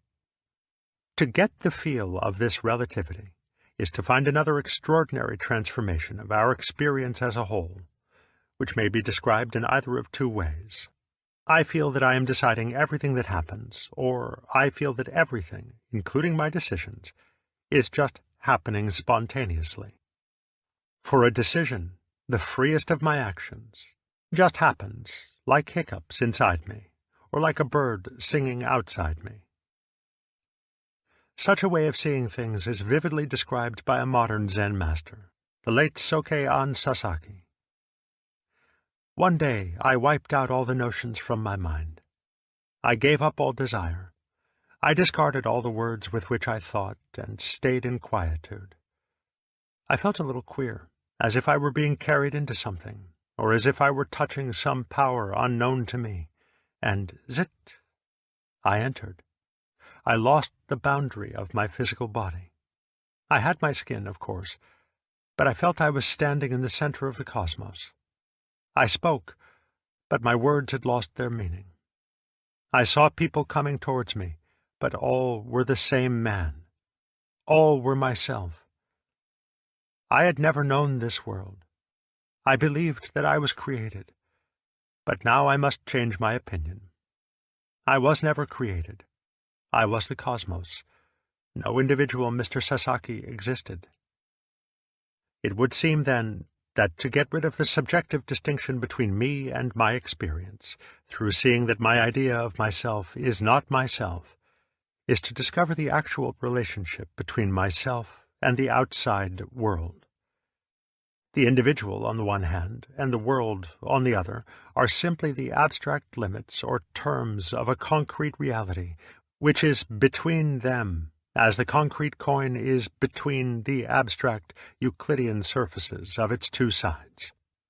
Similarly, the reality of all inseparable opposites, life and death, good and evil, pleasure and pain, gain and loss, is that between for which we have no words. Man's identification with his idea of himself gives him a specious and precarious sense of permanence. For this idea is relatively fixed, being based upon carefully selected memories of his past, memories which have a preserved and fixed character. Social convention encourages the fixity of the idea because the very usefulness of symbols depends upon their stability. Convention therefore encourages him to associate his idea of himself with equally abstract and symbolic roles and stereotypes, since these will help him to form an idea of himself which will be definite and intelligible. But to the degree that he identifies himself with the fixed idea, he becomes aware of life as something which flows past him, faster and faster as he grows older, as his idea becomes more rigid, more bolstered with memories. The more he attempts to clutch the world, the more he feels it as a process in motion. On one occasion, Ma Tzu and Bo Jung were out for a walk, when they saw some wild geese flying past. "What are they?" asked Ma Tzu. "They're wild geese," said Bo Jung. "Where are they going?" demanded Ma Tzu. Po Jung replied, "They've already flown away." Suddenly Ma Tzu grabbed Bo Jung by the nose and twisted it so that he cried out in pain. "How?" shouted Ma Tzu. "Could they ever have flown away?" This was the moment of Bo Jung's awakening. The relativity of time and motion is one of the principal themes of Dogen's Shobogenzo, where he writes, "If we watch the shore while we are sailing in a boat, we feel that the shore is moving. But if we look nearer to the boat itself, we know then that it is the boat which moves. When we regard the universe in confusion of body and mind, we often get the mistaken belief that our mind is constant. But if we actually practice Zen and come back to ourselves, we see that this was wrong. When firewood becomes ashes, it never returns to being firewood. But we should not take the view that what is latterly ashes was formerly firewood. What we should understand is that according to the doctrine of Buddhism, firewood stays at the position of firewood. There are former and later stages, but these stages are clearly cut. It is the same with life and death. Thus we say in Buddhism that the unborn is also the undying. Life is a position of time. Death is a position of time.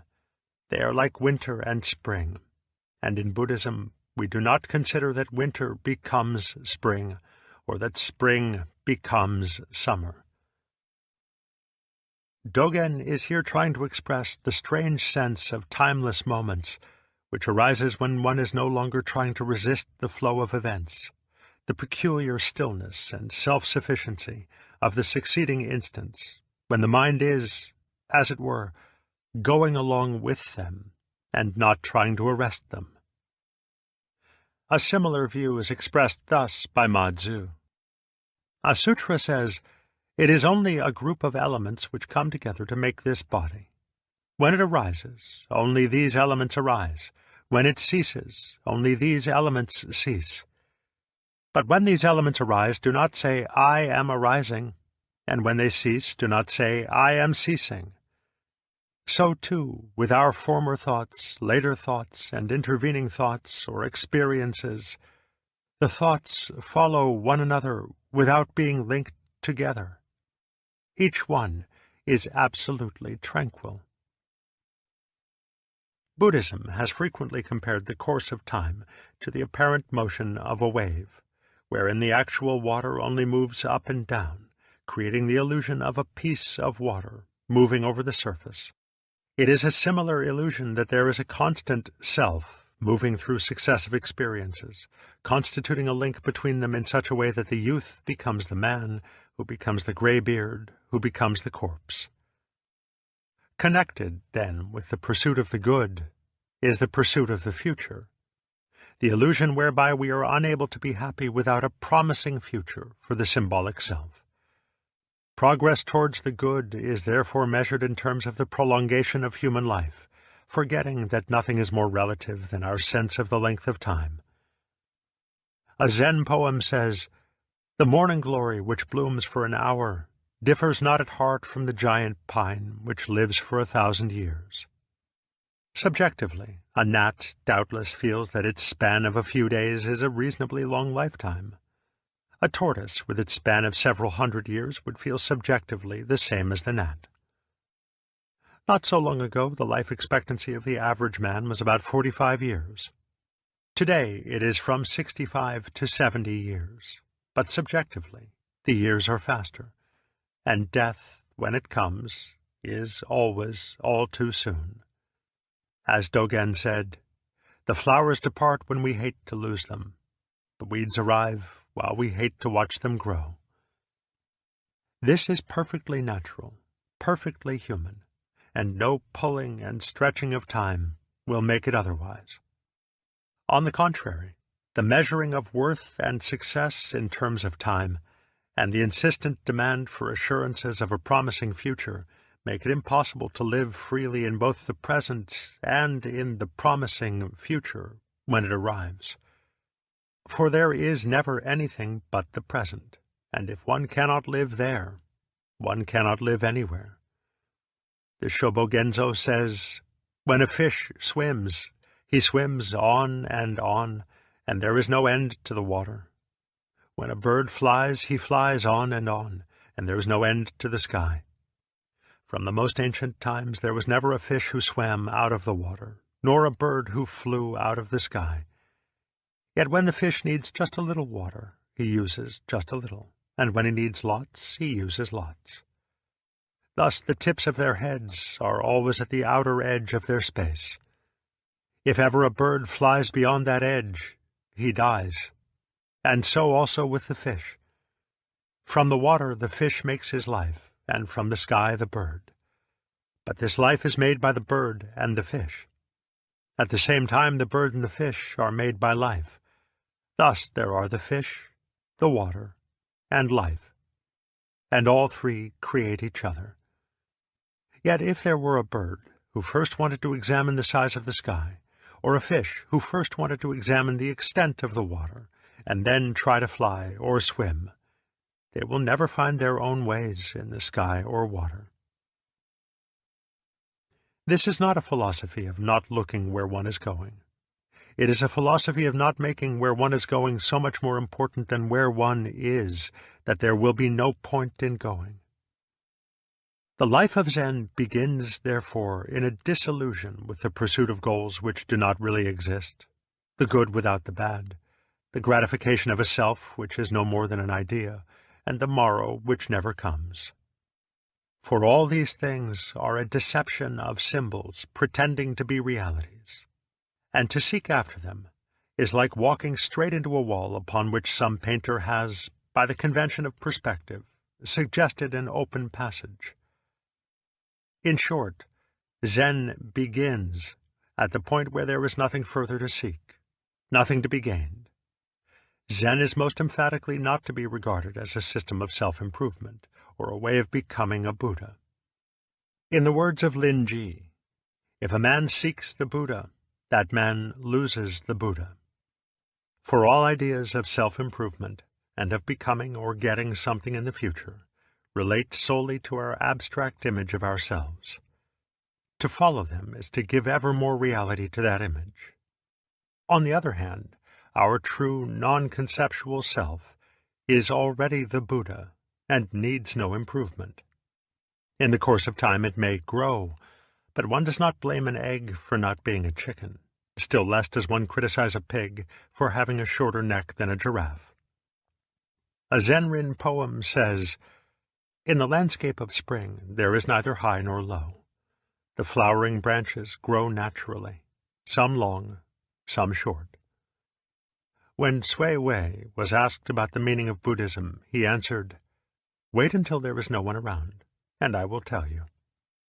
Some time later the monk approached him again, saying, "There is nobody here now. Please answer me." Sui Wei led him out into the garden and went over to the bamboo grove, saying nothing. Still the monk did not understand. So at last Sui Wei said, "Here is a tall bamboo. There is a short one." Or, as another Zen verse puts it, "A long thing is the long body of Buddha. A short thing is the short body of Buddha." What is therefore to be gained from Zen is called Wu Shi, Japanese Buji, or nothing special. For as the Buddha says in the Vajracchedika, "I obtained not the least thing from unexcelled, complete awakening, and for this very reason it is called unexcelled, complete awakening." The expression Wu Shi also has the sense of the perfectly natural and unaffected, in which there is no fuss or business. The attainment of Satori is often suggested by the old Chinese poem, "Mount Lu in misty rain, the river Je at high tide. When I had not been there, no rest from the pain of longing. I went there and returned. It was nothing special. Mount Lu in misty rain, the river Je at high tide." According to the famous sayings of Qing Yuan, "Before I had studied Zen for 30 years, I saw mountains as mountains and waters as waters. When I arrived at a more intimate knowledge, I came to the point where I saw that mountains are not mountains and waters are not waters. But now that I have got its very substance, I am at rest. For it's just that I see mountains once again as mountains, and waters once again as waters." The difficulty of Zen is, of course, to shift one's attention from the abstract to the concrete, from the symbolic self to one's true nature. So long as we merely talk about it, so long as we turn over ideas in our minds about symbol and reality, or keep repeating, "I am not my idea of myself," this is still mere abstraction. Zen created the method, upaya, of direct pointing, in order to escape from this vicious circle, in order to thrust the real immediately to our notice. When reading a difficult book, it is of no help to think, "I should concentrate," for one thinks about concentration instead of what the book has to say. Likewise, in studying or practicing Zen, it is of no help to think about Zen. To remain caught up in ideas and words about Zen is, as the old masters say, to stink of Zen. For this reason the masters talk about Zen as little as possible, and throw its concrete reality straight at us. This reality is the suchness, tathata, of our natural, non-verbal world. If we see this just as it is, there is nothing good, nothing bad, nothing inherently long or short, nothing subjective, and nothing objective. There is no symbolic self to be forgotten, and no need for any idea of a concrete reality to be remembered. A monk asked Zhao Ju, "For what reason did the first patriarch come from the West?" This is a formal question, asking for the central point of Bodhidharma's teaching, that is, of Zen itself. Zhao Ju answered, "The cypress tree in the yard." "Aren't you trying," said the monk, "to demonstrate it by means of an objective reality?" "I am not," retorted the master. "For what reason, then, did the first patriarch come from the West?" "The cypress tree in the yard."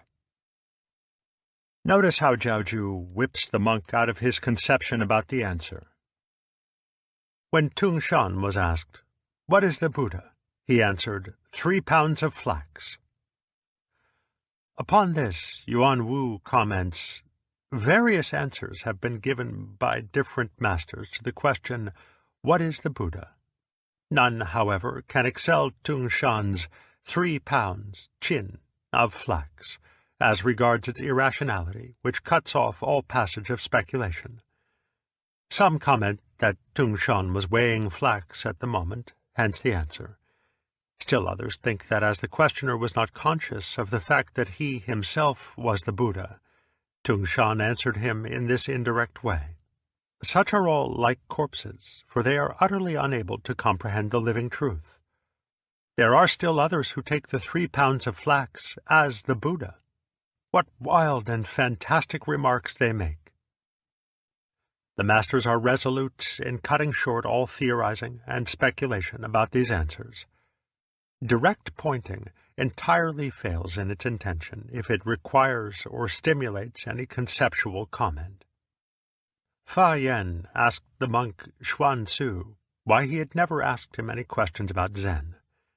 The monk explained that he had already attained his understanding from another master. Pressed by Fa Yen for an explanation, the monk said that when he had asked his teacher, "What is the Buddha?"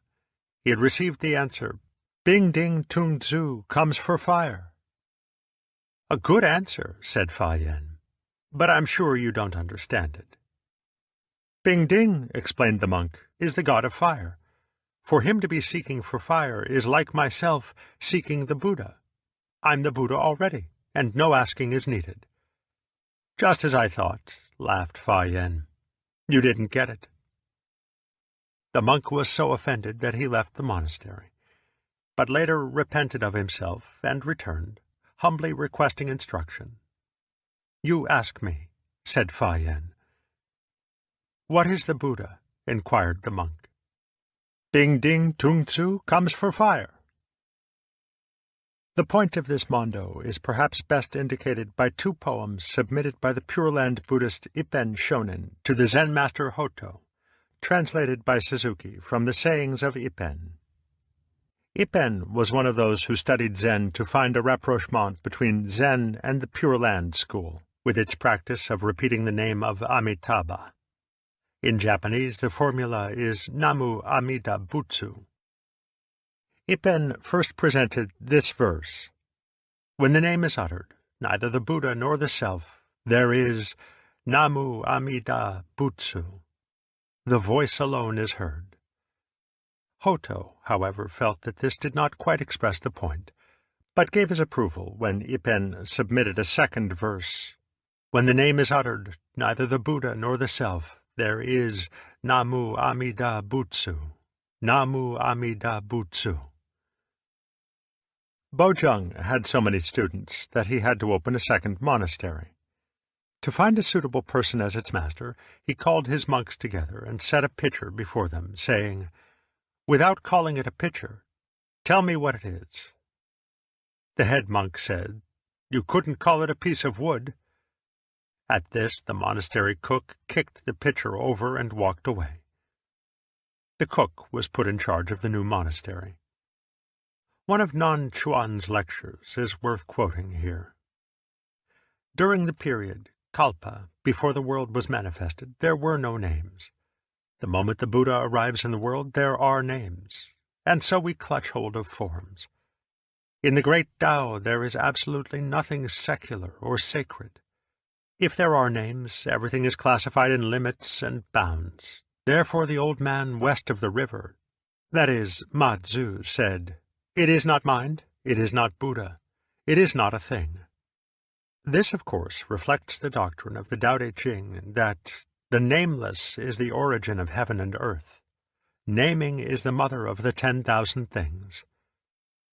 But Lao Tzu's nameless and Nan Chuan's kalpa of the void before the manifestation of the world are not prior to the conventional world of things in time. They are the suchness of the world just as it is now, and to which the Zen masters are directly pointing. Bojung's cook was living wide awake in that world, and answered the master's problem in its concrete and nameless terms.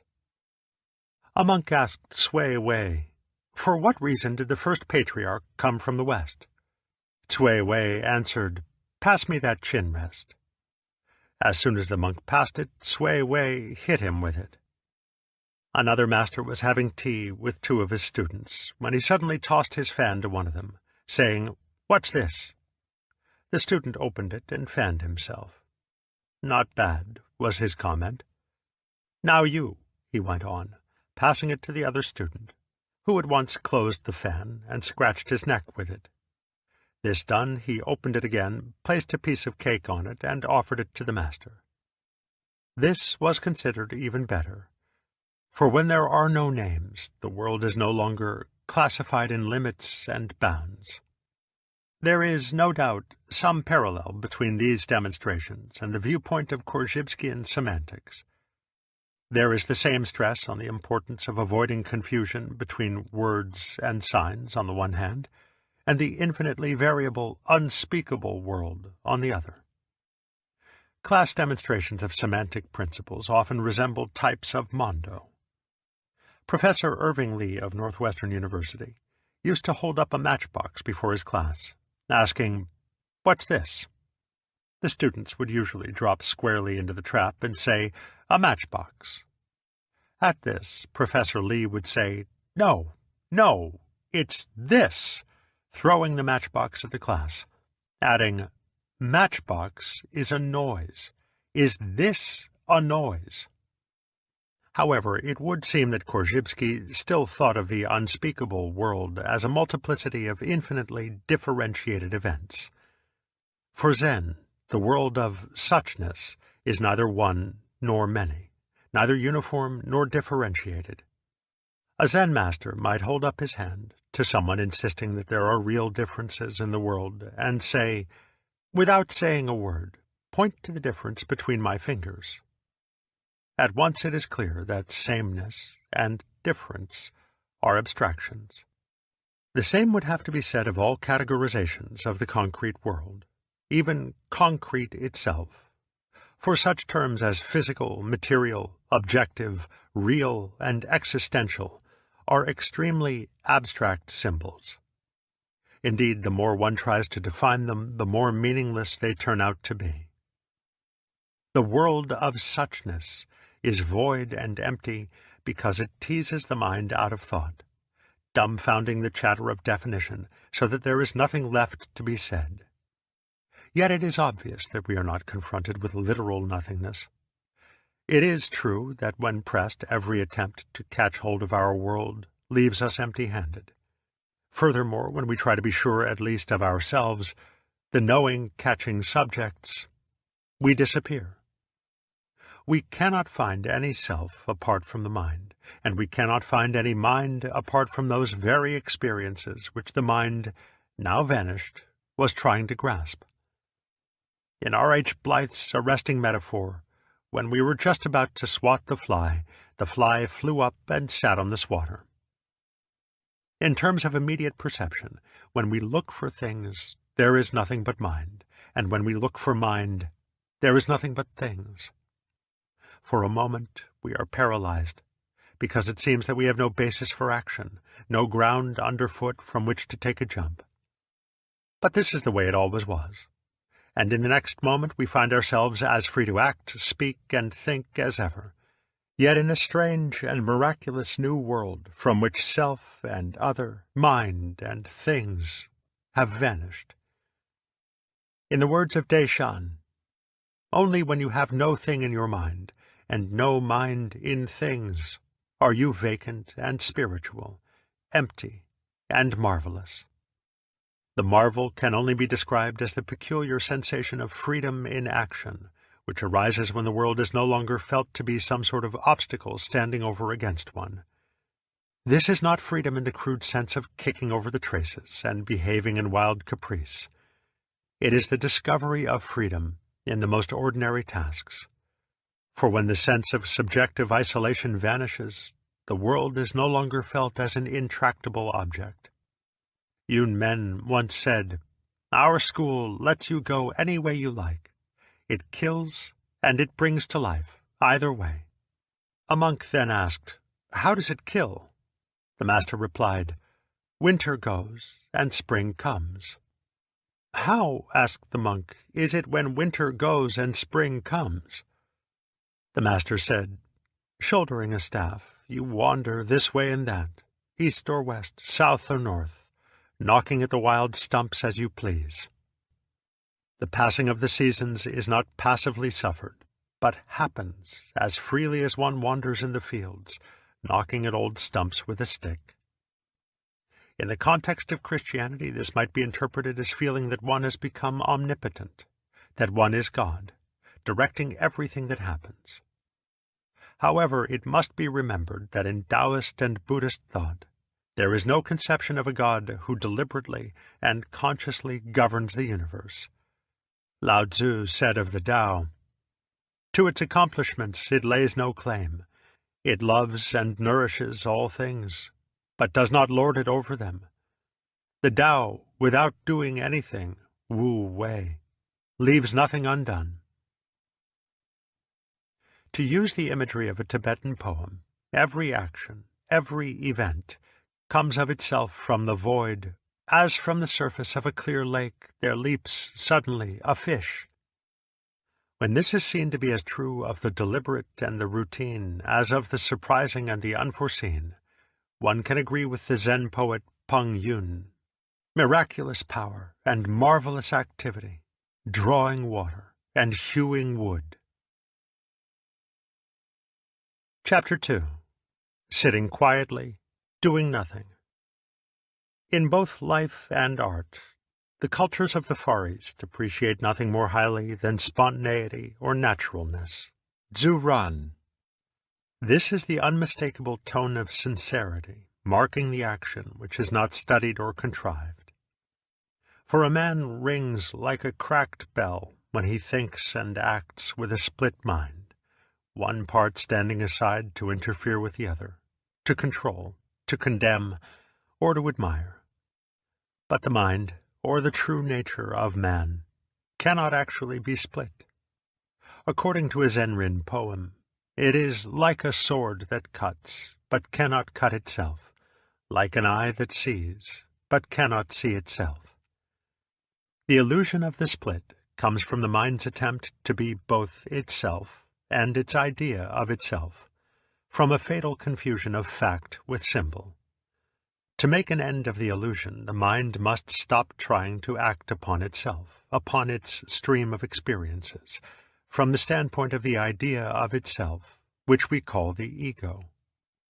This is expressed in another Zen poem as, "Sitting quietly, doing nothing, spring comes, and the grass grows by itself." This, by itself, is the mind's and the world's natural way of action, as when the eyes see by themselves, and the ears hear by themselves, and the mouth opens by itself, without having to be forced apart by the fingers.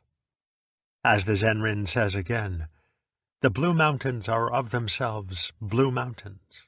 The white clouds are of themselves white clouds."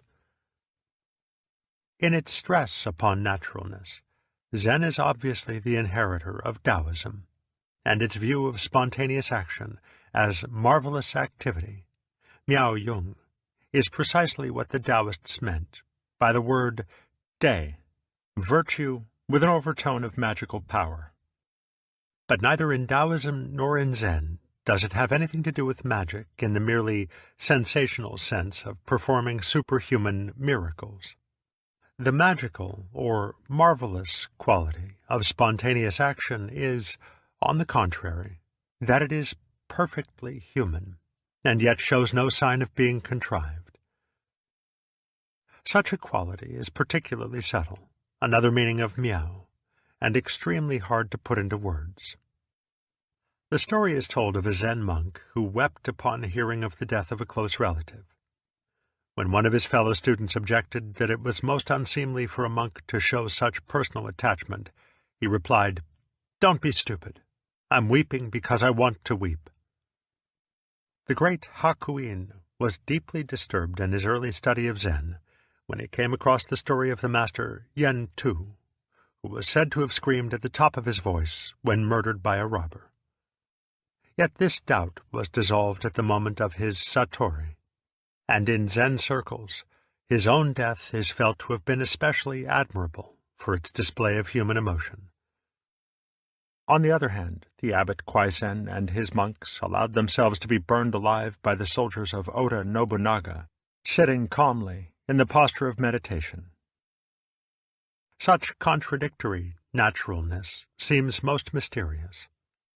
But perhaps the clue lies in the saying of Yun Men. For walking, just walk. In sitting, just sit. Above all, don't wobble. For the essential quality of naturalness is the sincerity of the undivided mind, which does not dither between alternatives. So when Yen Tu screamed, it was such a scream that it was heard for miles around. But it would be quite wrong to suppose that this natural sincerity comes about by observing such a platitude as, "Whatsoever thy hand findeth to do, do it with all thy might." When Yen Tu screamed, he was not screaming in order to be natural, nor did he first make up his mind to scream, and then implement the decision with the full energy of his will. There is a total contradiction in planned naturalness and intentional sincerity. This is to overlay, not to discover, the original mind. Thus, to try to be natural is an affectation. To try not to try to be natural is also an affectation. As a Zen Rin poem says, "You cannot get it by taking thought. You cannot seek it by not taking thought." But this absurdly complex and frustrating predicament arises from a simple and elementary mistake in the use of the mind. When this is understood, there is no paradox and no difficulty. Obviously, the mistake arises in the attempt to split the mind against itself. But to understand this clearly, we have to enter more deeply into the cybernetics of the mind, the basic pattern of its self-correcting action. It is, of course, part of the very genius of the human mind that it can, as it were, stand aside from life and reflect upon it, that it can be aware of its own existence, and that it can criticize its own processes. For the mind has something resembling a feedback system. This is a term used in communications engineering for one of the basic principles of automation, of enabling machines to control themselves. Feedback enables a machine to be informed of the effects of its own action in such a way as to be able to correct its action. Perhaps the most familiar example is the electrical thermostat, which regulates the heating of a house. By setting an upper and a lower limit of desired temperature, the thermometer is so connected that it will switch the furnace on when the lower limit is reached and off when the upper limit is reached. The temperature of the house is thus kept within the desired limits. The thermostat provides the furnace with a kind of sensitive organ, an extremely rudimentary analogy of human self-consciousness. The proper adjustment of a feedback system is always a complex mechanical problem. For the original machine, say the furnace, is adjusted by the feedback system. But this system, in turn, needs adjustment. Therefore, to make a mechanical system more and more automatic will require the use of a series of feedback systems. A second one to correct the first, a third to correct the second, and so on. But there are obvious limits to such a series, for beyond a certain point the mechanism will be frustrated by its own complexity. For example, it might take so long for the information to pass through the series of control systems that it would arrive at the original machine too late to be useful. Similarly, when human beings think too carefully and minutely about an action to be taken, they cannot make up their minds in time to act. In other words, one cannot correct one's means of self-correction indefinitely. There must soon be a source of information at the end of the line which is the final authority. Failure to trust its authority will make it impossible to act, and the system will be paralyzed. The system can be paralyzed in yet another way. Every feedback system needs a margin of lag, or error. If we try to make a thermostat absolutely accurate, that is, if we bring the upper and lower limits of temperature very close together in an attempt to hold the temperature at a constant 70 degrees, the whole system will break down. For to the extent that the upper and lower limits coincide, the signals for switching off and switching on will coincide. If 70 degrees is both the lower and the upper limit, the go sign will also be the stop sign. Yes will imply no, and no will imply yes.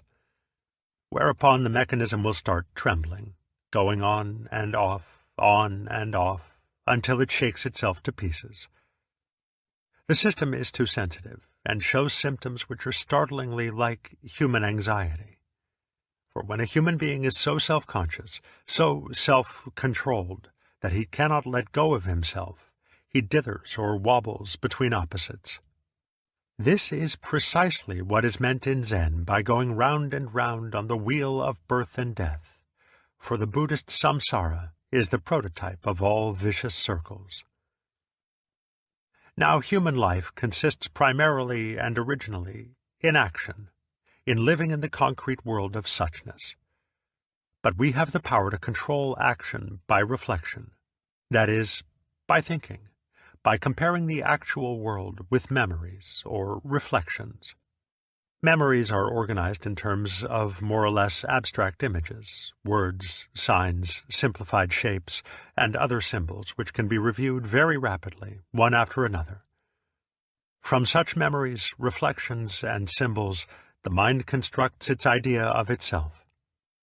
This corresponds to the thermostat, the source of information about its own past action by which the system corrects itself.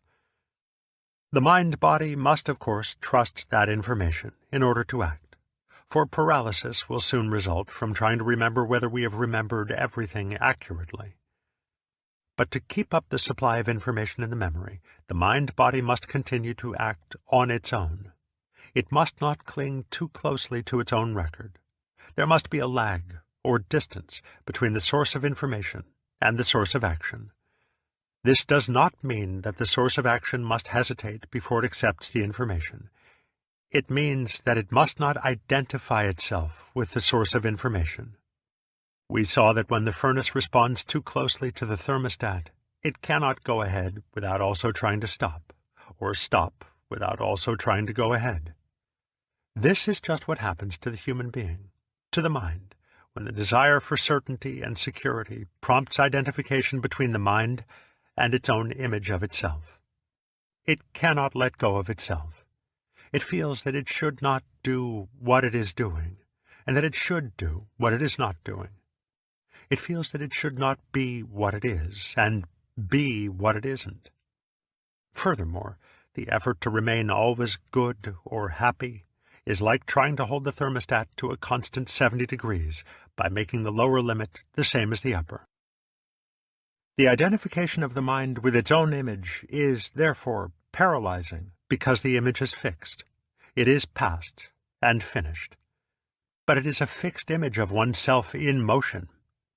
To cling to it is thus to be in constant contradiction and conflict. Hence Yun Men's saying, "In walking, just walk. In sitting, just sit. Above all, don't wobble."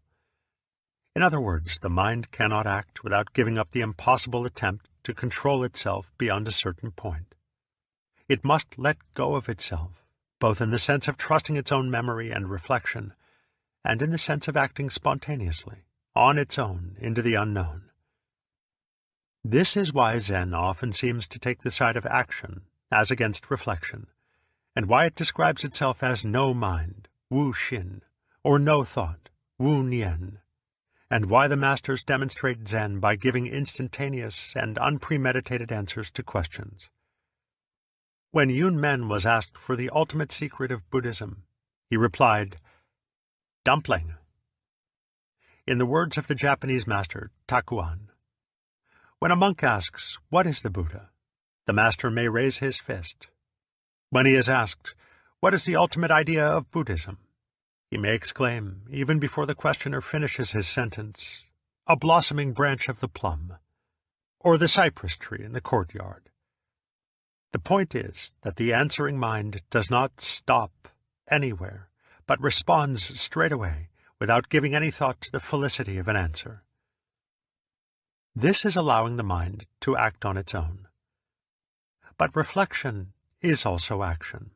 And Yun Men might also have said, in acting, just act. In thinking, just think. Above all, don't wobble.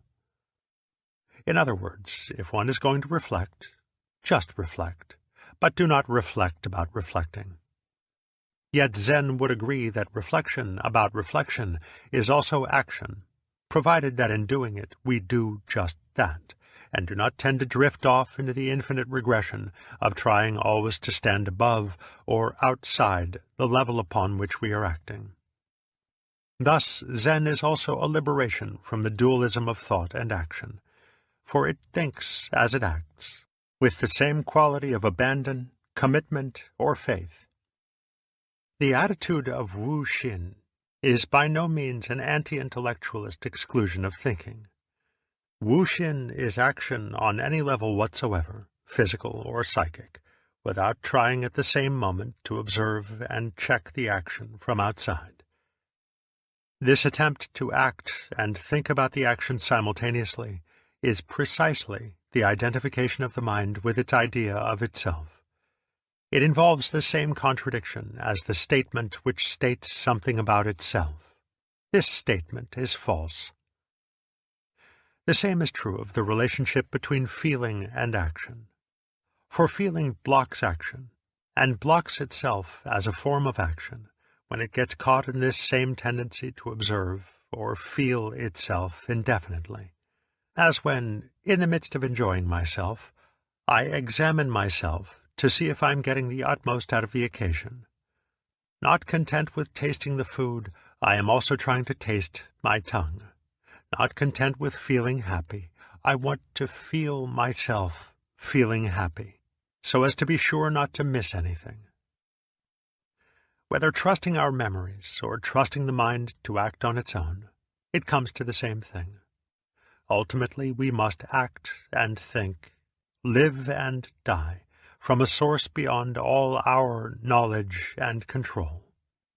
But this source is ourselves, and when we see that, it no longer stands over against us as a threatening object. No amount of care and hesitancy, no amount of introspection and searching of our motives can make any ultimate difference to the fact that the mind is like an eye that sees, but cannot see itself. In the end, the only alternative to a shuddering paralysis is to leap into action regardless of the consequences. Action, in this spirit, may be right or wrong with respect to conventional standards, but our decisions upon the conventional level must be supported by the conviction that whatever we do, and whatever happens to us, is ultimately right. In other words, we must enter into it without second thoughts, without the arrière-pensée of regret, hesitancy, doubt, or self-recrimination. Thus, when Yun Men was asked, "What is the Tao?" he answered simply, "Walk on." Chu. But to act without second thought, without double-mindedness, is by no means a mere precept for our imitation. For we cannot realize this kind of action until it is clear beyond any shadow of a doubt that it is actually impossible to do anything else. In the words of Wang Bo, men are afraid to forget their own minds, fearing to fall through the void, with nothing onto which they can cling. They do not know that the void is not really the void, but the real realm of the Dharma. It cannot be looked for or sought, comprehended by wisdom or knowledge, explained in words, contacted materially, that is, objectively, or reached by meritorious achievement. Now, this impossibility of grasping the mind with the mind is, when realized, the non-action, Wu Wei, the sitting quietly, doing nothing, whereby spring comes and the grass grows by itself. There is no necessity for the mind to try to let go of itself, or to try not to try. This introduces further artificialities. Yet as a matter of psychological strategy, there is no need for trying to avoid artificialities. In the doctrine of the Japanese master Bankei, 1622 to 1693, the mind which cannot grasp itself is called the unborn, Fusho. the mind which does not arise or appear in the realm of symbolic knowledge. A layman asked, "I appreciate very much your instruction about the unborn, but by force of habit, second thoughts, nian, keep tending to arise, and being confused by them, it is difficult to be in perfect accord with the unborn. How am I to trust in it entirely?" Bankei said, "If you make an attempt to stop the second thoughts which arise, then the mind which does the stopping, and the mind which is stopped, become divided, and there is no occasion for peace of mind. So it is best for you simply to believe that originally there is no possibility of control by second thoughts. Yet because of karmic affinity, through what you see and what you hear, these thoughts arise and vanish temporarily, but are without substance. Brushing off thoughts which arise is just like washing off blood with blood. We remain impure because of being washed with blood, even when the blood that was first there has gone, and if we continue in this way, the impurity never departs. This is from ignorance of the mind's unborn, unvanishing, and unconfused nature. If we take second thought for an effective reality, we keep going on and on around the wheel of birth and death. You should realize that such thought is just a temporary mental construction, and not try to hold or to reject it. Let it alone just as it occurs and just as it ceases. It is like an image reflected in a mirror. The mirror is clear and reflects anything which comes before it, and yet no image sticks in the mirror.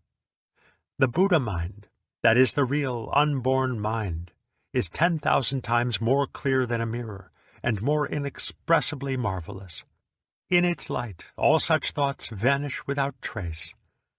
If you put your faith in this way of understanding, however strongly such thoughts may arise, they do no harm. This is also the doctrine of Wang Bo, who says again, "If it is held that there is something to be realized or attained apart from mind, and thereupon mind is used to seek it, that implies failure to understand that mind and the object of its search are one. Mind cannot be used to seek something from mind, for even after the passage of millions of kalpas, the day of success would never come." One must not forget the social context of Zen. It is primarily a way of liberation for those who have mastered the disciplines of social convention, of the conditioning of the individual by the group. Zen is a medicine for the ill effects of this conditioning, for the mental paralysis and anxiety which come from excessive self-consciousness. It must be seen against the background of societies regulated by the principles of Confucianism, with their heavy stress on propriety and punctilious ritual. In Japan, too, it must be seen in relation to the rigid schooling required in the training of the samurai caste, and the emotional strain to which the samurai were exposed in times of constant warfare. As a medicine for these conditions, it does not seek to overthrow the conventions themselves, but on the contrary, takes them for granted, as is easily seen in such manifestations of Zen as the Cha no Yu, or tea ceremony, of Japan. Therefore, Zen might be a very dangerous medicine in a social context where convention is weak, or at the other extreme, where there is a spirit of open revolt against convention, ready to exploit Zen for destructive purposes. With this in mind, we can observe the freedom and naturalness of Zen, without loss of perspective. Social conditioning fosters the identification of the mind with a fixed idea of itself as the means of self-control, and as a result man thinks of himself as I, the ego. Thereupon the mental center of gravity shifts from the spontaneous or original mind to the ego image. Once this has happened, the very center of our psychic life is identified with the self-controlling mechanism. It then becomes almost impossible to see how I can let go of myself, for I am precisely my habitual effort to hold on to myself.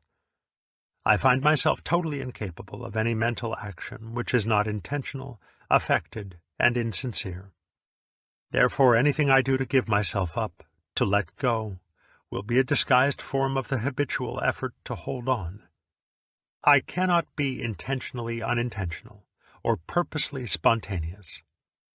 As soon as it becomes important for me to be spontaneous, the intention to be so is strengthened. I cannot get rid of it, and yet it is the one thing that stands in the way of its own fulfillment. It is as if someone had given me some medicine with the warning that it will not work if I think of a monkey while taking it. While I am remembering to forget the monkey, I am in a double-bind situation, where to do is not to do, and vice versa. Yes implies no, and go implies stop. At this point, Zen comes to me and asks, if you cannot help remembering the monkey, are you doing it on purpose? In other words, do I have an intention for being intentional, a purpose for being purposive? Suddenly I realize that my very intending is spontaneous, or that my controlling self, the ego, arises from my uncontrolled or natural self. At this moment all the machinations of ego come to naught. It is annihilated in its own trap. I see that it is actually impossible not to be spontaneous. For what I cannot help doing, I am doing spontaneously. But if I am at the same time trying to control it, I interpret it as a compulsion. As a Zen master said, nothing is left to you at this moment but to have a good laugh. In this moment, the whole quality of consciousness is changed, and I feel myself in a new world in which, however, it is obvious that I have always been living. As soon as I recognize that my voluntary and purposeful action happens spontaneously, by itself, just like breathing, hearing, and feeling, I am no longer caught in the contradiction of trying to be spontaneous. There is no real contradiction, since trying is spontaneity. Seeing this, the compulsive, blocked, and tied-up feeling vanishes. It is just as if I had been absorbed in a tug-of-war between my two hands, and had forgotten that both were mine. No block to spontaneity remains when the trying is seen to be needless. As we saw, the discovery that both the voluntary and involuntary aspects of the mind are alike spontaneous makes an immediate end of the fixed dualism between the mind and the world, the knower and the known. The new world in which I find myself has an extraordinary transparency or freedom from barriers, making it seem that I have somehow become the empty space in which everything is happening. Here, then, is the point of the oft-repeated assertion that all beings are in nirvana from the very beginning, that all dualism is falsely imagined, that the ordinary mind is the Tao, and that there is therefore no meaning in trying to get into accord with it. In the words of the Zheng Dao Ge, like the empty space, it has no boundaries, yet it is right in this place, ever profound and clear.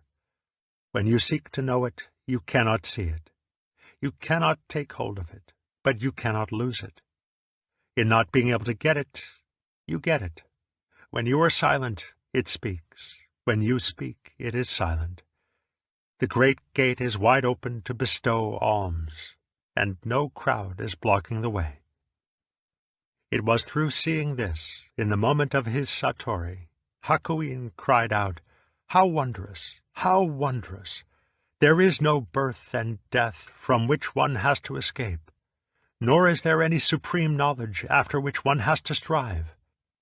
Or in the words of Sheng Yen, "At one stroke, I forgot all my knowledge." There's no use for artificial discipline, for move as I will, I manifest the ancient way. Paradoxically, nothing is more artificial than the notion of artificiality. Try as one may, it is as impossible to go against the spontaneous Tao as to live in some other time than now, or some other place than here. When a monk asked Bankei what he thought of disciplining oneself to attain satori, the master said, "Satori stands in contrast to confusion. Since each person is the substance of Buddha, in reality there is not one point of confusion. What then is one going to achieve by Satori? Seeing, then, that there is no possibility of departing from the Tao, one is like Xuanjue's easy-going man, who neither avoids false thoughts nor seeks the true, for ignorance is in reality the Buddha nature, and this illusory, changeful, empty body is the Dharmakaya. One stops trying to be spontaneous by seeing that it is unnecessary to try, and then and there it can happen. The Zen masters often try to bring out this state by the device of evading a question, and then, as the questioner turns to go, calling him suddenly by name. As he naturally replies, "Yes," the master exclaims, "There it is." To the Western reader it may seem that all this is a kind of pantheism, an attempt to wipe out conflicts by asserting that everything is God. But from the standpoint of Zen, this is a long way short of true naturalness, since it involves the use of the artificial concept, everything is God, or everything is the Tao. Zen annihilates this concept by showing that it is as unnecessary as every other. One does not realize the spontaneous life by depending on the repetition of thoughts or affirmations. One realizes it by seeing that no such devices are necessary. Zen describes all means and methods for realizing the Tao as legs on a snake, utterly irrelevant attachments. To the logician, it will, of course, seem that the point at which we have arrived is pure nonsense, as in a way it is. From the Buddhist point of view, reality itself has no meaning, since it is not a sign pointing to something beyond itself. To arrive at reality, at suchness, is to go beyond karma, beyond consequential action, and to enter a life which is completely aimless. Yet to Zen and Taoism alike, this is the very life of the universe, which is complete at every moment, and does not need to justify itself by aiming at something beyond. In the words of a Zen-Rin poem, "If you don't believe, just look at September. Look at October. The yellow leaves falling, falling, to fill both mountain and river. To see this is to be like the two friends of whom another Zen-Rin poem says, meeting, they laugh and laugh. The forest grove, the many fallen leaves." To the Taoist mentality, the aimless, empty life does not suggest anything depressing. On the contrary, it suggests the freedom of clouds and mountain streams, wandering nowhere, of flowers and impenetrable canyons, beautiful for no one to see, and of the ocean surf forever washing the sand to no end. Furthermore, the Zen experience is more of a conclusion than a premise. It is never to be used as the first step in a line of ethical or metaphysical reasoning, since conclusions draw to it rather than from it. Like the beatific vision of Christianity, it is a which than which there is no whicher. The true end of man, not a thing to be used for some other end. Philosophers do not easily recognize that there is a point where thinking, like boiling an egg, must come to a stop. To try to formulate the Zen experience as a proposition, everything is the Tao, and then to analyze it and draw conclusions from it, is to miss it completely. Like the crucifixion, it is, to the Jews, the moralists, a stumbling block, and to the Greeks, the logicians, foolishness. To say that everything is the Tao almost gets the point. But just at the moment of getting it, the words crumble into nonsense. For we are here at a limit at which words break down, because they always imply a meaning beyond themselves, and here there is no meaning beyond. Zen does not make the mistake of using the experience, all things are of one suchness, as the premise for an ethic of universal brotherhood. On the contrary, Yuan Wu says, if you're a real man, you may by all means drive off with the farmer's ox, or grab the food from a starving man. This is only to say that Zen lies beyond the ethical standpoint, whose sanctions must be found not in reality itself, but in the mutual agreement of human beings. When we attempt to universalize or absolutize it, the ethical standpoint makes it impossible to exist, for we cannot live for a day without destroying the life of some other creature. If Zen is regarded as having the same function as a religion in the West, we shall naturally want to find some logical connection between its central experience and the improvement of human relations. But this is actually putting the cart before the horse. The point is rather that some such experience or way of life as this is the object of improved human relations. In the culture of the Far East, the problems of human relations are the sphere of Confucianism rather than Zen.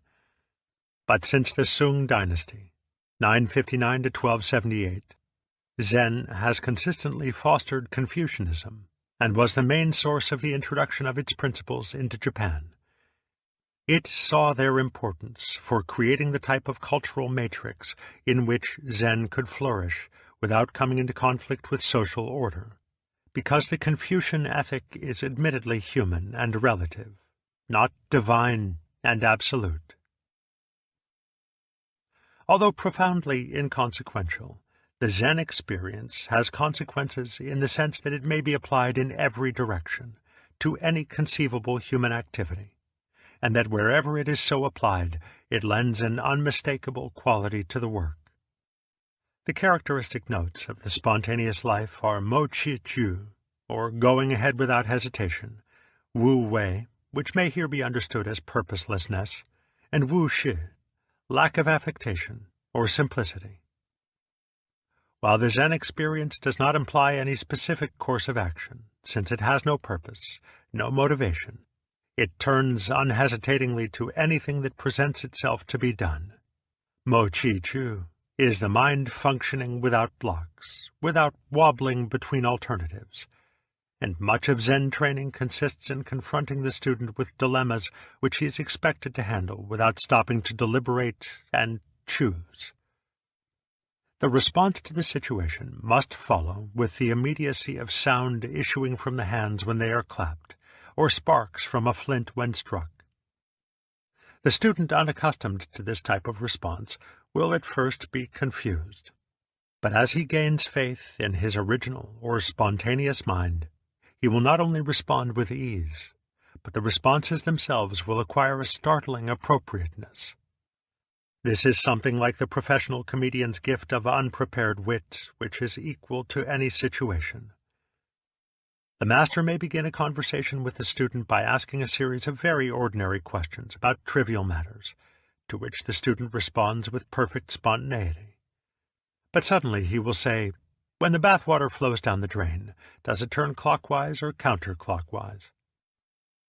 As the student stops at the unexpectedness of the question, and perhaps tries to remember which way it goes, the master shouts, "Don't think, act, this way," and whirls his hand in the air. Or, perhaps less helpfully, he may say, "So far you've answered my questions quite naturally and easily, but where's your difficulty now?" The student, likewise, is free to challenge the master, and one can imagine that in the days when Zen training was less formal, the members of Zen communities must have had enormous fun laying traps for each other. To some extent, this type of relationship still exists, despite the great solemnity of the Sanzen interview in which the koan is given and answered. The late Kozuki Roshi was entertaining 2 American monks at tea when he casually asked, "And what do you gentlemen know about Zen?" One of the monks flung his closed fan straight at the master's face. All in the same instant, the master inclined his head slightly to one side, the fan shot straight through the paper shoji behind him, and he burst into a ripple of laughter. Suzuki has translated a long letter from the Zen master Takuan on the relationship of Zen to the art of fencing, and this is certainly the best literary source of what Zen means by mo chi chu, by going straight ahead without stopping. Both Takuan and Bankei stressed the fact that the original or unborn mind is constantly working miracles, even in the most ordinary person. Even though a tree has innumerable leaves, the mind takes them in all at once without being stopped by any one of them. Explaining this to a visiting monk, Bankei said, "To prove that your mind is the Buddha mind, notice how all that I say here goes into you without missing a single thing, even though I don't try to push it into you." When heckled by an aggressive Nichiren monk, who kept insisting that he couldn't understand a word, Bankei asked him to come closer. The monk stepped forward. "Closer still," said Bankei. The monk came forward again. "How well," said Bankei, "you understand me." In other words, our natural organism performs the most marvelously complex activities without the least hesitation or deliberation. Conscious thought is itself founded upon its whole system of spontaneous functioning, for which reason there is really no alternative to trusting oneself completely to its working. Oneself is its working. Zen is not merely a cult of impulsive action. The point of Moji Chu is not to eliminate reflective thought, but to eliminate blocking in both action and thought, so that the response of the mind is always like a ball in a mountain stream, one thought after another, without hesitation. There is something similar to this in the psychoanalytic practice of free association, employed as a technique to get rid of obstacles to the free flow of thought from the unconscious. For there is a tendency to confuse blocking, a purely obstructive mechanism, with thinking out an answer. But the difference between the two is easily noticed in such a purely thinking-out process as adding a column of figures. Many people find that at certain combinations of numbers, such as 8 and 5, or 7 and 6, a feeling of resistance comes up, which halts the process. Because it is always annoying and disconcerting, one tends also to block at blocking, so that the state turns into the kind of wobbling dither characteristic of the snarled feedback system. The simplest cure is to feel free to block, so that one does not block at blocking. When one feels free to block, the blocking automatically eliminates itself. It is like riding a bicycle.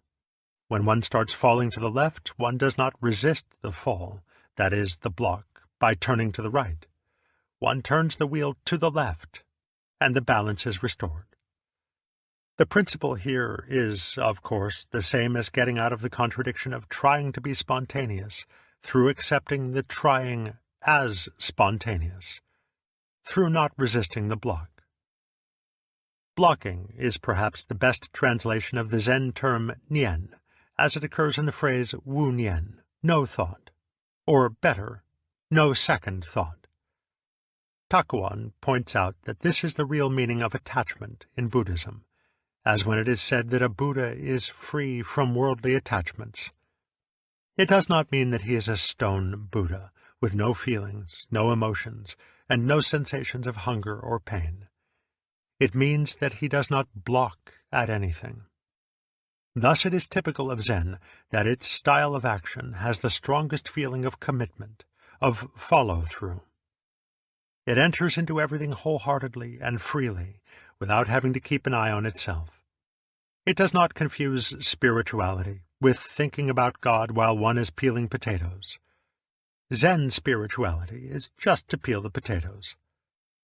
In the words of Lin Ji, when it's time to get dressed, put on your clothes. When you must walk, then walk. When you must sit, then sit. Don't have a single thought in your mind about seeking for Buddhahood. You talk about being perfectly disciplined in your 6 senses and in all your actions, but in my view all this is making karma. To seek the Buddha, nature, and to seek the Dharma is at once to make karma, which leads to the hells. To seek to be bodhisattvas is also making karma, and likewise studying the sutras and commentaries. Buddhas and patriarchs are people without such artificialities. It is said everywhere that there is a Tao which must be cultivated and a Dharma which must be realized.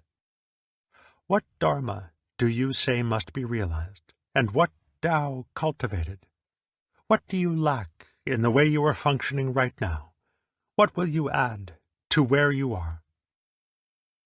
As another Zenrin poem says, there is nothing equal to wearing clothes and eating food. Outside this, there are neither Buddhas nor patriarchs.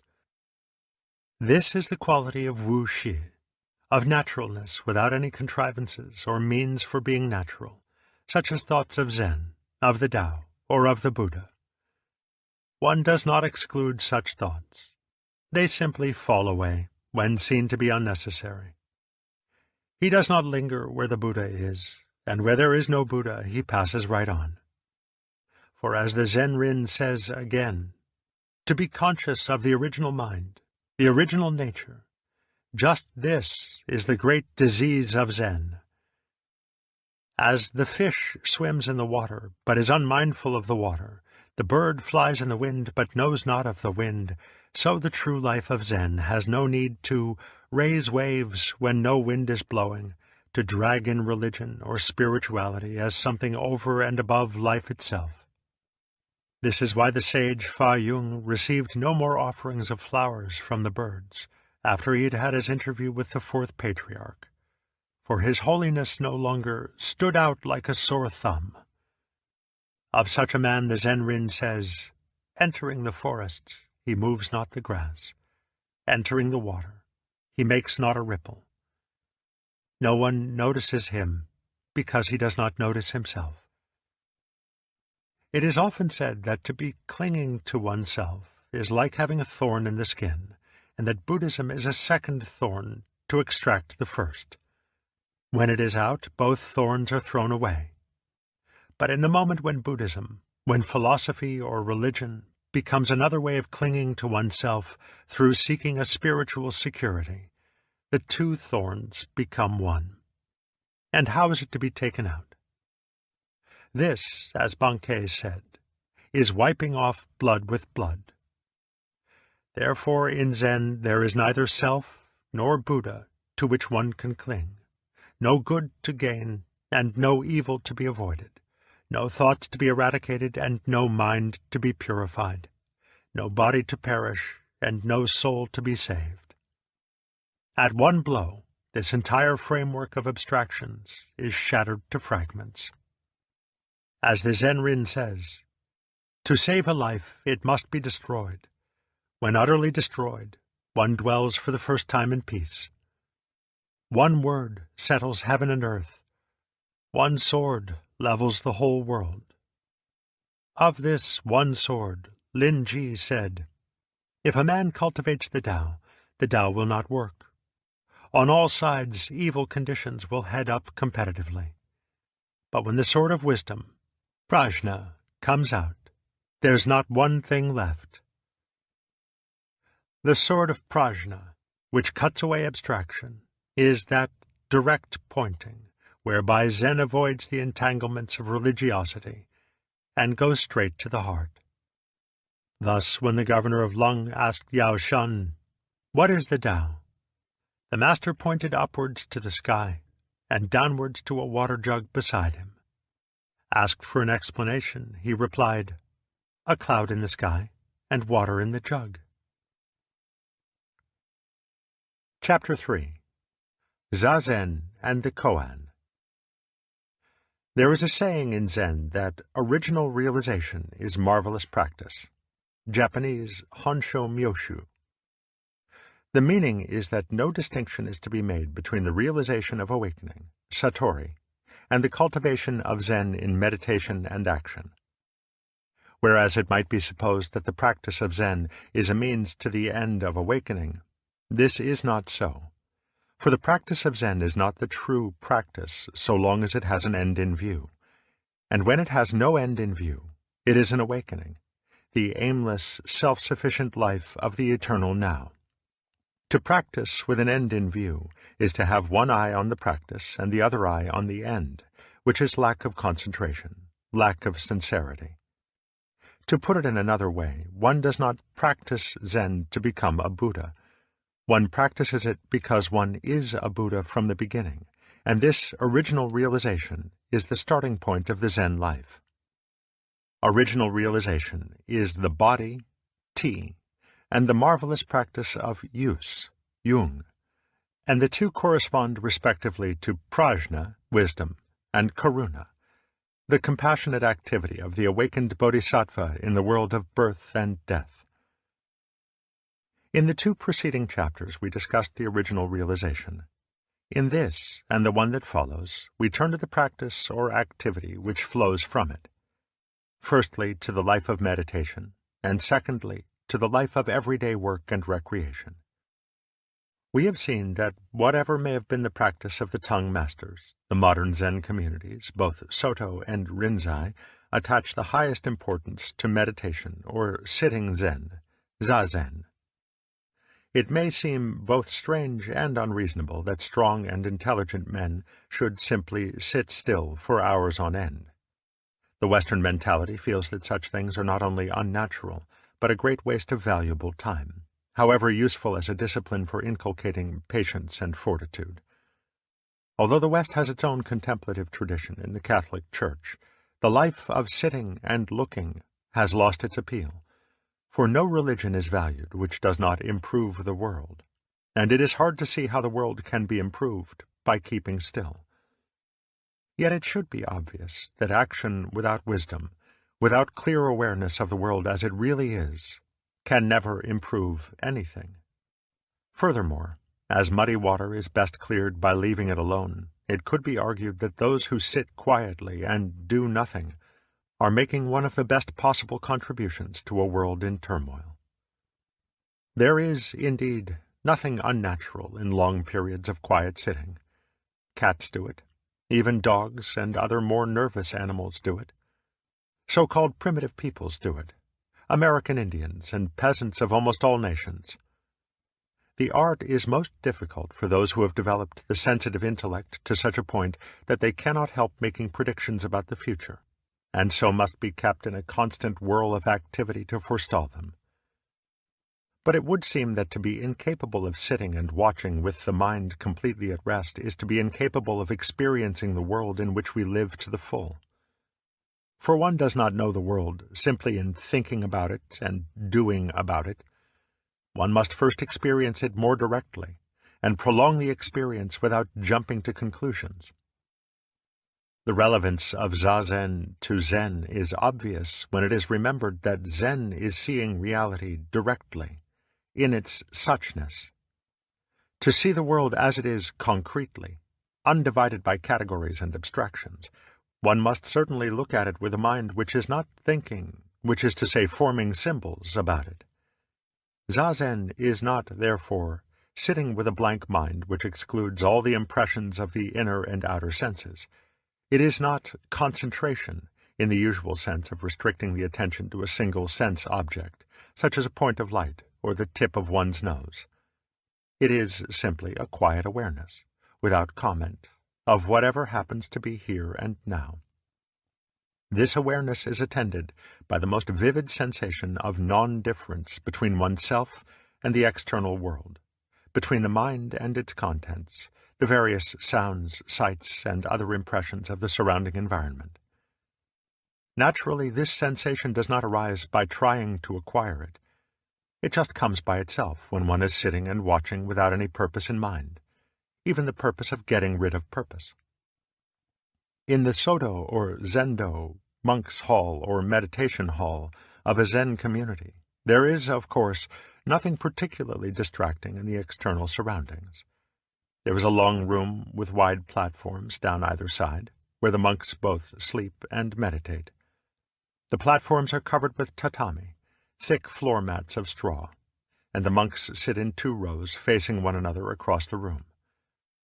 The silence which prevails is deepened rather than broken by occasional sounds that float up from a nearby village, by the intermittent ringing of soft-toned bells from other parts of the monastery, and by the chatter of birds in the trees. Other than this, there is only the feel of the cold, clear mountain air, and the woody smell of a special kind of incense. Much importance is attached to the physical posture of Zazen. The monks sit on firmly padded cushions with legs crossed and feet soles upward upon the thighs. The hands rest upon the lap, the left over the right, with palms upward and thumbs touching one another. The body is held erect, though not stiffly, and the eyes are left open so that their gaze falls upon the floor a few feet ahead. The breathing is regulated so as to be slow, without strain, with the stress upon the out-breath and its impulse from the belly rather than the chest. This has the effect of shifting the body's center of gravity to the abdomen so that the whole posture has a sense of firmness, of being part of the ground upon which one is sitting. The slow, easy breathing from the belly works upon the consciousness like bellows and gives it a still, bright clarity. The beginner is advised to accustom himself to the stillness by doing nothing more than counting his breaths from 1 to 10, over and over again, until the sensation of sitting without comment becomes effortless and natural. While the monks are thus seated, 2 attendants walk slowly back and forth along the floor between the platforms, each carrying a keisaku, or warning stick, round at one end and flattened at the other, a symbol of the Bodhisattva Manjushri's sword of prajna. As soon as they see a monk going to sleep or sitting in an incorrect posture, they stop before him, bow ceremoniously, and beat him on the shoulders.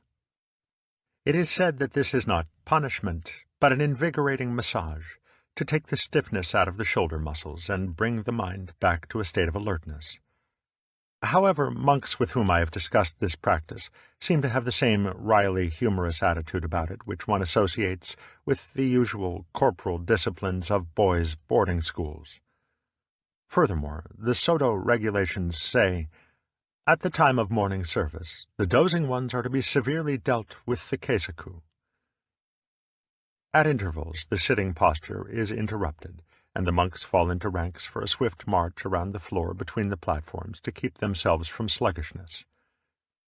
The periods of zazen are also interrupted for work in the monastery grounds, cleaning the premises, services in the main shrine or Buddha hall, and other duties, as well as for meals and short hours of sleep.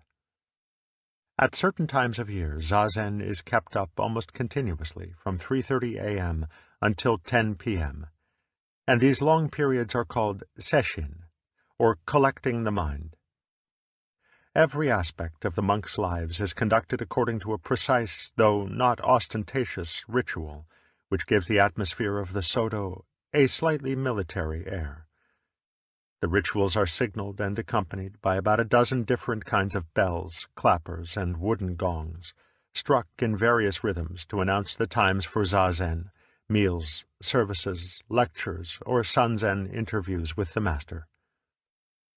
The ritualistic or ceremonious style is so characteristic of Zen that it may need some explanation in a culture which has come to associate it with affectation or superstition. In Buddhism, the 4 principal activities of man, walking, standing, sitting, and lying, are called the 4 dignities, since they are the postures assumed by the Buddha nature in its human nirmanakaya body. The ritualistic style of conducting one's everyday activities is therefore a celebration of the fact that the ordinary man is a Buddha, and is, furthermore, a style that comes almost naturally to a person who is doing everything with total presence of mind.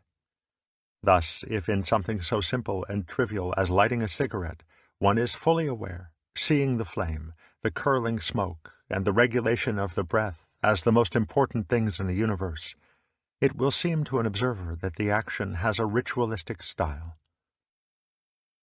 This attitude of acting as a Buddha is particularly stressed in the Soto school, where both zazen and the round of daily activities are not at all seen as means to an end, but as the actual realization of Buddhahood. As Dogen says in the Shobogenzo, "Without looking forward to tomorrow every moment, you must think only of this day and this hour, because tomorrow is difficult and unfixed and difficult to know. You must think of following the Buddhist way while you live today. You must concentrate on Zen practice without wasting time, thinking that there is only this day and this hour. After that, it becomes truly easy. You must forget about the good and bad of your nature, the strength or weakness of your power. In Zazen, there must be no thought either of aiming at Satori or of avoiding birth and death, no striving for anything in future time. If life comes, this is life. If death comes, this is death. There is no reason for your being under their control. Don't put any hope in them. This life and death are the life of the Buddha. If you try to throw them away in denial, you lose the life of the Buddha. The three worlds of past, present, and future are not, as is commonly supposed, stretched out to inaccessible distances. The so-called past is the top of the heart, the present is the top of the fist, and the future is the back of the brain. All time is here in this body, which is the body of Buddha. The past exists in its memory, and the future in its anticipation, and both of these are now. For when the world is inspected directly and clearly, past and future times are nowhere to be found. This is also the teaching of Bankei. You are primarily Buddhas. You are not going to be Buddhas for the first time. There is not an iota of a thing to be called error in your inborn mind. If you have the least desire to be better than you actually are, if you hurry up to the slightest degree in search of something, you are already going against the unborn. Such a view of Zen practice is therefore somewhat difficult to reconcile with the discipline which now prevails in the Rinzai school, and which consists in passing a graduated series of approximately 50 koan problems. Many of the Rinzai masters are most emphatic about the necessity of arousing a most intense spirit of seeking, a compelling sense of doubt, whereby it becomes almost impossible to forget the koan one is trying to solve. Naturally, this leads to a good deal of comparison between the degrees of attainment of various individuals, and a very definite and formal recognition is attached to final graduation from the process. Since the formal details of the koan discipline are one of the few actual secrets remaining in the Buddhist world, it is difficult to appraise it fairly if one has not undergone the training. On the other hand, if one has undergone it, one is obliged not to talk about it, save in vague generalities. The Rinzai school has always forbidden the publication of formally acceptable answers to the various koan, because the whole point of the discipline is to discover them for oneself, by intuition. To know the answers without having so discovered them would be like studying the map without taking the journey. Lacking the actual shock of recognition, the bare answers seem flat and disappointing, and obviously no competent master would be deceived by anyone who gave them without genuine feeling. There is no reason, however, why the process should actually involve all the silliness about grades of attainment, about who has passed and who has not, or about who is or is not a genuine Buddha by these formal standards. All well-established religious institutions are beset by this kind of nonsense, and they generally boil down to a kind of aestheticism, an excessive passion for the cultivation of a special style, whose refinements distinguish the sheep from the goats. By such standards, the liturgical aesthete can distinguish Roman from Anglican Catholic priests, confusing the mannerisms of traditional atmosphere with the supernatural marks of true or false participation in the apostolic succession. Sometimes, however, the cultivation of a traditional style may be rather admirable, as when a school of craftsmen or artists hands down from generation to generation certain trade secrets or technical refinements, whereby objects of peculiar beauty are manufactured. Even so, this very easily becomes a rather affected and self-conscious discipline, and at that moment all its Zen is lost. The koan system as it exists today is largely the work of Hakuin, 1685 to 1768, a formidable and immensely versatile master, who gave it a systematic organization so that the complete course of Zen study in the Rinzai school is divided into 6 stages. There are, first, 5 groups of koan. 1. Hoshin, or Dharmakaya koan, whereby one enters into the frontier gate of Zen. 2. Kikan, or cunning barrier koan, having to do with the active expression of the state realized in the first group. 3. Gonsen, or investigation of words, koan, presumably having to do with the expression of Zen understanding in speech. 4. Nanto, or hard-to-penetrate koan. 5. Goi, or 5 ranks koan, based on the 5 relationships of lord and servant, or of principle, li, and thing-event, shi, wherein Zen is related to the Huayan or Avatamsaka philosophy. The 6th stage is a study of the Buddhist precepts and the regulations of the monk's life, Vinaya, in the light of Zen understanding. Normally, this course of training takes about 30 years. By no means all Zen monks complete the whole training. This is required only of those who are to receive their master's inka, or seal of approval, so that they themselves may become masters, roshi, thoroughly versed in all the skillful means, upaya, for teaching Zen to others. Like so many other things of this kind, the system is as good as one makes it, and its graduates are both tall Buddhas and short Buddhas. It should not be assumed that a person who has passed a koan, or even many koan, is necessarily a transformed human being whose character and way of life are radically different from what they were before. Nor should it be assumed that satori is a single, sudden leap from the common consciousness to complete, unexcelled awakening, anuttara samyak sambodhi. Satori really designates the sudden and intuitive way of seeing into anything, whether it be remembering a forgotten name or seeing into the deepest principles of Buddhism. One seeks and seeks, but cannot find. One then gives up, and the answer comes by itself. Thus there may be many occasions of satori in the course of training, great satori and little satori, and the solution of many of the koan depends upon nothing more sensational than a kind of knack for understanding the Zen style of handling Buddhist principles.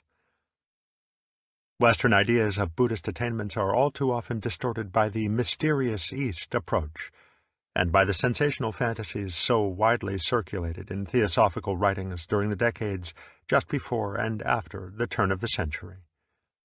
Such fantasies were based not upon a first-hand study of Buddhism, but on literal readings of mythological passages in the sutras, where the Buddhas and Bodhisattvas are embellished with innumerable miraculous and superhuman attributes.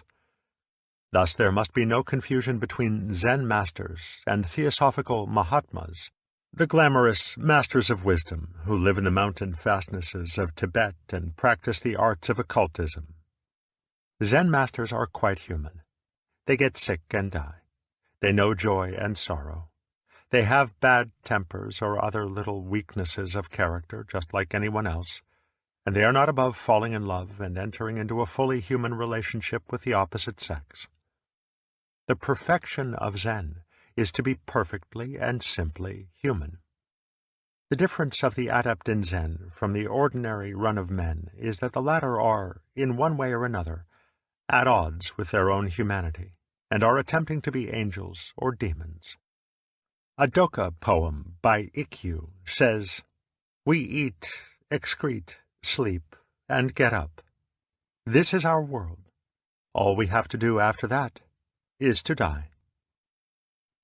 Koan training involves typically Asian concepts of the relation between master and pupil, which are quite unlike ours.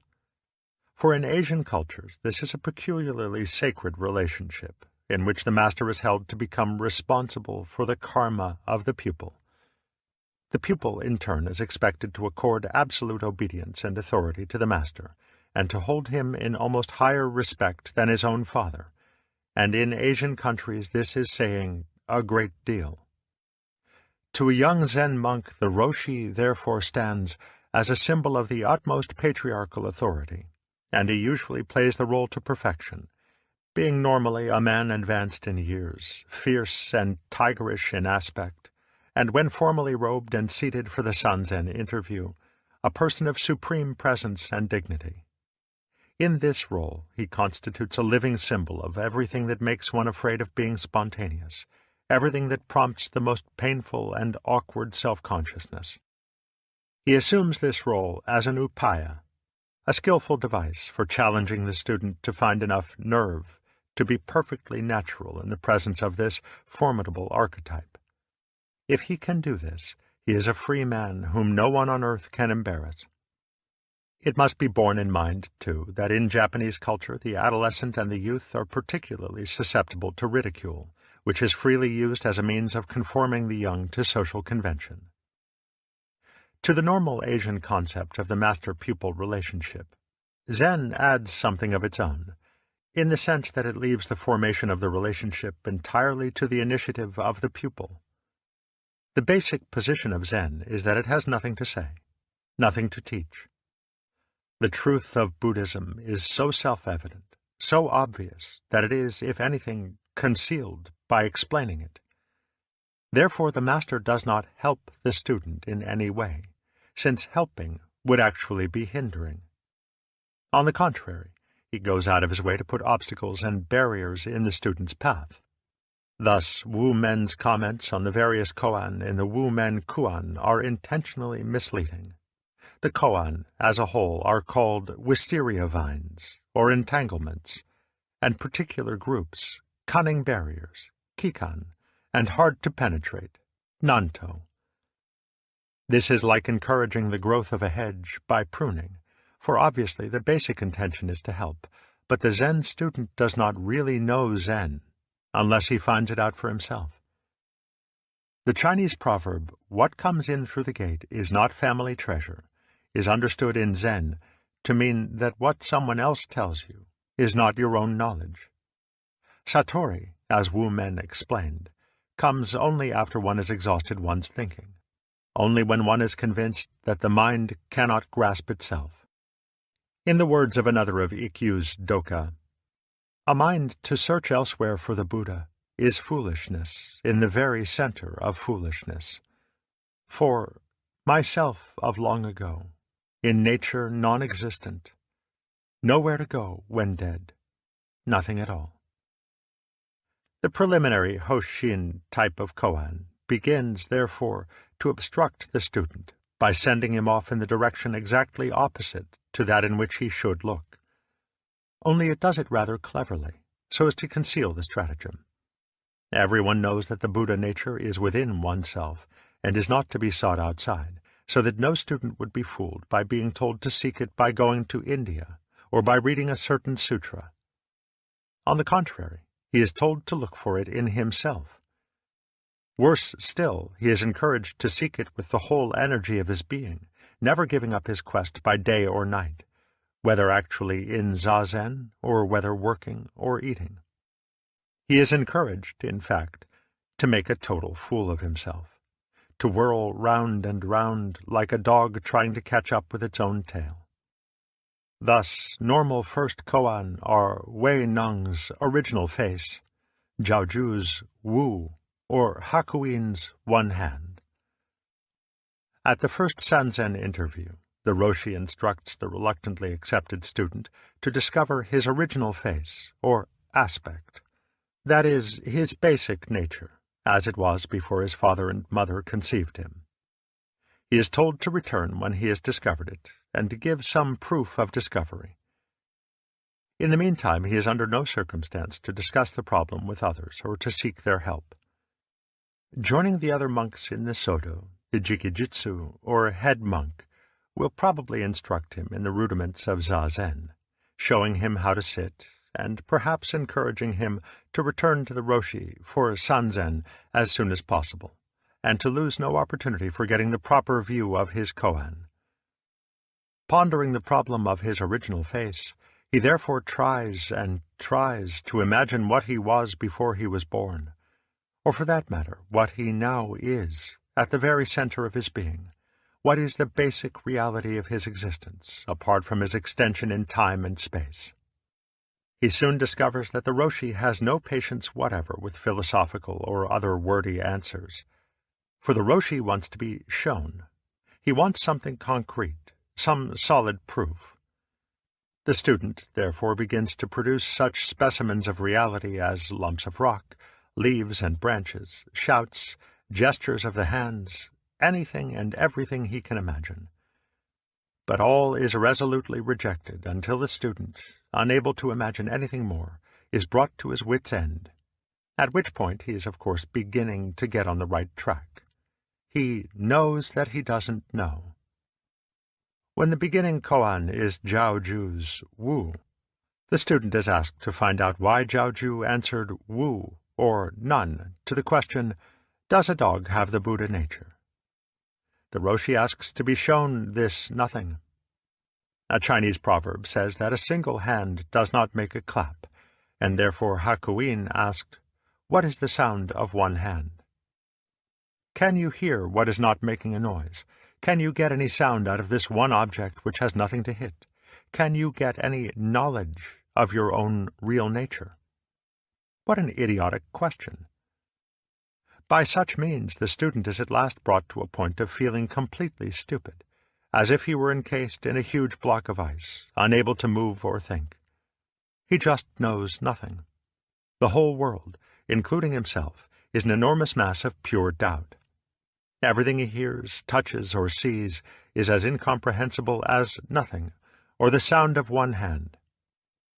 At Sanzen he is perfectly dumb.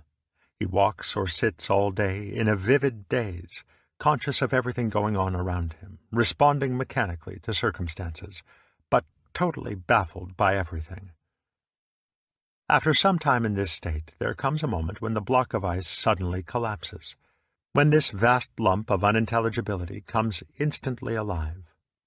The problem of who or what it is becomes transparently absurd, a question which, from the beginning, meant nothing whatever. There is no one left to ask himself the question, or to answer it. Yet at the same time, this transparent meaninglessness can laugh and talk, eat and drink, run up and down, look at the earth and sky, and all this without any sense of there being a problem, a sort of psychological knot in the midst of it. There is no knot, because the mind seeking to know the mind, or the self seeking to control the self, has been defeated out of existence and exposed for the abstraction which it always was. And when that tense knot vanishes, there is no more sensation of a hard core of selfhood standing over against the rest of the world. In this state, the Roshi needs only a single look at the student to know that he is now ready to begin his Zen training in earnest. It is not quite the paradox which it seems to say that Zen training can begin only when it has been finished. For this is simply the basic Mahayana principle that prajna leads to karuna, that awakening is not truly attained unless it also implies the life of the bodhisattva, the manifestation of the marvelous use of the void for the benefit of all sentient beings. At this point, the Roshi begins to present the student with koan which ask for impossible feats of action or judgment, such as, take the 4 divisions of Tokyo out of your sleeve. Stop that ship on the distant ocean. Stop the booming of the distant bell. A girl is crossing the street. Is she the younger or the older sister? Such koan are rather more obviously tricky than the basic introductory problems, and show the student that what are dilemmas for thought present no barriers to action. A paper handkerchief easily becomes the 4 divisions of Tokyo, and the student solves the problem of the younger or older sister by mincing across the room like a girl. For in her absolute suchness, the girl is just that. She is only relatively sister, older, or younger. One can perhaps understand why a man who had practiced Zazen for 8 years told R.H. Blythe that Zen is just a trick of words, for on the principle of extracting a thorn, Zen is extricating people from the tangle in which they find themselves from confusing words and ideas with reality. The continued practice of Zazen now provides the student with a clear, unobstructed mind into which he can toss the koan like a pebble into a pool, and simply watch to see what his mind does with it. As he concludes each koan, the Roshi usually requires that he present a verse from the Zenrin Kushu, which expresses the point of the koan just solved. Other books are also used, and the late Soke An Sasaki, working in the United States, found that an admirable manual for this purpose was Alice in Wonderland. As the work goes on, crucial koan alternate with subsidiary koan, which explore the implications of the former, and give the student a thorough working acquaintance with every theme in the Buddhist view of the universe, presenting the whole body of understanding in such a way that he knows it in his bones and nerves. By such means he learns to respond with it instantly and unwaveringly in the situations of everyday life. The final group of koan are concerned with the 5 ranks, go-ai, a schematic view of the relations between relative knowledge and absolute knowledge, thing events, shi, and underlying principle, li. The originator of the scheme was Tung Shun, 807 to 869. But it arises from the contacts of Zen with the Huayan, Japanese Kegon school, and the doctrine of the 5 ranks is closely related to that of the fourfold Dharma Dhatu. The ranks are often represented in terms of the relative positions of lord and servant, or host and guest, standing respectively for the underlying principle and the thing events. Thus we have 1. The lord looks down at the servant. 2. The servant looks up at the Lord. 3. The Lord. 4. The servant. 5. The Lord and the servant converse together. Suffice it to say that the first 4 correspond to the 4 Dharma Dhatu of the Huayan school, though the relationship is somewhat complex, and the 5th to naturalness. In other words, one may regard the universe, the Dharma Dhatu, from a number of equally valid points of view, as many, as one, as both one and many, and as neither one nor many. But the final position of Zen is that it does not take any special viewpoint, yet it is free to take every viewpoint, according to the circumstances. In the words of Lin Ji, "Sometimes I take away the man, that is the subject, but do not take away the circumstances, that is, the object. Sometimes I take away the circumstances, but do not take away the man. Sometimes I take away both the man and the circumstances. Sometimes I take away neither the man nor the circumstances. And sometimes," he might have added, "I just do nothing special, wu shi." Koan training comes to its conclusion in the stage of perfect naturalness of freedom in both the absolute and the relative worlds. But because this freedom is not opposed to the conventional order, but is rather a freedom which upholds the world, loka samgraha, the final phase of study is the relationship of Zen to the rules of social and monastic life. As Yun Men once asked, "In such a wide world, why answer the bell and put on ceremonial robes?" Another master's answer, in quite a different context, applies well here. "If there is any reason for it, you may cut off my head." For the moral act is significantly moral only when it is free, without the compulsion of a reason or necessity. This is also the deepest meaning of the Christian doctrine of free will, for to act in union with God is to act not from the constraint of fear or pride, nor from hope of reward, but with the baseless love of the unmoved mover. To say that the koan system has certain dangers or drawbacks is only to say that anything can be misused.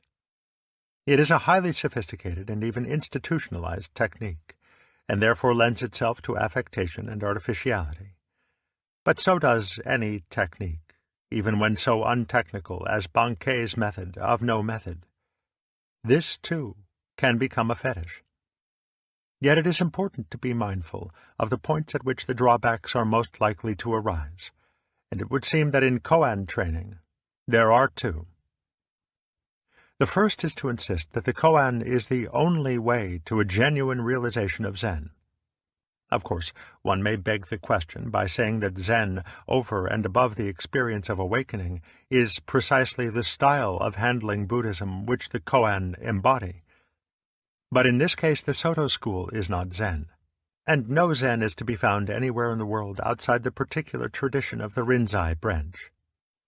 So defined, Zen has no universality, and becomes as exotic and culturally conditioned as no drama, or the practice of Chinese calligraphy. From the standpoint of the West, such Zen will appeal only to fanciers of Nipponery, to romanticists who like to play at being Japanese. Not that there is anything inherently bad in such romanticism, for there are no such things as pure cultures, and the borrowing of other people's styles always adds to the variety and spice of life. But Zen is so much more than a cultural refinement. The second, and more serious drawback, can arise from the opposition of Satori to the intense feeling of doubt which some koan exponents so deliberately encourage. For this is to foster a dualistic Satori. To say that the depth of the Satori is proportional to the intensity of seeking and striving which precede it is to confuse Satori with its purely emotional adjuncts. In other words, if one wants to feel exhilaratingly light-footed, it is always possible to go around for some time with lead in one's shoes, and then take them off. The sense of relief will certainly be proportional to the length of time such shoes have been worn, and to the weight of the lead. This is equivalent to the old trick of religious revivalists who give their followers a tremendous emotional uplift by first implanting an acute sense of sin, and then relieving it through faith in Jesus. But such uplifts do not last. And it was of such a Satori that Yun Feng said, "That monk who has any Satori goes right into hell like a flying arrow." Awakening almost necessarily involves a sense of relief, because it brings to an end the habitual psychological cramp of trying to grasp the mind with the mind, which in turn generates the ego with all its conflicts and defenses. In time, the sense of relief wears off, but not the awakening, unless one has confused it with the sense of relief and has attempted to exploit it by indulging in ecstasy. Awakening is thus only incidentally pleasant or ecstatic, only at first an experience of intense emotional release. But in itself, it is just the ending of an artificial and absurd use of the mind. Above and beyond that is wu shi, nothing special, since the ultimate content of awakening is never a particular object of knowledge or experience. The Buddhist doctrine of the Four Invisibles is that the void, sunya, is to a Buddha as water to a fish, air to a man, and the nature of things to the deluded, beyond conception. It should be obvious that what we are, most substantially and fundamentally, will never be a distinct object of knowledge. Whatever we can know, life and death, light and darkness, solid and empty, will be the relative aspects of something as inconceivable as the color of space. Awakening is not to know what this reality is. As a Zen-rin poem says, "As butterflies come to the newly planted flowers, Bodhidharma says, 'I know not.' Awakening is to know what reality is not. It is to cease identifying oneself with any object of knowledge whatsoever. Just as every assertion about the basic substance or energy of reality must be meaningless, any assertion as to what I am, at the very roots of my being, must also be at the height of folly. Delusion is the false metaphysical premise at the root of common sense. It is the average man's unconscious ontology and epistemology, his tacit assumption that he is a something. The assumption that I am nothing would, of course, be equally wrong, since something and nothing, being and non-being, are related concepts and belong equally to the known. One method of muscular relaxation is to begin by increasing tension in the muscles so as to have a clear feeling of what not to do.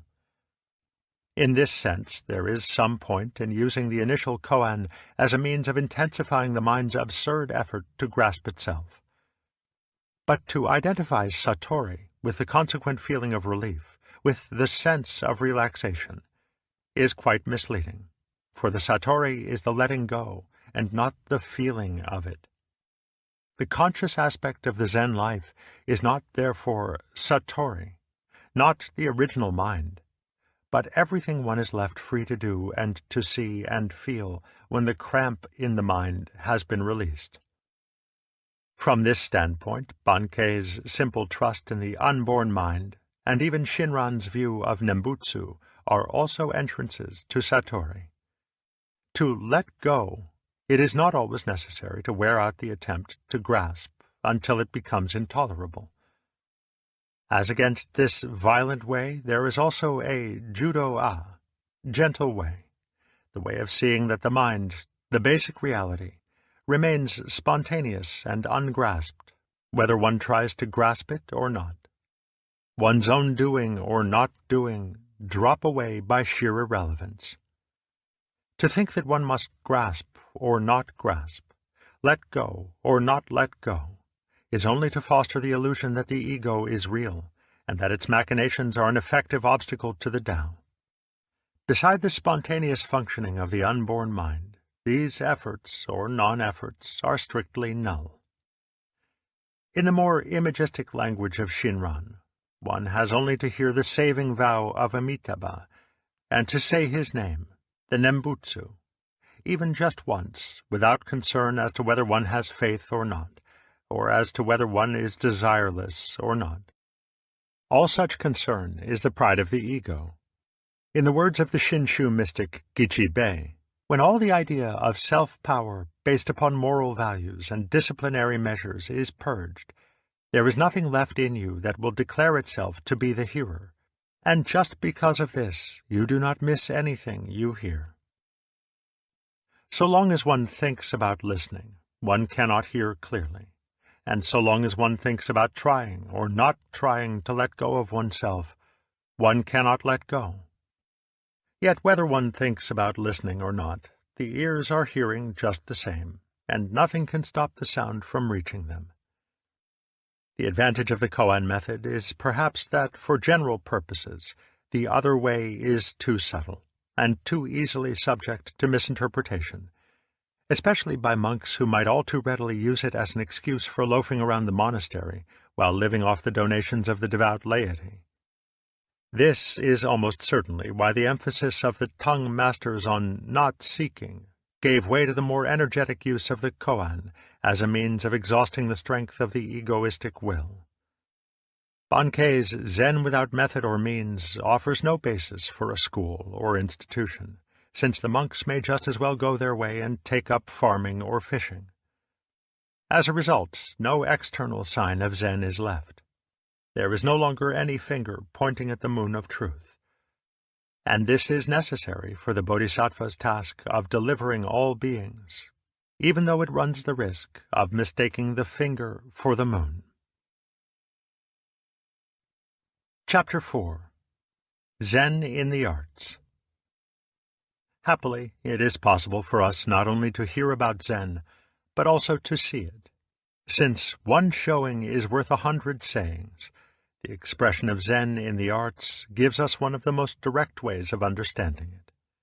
This is the more so because the art forms which Zen has created are not symbolic in the same way as other types of Buddhist art, or as is religious art as a whole. The favorite subjects of Zen artists, whether painters or poets, are what we should call natural, concrete, and secular things. Even when they turn to the Buddha, or to the patriarchs and masters of Zen, they depict them in a peculiarly down-to-earth and human way. Furthermore, the arts of Zen are not merely or primarily representational. Even in painting, the work of art is considered not only as representing nature, but as being itself a work of nature. For the very technique involves the art of artlessness, or what Saburo Hasegawa has called the controlled accident, so that paintings are formed as naturally as the rocks and grasses which they depict. This does not mean that the art forms of Zen are left to mere chance, as if one were to dip a snake in ink and let it wiggle around on a sheet of paper.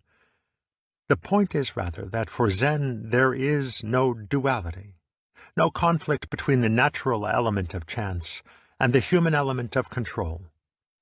The constructive powers of the human mind are no more artificial than the formative actions of plants or bees, so that from the standpoint of Zen it is no contradiction to say that artistic technique is discipline in spontaneity, and spontaneity in discipline.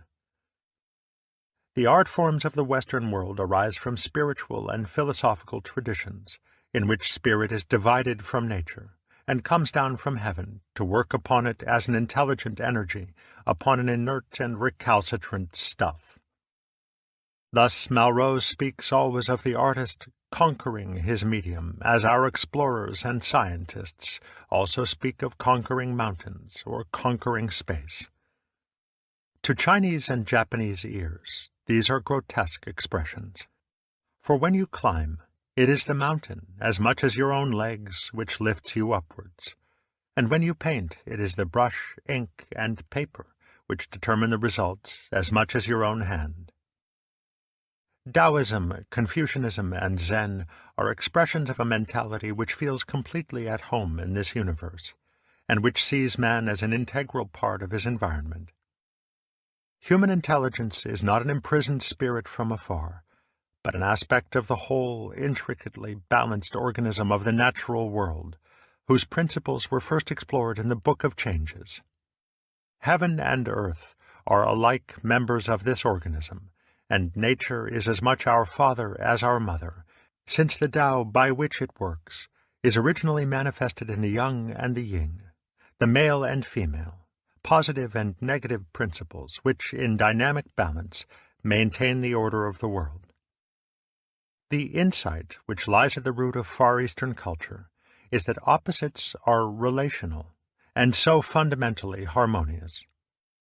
Conflict is always comparatively superficial, for there can be no ultimate conflict when the pairs of opposites are mutually interdependent.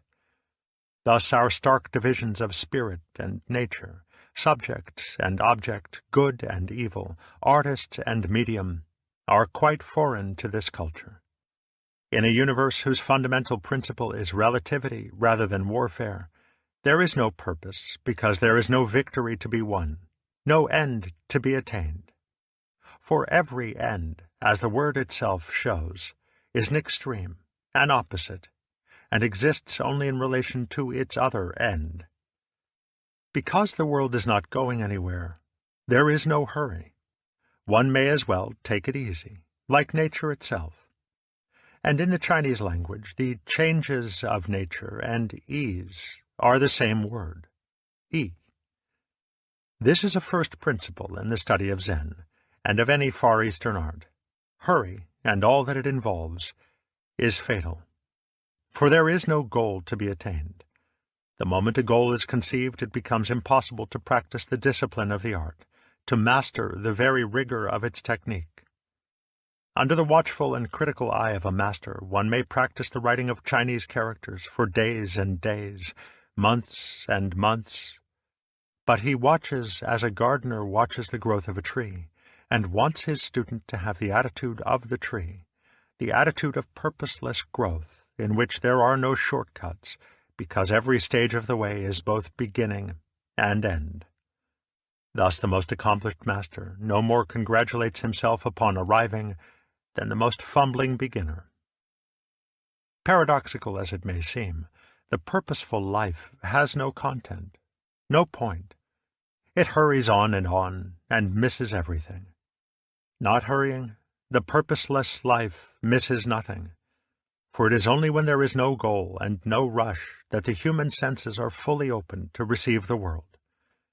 Absence of hurry also involves a certain lack of interference with the natural course of events, especially when it is felt that the natural course follows principles which are not foreign to human intelligence. For as we have seen, the Taoist mentality makes or forces nothing, but grows everything. When human reason is seen to be an expression of the same spontaneous balance of yang and yin as the natural universe, man's action upon his environment is not felt as a conflict, an action from outside. Thus the difference between forcing and growing cannot be expressed in terms of specific directions as to what should or should not be done, for the difference lies primarily in the quality and feeling of the action. The difficulty of describing these things for Western ears is that people in a hurry cannot feel. The expression of this whole attitude in the arts is perhaps best approached through painting and poetry. Although it may seem that the arts of Zen are confined to the more refined expressions of culture, it should be remembered that almost every profession and craft is known in Japan as a do, that is, a Tao or way, not unlike what used to be known in the West as a mystery. To some extent, every do was at one time a lay method of learning the principles which are embodied in Taoism, Zen, and Confucianism, even as modern masonry is a survival from times when the craft of the mason was a means of initiation into a spiritual tradition. Even in modern Osaka, some of the older merchants follow a do, or way of commerce, based upon Shingaku, a system of psychology closely related to Zen. After the persecution of Chinese Buddhism in 845, Zen was for some time not only the dominant form of Buddhism, but also the most powerful spiritual influence in the growth of Chinese culture. This influence was at its height during the southern Sung dynasty, 1127 to 1279, and during this time the Zen monasteries became leading centers of Chinese scholarship.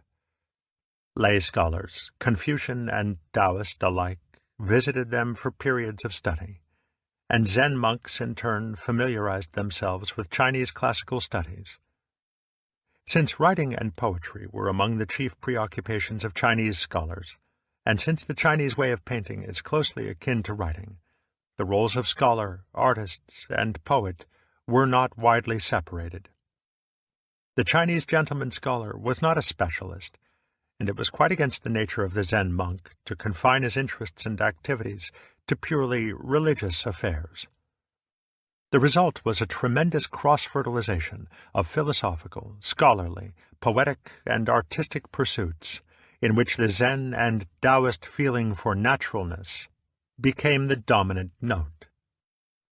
It was during this same period that Eisai and Dogen came from Japan to return with Zen to their own country, to be followed by an incessant stream of Japanese scholar monks eager to take home not only Zen, but every other aspect of Chinese culture.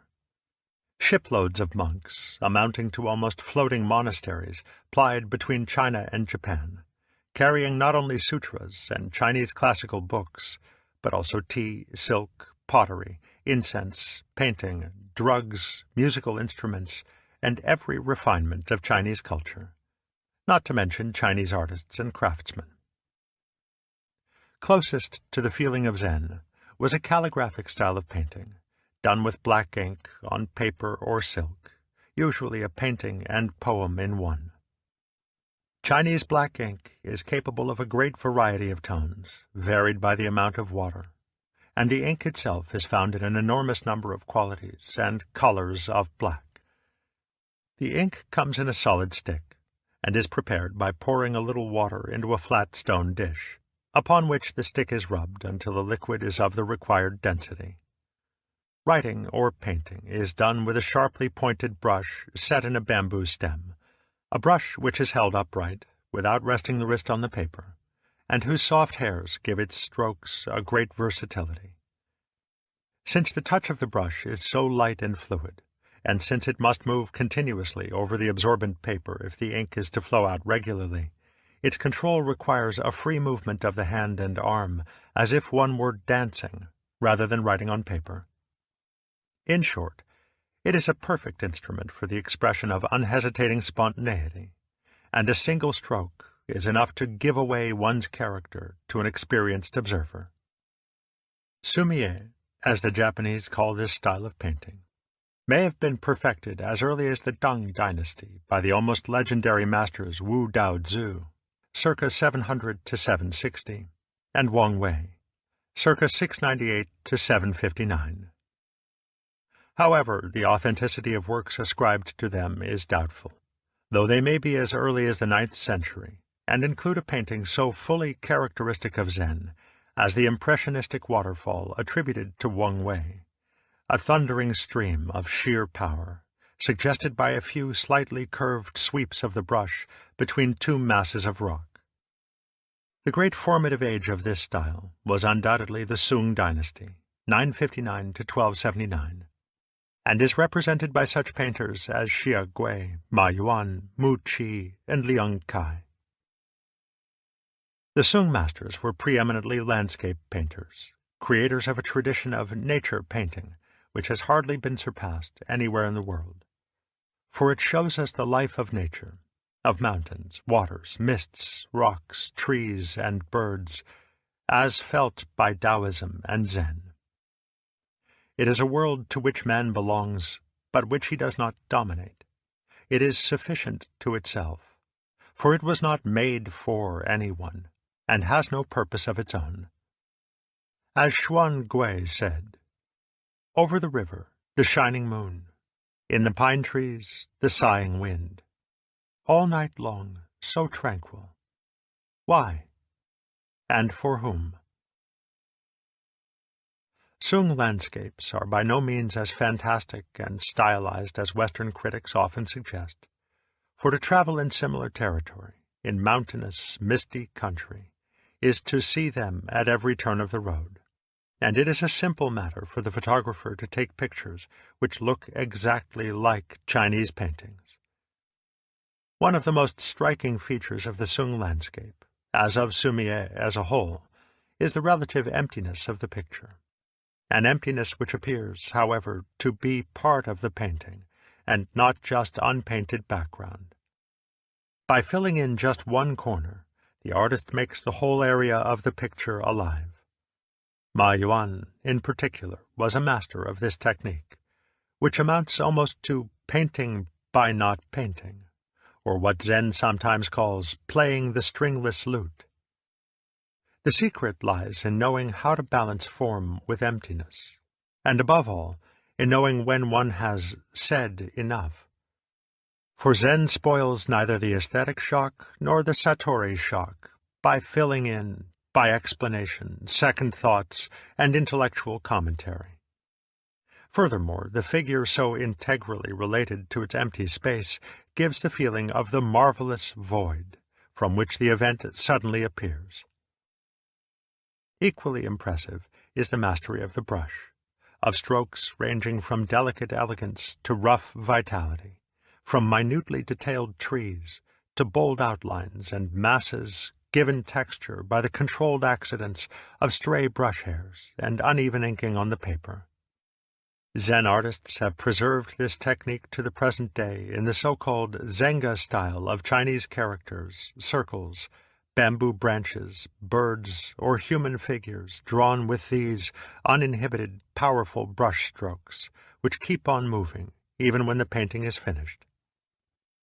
After Mu Qi, perhaps the greatest master of the rough brush was the Japanese monk Sesshu, 1421 to 1506, whose formidable technique included the most refined screens of pine trees and birds, mountain landscapes reminiscent of Xia Gui, and almost violently alive landscapes, for which he used not only the brush, but fistfuls of inked straw to get the right texture of flying hair lines. The Western eye is immediately struck by the absence of symmetry in these paintings, by the consistent avoidance of regular and geometrical shapes, whether straight or curved.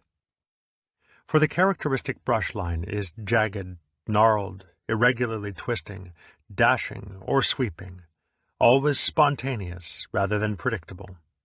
Even when the Zen monk or artist draws a solitary circle, one of the most common themes of Zenga, it is not only slightly eccentric and out of shape, but the very texture of the line is full of life and verve with the incidental splashes and gaps of the rough brush.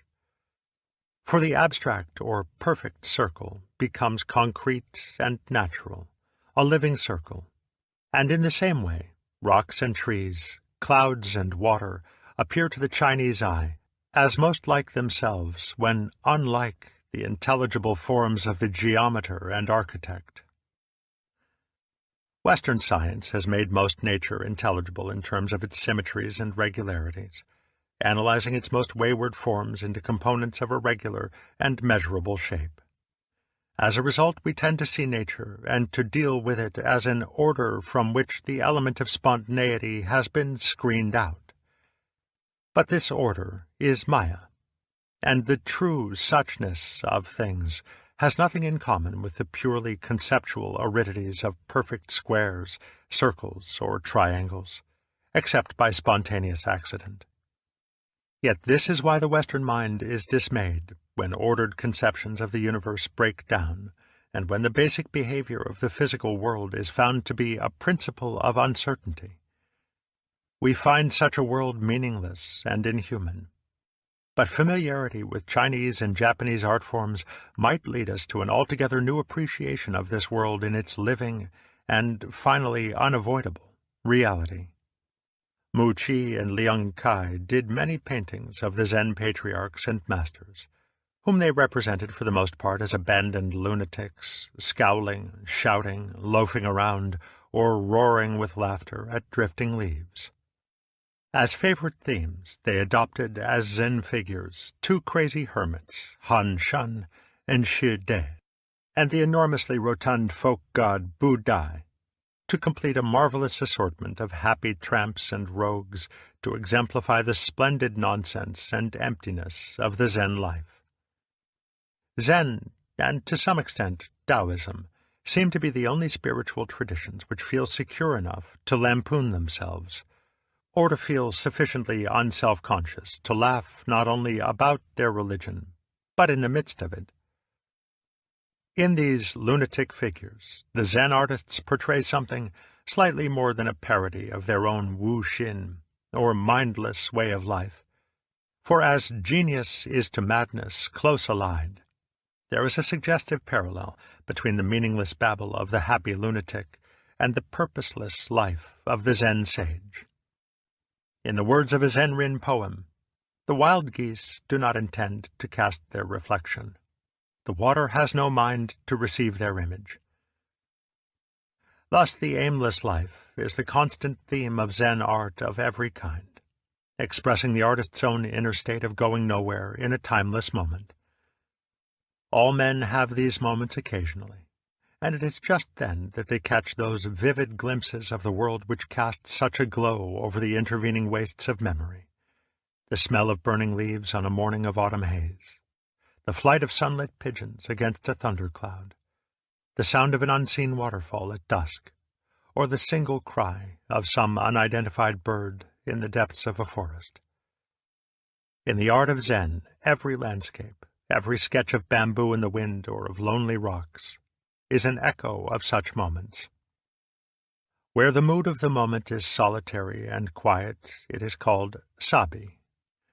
When the artist is feeling depressed or sad, and in this peculiar emptiness of feeling catches a glimpse of something rather ordinary and unpretentious in its incredible suchness, the mood is called wabi. When the moment evokes a more intense, nostalgic sadness, connected with autumn and the vanishing away of the world, it is called awada. And when the vision is the sudden perception of something mysterious and strange, hinting at an unknown, never to be discovered, the mood is called yugen. These extremely untranslatable Japanese words denote the four basic moods of furyu, that is, the general atmosphere of Zen taste in its perception of the aimless moments of life. Inspired by the Sung masters, the Japanese produced a whole cluster of superb sumi painters, whose work ranks today among the most prized treasures of the nation's art.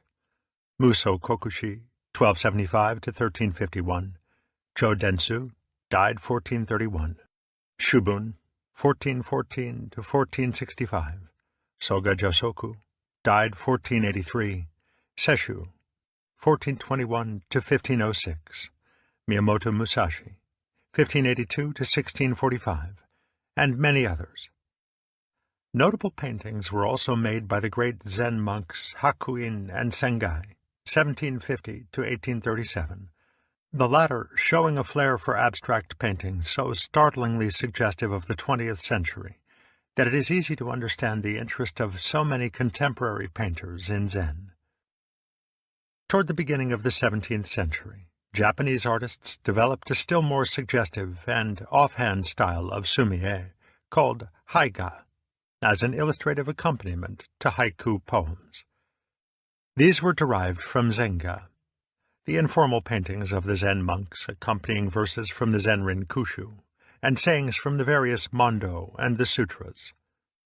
Zenga and Haiga represent the most extreme form of Sumi painting, the most spontaneous, artless, and rough, replete with all those controlled accidents of the brush in which they exemplify the marvelous meaninglessness of nature itself.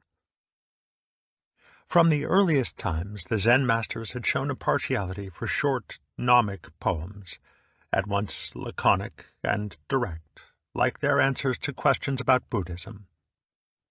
Many of these, like those we have quoted from the Zen Rinkushu, contained overt references to Zen and its principles. However, just as Dongshan's 3 pounds of flax was an answer full of Zen, but not about Zen, so the most expressive Zen poetry is that which says nothing, which, in other words, is not philosophy or commentary about life. A monk asked Feng Shui, "When speech and silence are both inadmissible, how can one pass without error?" The master replied, "I always remember Jiangsu in March, the cry of the partridge, the mass of fragrant flowers." Here again, as in painting, is the expression of a live moment in its pure suchness, though it is a pity to have to say so, and the masters frequently quoted classical Chinese poetry in this way, using couplets or quatrains which pointed and said no more. The practice of taking couplets from the old Chinese poems for use as songs was also favored in literary circles, and at the beginning of the 11th century, Fujiwara Kinto compiled an anthology of such excerpts, together with short Japanese waka poems, under the title Roeshu, the collection of clear songs. Such a use of poetry obviously expresses the same type of artistic vision as we find in the paintings of Ma Yuan and Muqi, the same use of empty space brought to life with a few strokes of the brush. In poetry, the empty space is the surrounding silence which a 2-line poem requires, a silence of the mind in which one does not think about the poem, but actually feels the sensation which it evokes, all the more strongly for having said so little. By the 17th century, the Japanese had brought this wordless poetry to perfection in the haiku, the poem of just 17 syllables which drops the subject almost as soon as it takes it up. To non-Japanese people, haiku are apt to seem no more than beginnings or even titles for poems, and in translation it is impossible to convey the effect of their sound and rhythm. However, translation can usually convey the image, and this is the important point. Of course, there are many haiku which seem as stilted as the Japanese paintings on cheap lacquer trays for export. But the non-Japanese listener must remember that a good haiku is a pebble thrown into the pool of the listener's mind, evoking associations out of the richness of his own memory. It invites the listener to participate, instead of leaving him dumb with admiration while the poet shows off. The development of the haiku was largely the work of Basho, 1643 to 1694, whose feeling for Zen wanted to express itself in a type of poetry altogether in the spirit of Wu Shi. Nothing special. To write haiku, he said, get a 3-foot child.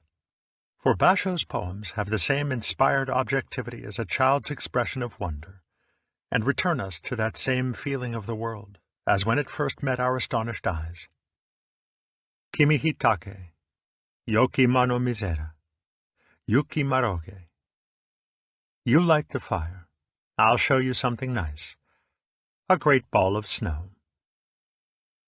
Basho wrote his haiku in the simplest type of Japanese speech, naturally avoiding literary and highbrow language, so creating a style which made it possible for ordinary people to be poets. Bankei, his contemporary, did just the same thing for Zen, for as one of Ikkyu's Doka poems says, whatever runs counter to the mind and will of ordinary people hinders the law of men and the law of Buddha. This is in the spirit of Nanchuan's saying, the ordinary mind is the Tao, where ordinary means simply human, rather than merely vulgar. It was thus that the 17th century saw an extraordinary popularization of the Zen atmosphere in Japan, reaching down from the monks and samurai to farmers and artisans. The true feeling of haiku is given away in one of Basho's poems, which, however, says just too much to be true haiku. How admirable, he who thinks not life is fleeting when he sees the lightning. For the haiku sees things in their suchness, without comment, a view of the world which the Japanese call sonomama, just as it is, or just so. Weeds in the rice field, cut and left lying just so. Fertilizer. In Zen, a man has no mind apart from what he knows and sees, and this is almost expressed by Gochiku in the haiku, "The long night, the sound of water says what I think," and still more directly, "The stars on the pond, again the winter shower ruffles the water." Haiku and waka poems convey perhaps more easily than painting the subtle differences between the four moods of sabi, wabi, aware, and yugen. The quiet, thrilling loneliness of sabi is obvious in "On a withered branch a crow is perched in the autumn evening," but it is less obvious, and therefore deeper, in "With the evening breeze the water laps against the heron's legs. In the dark forest a berry drops, the sound of the water." Sabi is, however, loneliness in the sense of Buddhist detachment, of seeing all things as happening by themselves in miraculous spontaneity. With this goes that sense of deep, illimitable quietude which descends with a long fall of snow, swallowing all sounds in layer upon layer of softness. Sleet falling, fathomless, infinite loneliness. Wabi, the unexpected recognition of the faithful suchness of very ordinary things, especially when the gloom of the future has momentarily checked our ambitiousness, is perhaps the mood of "a brushwood gate, and for a lock this snail." The woodpecker keeps on in the same place. Day is closing. Winter desolation. In the rainwater tub, sparrows are walking. Aware is not quite grief and not quite nostalgia in the usual sense of longing for the return of a beloved past. Aware is the echo of what has passed and of what was loved, giving them a resonance such as a great cathedral gives to a choir, so that they would be the poorer without it. No one lives at the barrier of Fuha. The wooden penthouse is fallen away. All that remains is the autumn wind. The evening haze, thinking of past things, how far off they are. Aware is the moment of crisis between seeing the transience of the world with sorrow and regret, and seeing it as the very form of the great void. The stream hides itself in the grasses of departing autumn. Leaves falling lie on one another. The rain beats on the rain. That moment of transition is just about to cross over in the haiku written by Issa upon the death of his child. This dewdrop world, it may be a dewdrop, and yet. Since yugen signifies a kind of mystery, it is the most baffling of all to describe, and the poems must speak for themselves. The sea darkens. The voices of the wild ducks are faintly white. The skylark, its voice alone fell, leaving nothing behind. In the dense mist, what is being shouted between hill and boat? The trout leaps. Clouds are moving in the bed of the stream. Or an example of yugen in the Zenrin poems. Wind subsiding, the flowers still fall. Bird crying, the mountain silence deepens. Because Zen training had involved a constant use of these Chinese couplets since at least the end of the 15th century, The emergence of haiku is hardly surprising. The influence is self-evident in this Yugen in reverse haiku by Moritake. The Zenrin says, "The shattered mirror will reflect no more. The fallen flower will hardly rise to the branch." And Moritake, "A fallen flower, returning to the branch. It was a butterfly." The association of Zen with poetry must inevitably bring up the name of the Soto Zen monk and hermit Ryokan, 1758 to 1831. So often one thinks of the saint as a man whose sincerity provokes the enmity of the world.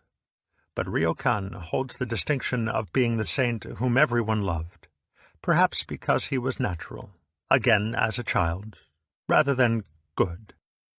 It is easy to form the impression that the Japanese love of nature is predominantly sentimental, dwelling on those aspects of nature which are nice and pretty: butterflies, cherry blossoms, the autumn moon, chrysanthemums, and old pine trees.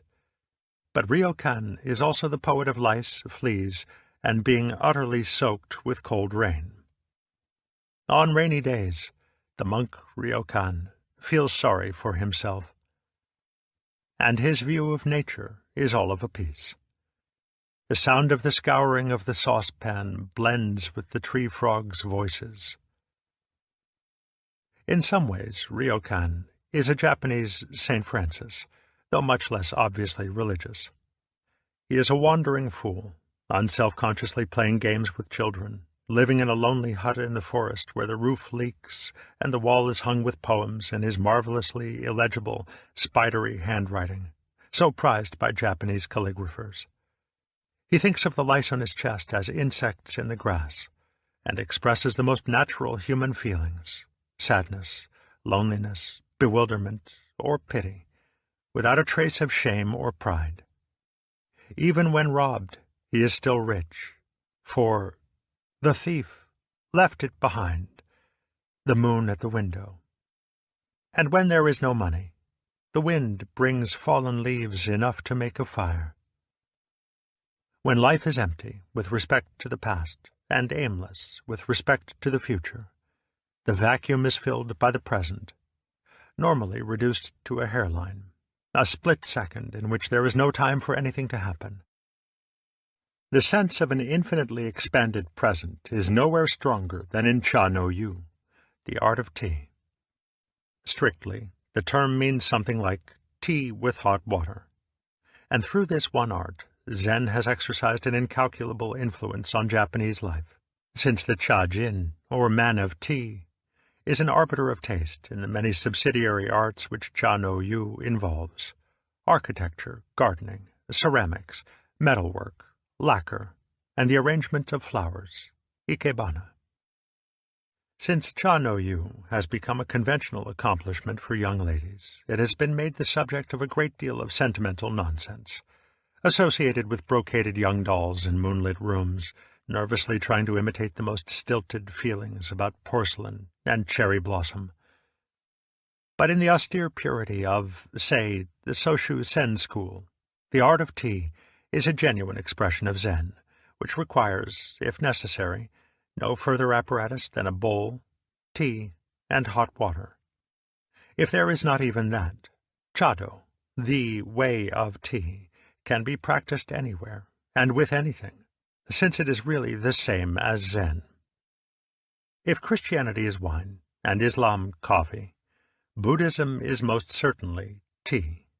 Its quietening, clarifying, and slightly bitter taste gives it almost the same taste as awakening itself, though the bitterness corresponds to the pleasing roughness of natural texture, and the middle path between sweet and sour. Long before the development of Cha no Yu, tea was used by Zen monks as a stimulant for meditation, and in this context it was drunk in a mood of unhurried awareness, which naturally lent itself to a ritualistic type of action. In summer it refreshed, and in winter warmed those wandering hermit monks who liked to build grass and bamboo huts in the mountain forests or by rock-filled streams in the gorges. The totally undistracting emptiness and simplicity of the Taoist or Zen hermitage has set the style, not only for the special type of house for cha-no-yu, but for Japanese domestic architecture as a whole.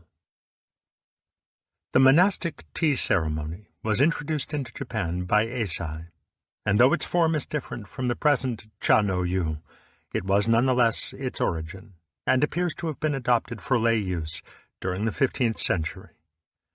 From this, the cha-no-yu proper was perfected by Sen-no Rikyu, 1518 to 1591, and from him descend the three main schools of tea now flourishing. Ceremonial tea is not the ordinary leaf tea which is steeped in hot water. It is finely powdered green tea, mixed with hot water by means of a bamboo whisk, until it becomes what a Chinese writer called the froth of the liquid jade. Cha-no-yu is most appreciated when confined to a small group, or just two companions, and was especially loved by the old-time samurai, as today by harassed businessmen, as a frank escape from the turmoil of the world. Ideally, the house for cha-no-yu is a small hut set apart from the main dwelling in its own garden. The hut is floored with tatami, or straw mats, enclosing a fire pit. The roof is usually thatched with rice straw, and the walls, as in all Japanese homes, are paper shoji, supported by uprights of wood with a natural finish. One side of the room is occupied by an alcove, or tokonoma, the position for a single hanging scroll of painting or calligraphy, together with a rock, a spray of flowers, or some other object of art. The atmosphere, though formal, is strangely relaxed, and the guests feel free to talk or watch in silence as they wish. The host takes his time to prepare a charcoal fire, and with a bamboo dipper, pours water into a squat kettle of soft brown iron. In the same formal but completely unhurried manner, he brings in the other utensils, a plate with a few cakes, the tea bowl and caddy, the whisk, and a larger bowl for leavings. During these preparations, a casual conversation continues, and soon the water in the kettle begins to simmer and sigh, so that the guests fall silent to listen. After a while, the host serves tea to the guests one by one from the same bowl, taking it from the caddy with a strip of bamboo bent into a spoon, pouring water from the kettle with a long-handled dipper, whipping it into a froth with the whisk, and laying the bowl before the first guest with its most interesting side towards him. The bowls used for cha-no-yu are normally dull-colored and roughly finished, often unglazed at the base, and on the sides the glaze has usually been allowed to run, an original, fortunate mistake which has been seen to offer endless opportunities for the controlled accident. Specially favored are Korean rice bowls of the cheapest quality, a peasant ware of crude texture from which the tea masters have selected unintentional masterpieces of form. The tea caddy is often of tarnished silver or infinitely deep black lacquer, though sometimes old pottery medicine jars are used, purely functional articles which were again picked out by the masters for their unaffected beauty. A celebrated caddy, once smashed to pieces, was mended with gold cement, and became the much more treasured for the haphazard network of thin gold lines which then covered its surface. After the tea has been drunk, the guests may ask to inspect all the utensils which have been used, since every one of them has been made or chosen with the utmost care, and often brought out for the occasion because of some feature that would particularly appeal to one of the guests. Every appurtenance of the cha-no-yu has been selected in accordance with canons of taste over which the most sensitive men in Japan have brooded for centuries. Though the choice is usually intuitive, careful measurement of the objects reveals interesting and unexpected proportions. Works of spontaneous geometry as remarkable as the spiral shell of the nautilus or the structure of the snow crystal. Architects, painters, gardeners, and craftsmen of all kinds have worked in consultation with the cha-no-yu masters, like an orchestra with its conductor, so that their Zen taste has passed on into the objects made by the same craftsmen for everyday use. This applies most particularly to ordinary, functional things. Kitchen implements, shoji paper, soup bowls, common teapots and cups, floor mats, baskets, utilitarian bottles and jars, textiles for everyday clothing, and 100 other simple artifacts in which the Japanese show their good taste to best advantage. The Zen of the Cha-no-yu comes out all the more for the purely secular character of the ritual, which has no liturgical character, like the Catholic Mass or the elaborate ceremonies of Shingon Buddhism. Though the guests avoid political, financial, or business matters in their conversation, there is sometimes non-argumentative discussion of philosophical matters, though the preferred topics are artistic and natural. It must be remembered that Japanese people take to such subjects as readily and unselfconsciously as we talk of sports or travel, and that their discussion of natural beauty is not the affectation it might be in our own culture. Furthermore, they do not feel in the least guilty about this admitted escape from the so-called realities of business and worldly competition. Escape from these concerns is as natural and necessary as sleep, and they feel neither compunction nor awkwardness in belonging for a while to the Taoist world of carefree hermits, wandering through the mountains like wind-blown clouds, with nothing to do but cultivate a row of vegetables, gaze at the drifting mist, and listen to the waterfalls. A few, perhaps, find the secret of bringing the two worlds together, of seeing the hard realities of human life to be the same aimless working of the Tao as the patterns of branches against the sky. In the words of Hung Tzu Chung, if the mind is not overlaid with wind and waves, you will always be living among blue mountains and green trees. If your true nature has the creative force of nature itself, wherever you may go, you will see fishes leaping and geese flying. The style of garden which goes with Zen and Cha-no-yu is not, of course, one of those ornate imitation landscapes with bronze cranes and miniature pagodas. The intention of the best Japanese gardens is not to make a realistic illusion of landscape, but simply to suggest the general atmosphere of mountain and water in a small space, so arranging the design of the garden that it seems to have been helped rather than governed by the hand of man. The Zen gardener has no mind to impose his own intention upon natural forms, but is careful rather to follow the intentionless intention of the forms themselves, even though this involves the utmost care and skill. In fact, the gardener never ceases to prune, clip, weed, and train his plants, but he does so in the spirit of being part of the garden himself, rather than a directing agent standing outside. He is not interfering with nature, because he is nature, and he cultivates as if not cultivating. Thus the garden is at once highly artificial and extremely natural. This spirit is seen at its best in the great sand and rock gardens of Kyoto, of which the most famous example is the garden of Ryoanji. It consists of 5 groups of rocks laid upon a rectangle of raked sand, backed by a low stone wall, and surrounded by trees. It suggests a wild beach, or perhaps a seascape with rocky islands, but its unbelievable simplicity evokes a serenity and clarity of feeling so powerful that it can be caught even from a photograph. The major art which contributes to such gardens is bonseki, which may well be called the growing of rocks. It requires difficult expeditions to the seashore, to mountains and rivers, in search of rock forms which wind and water have shaped into asymmetrical, living contours.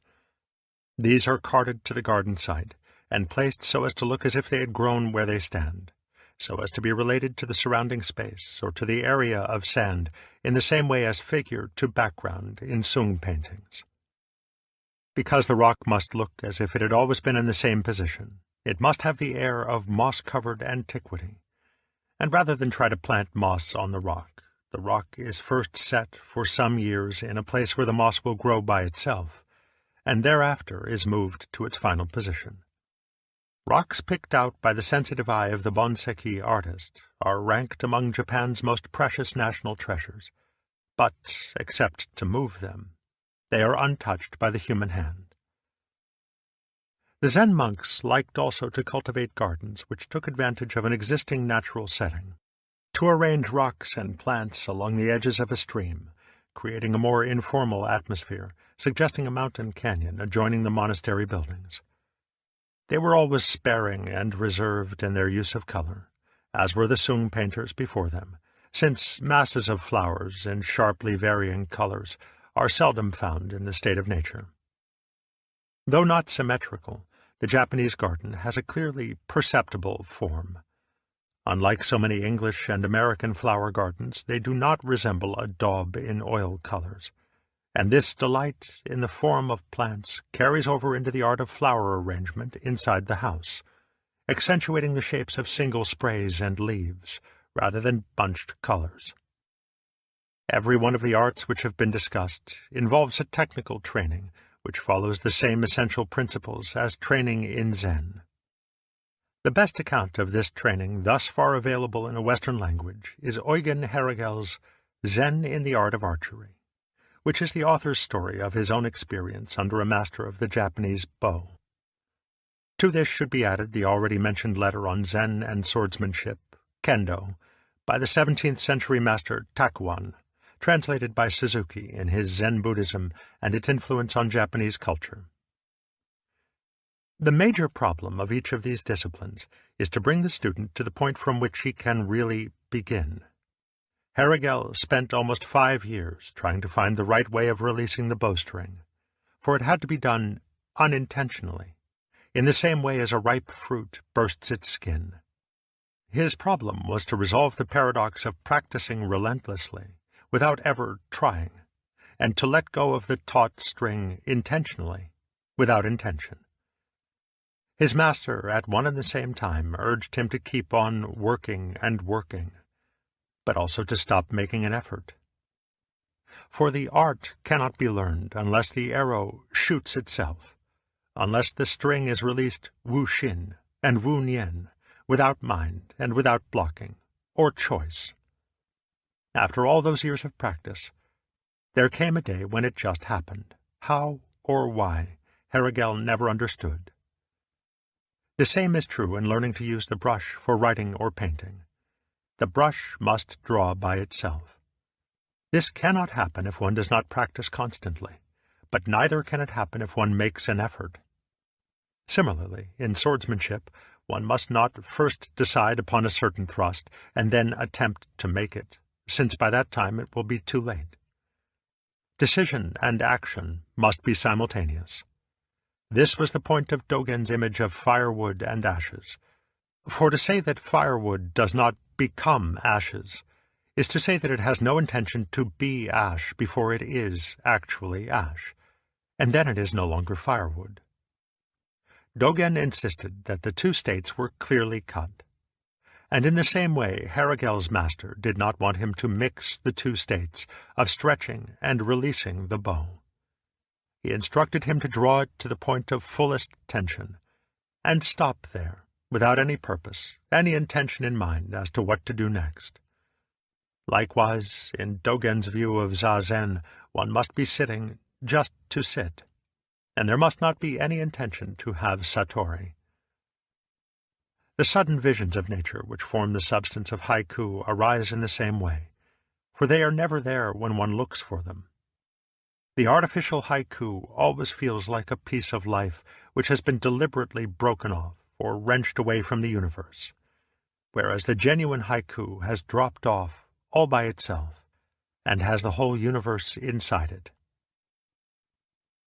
Artists and craftsmen of the Far East have, indeed, measured, analyzed, and classified the techniques of the masters to such a degree that by deliberate imitation they can come close to deceiving, if it were possible, even the elect.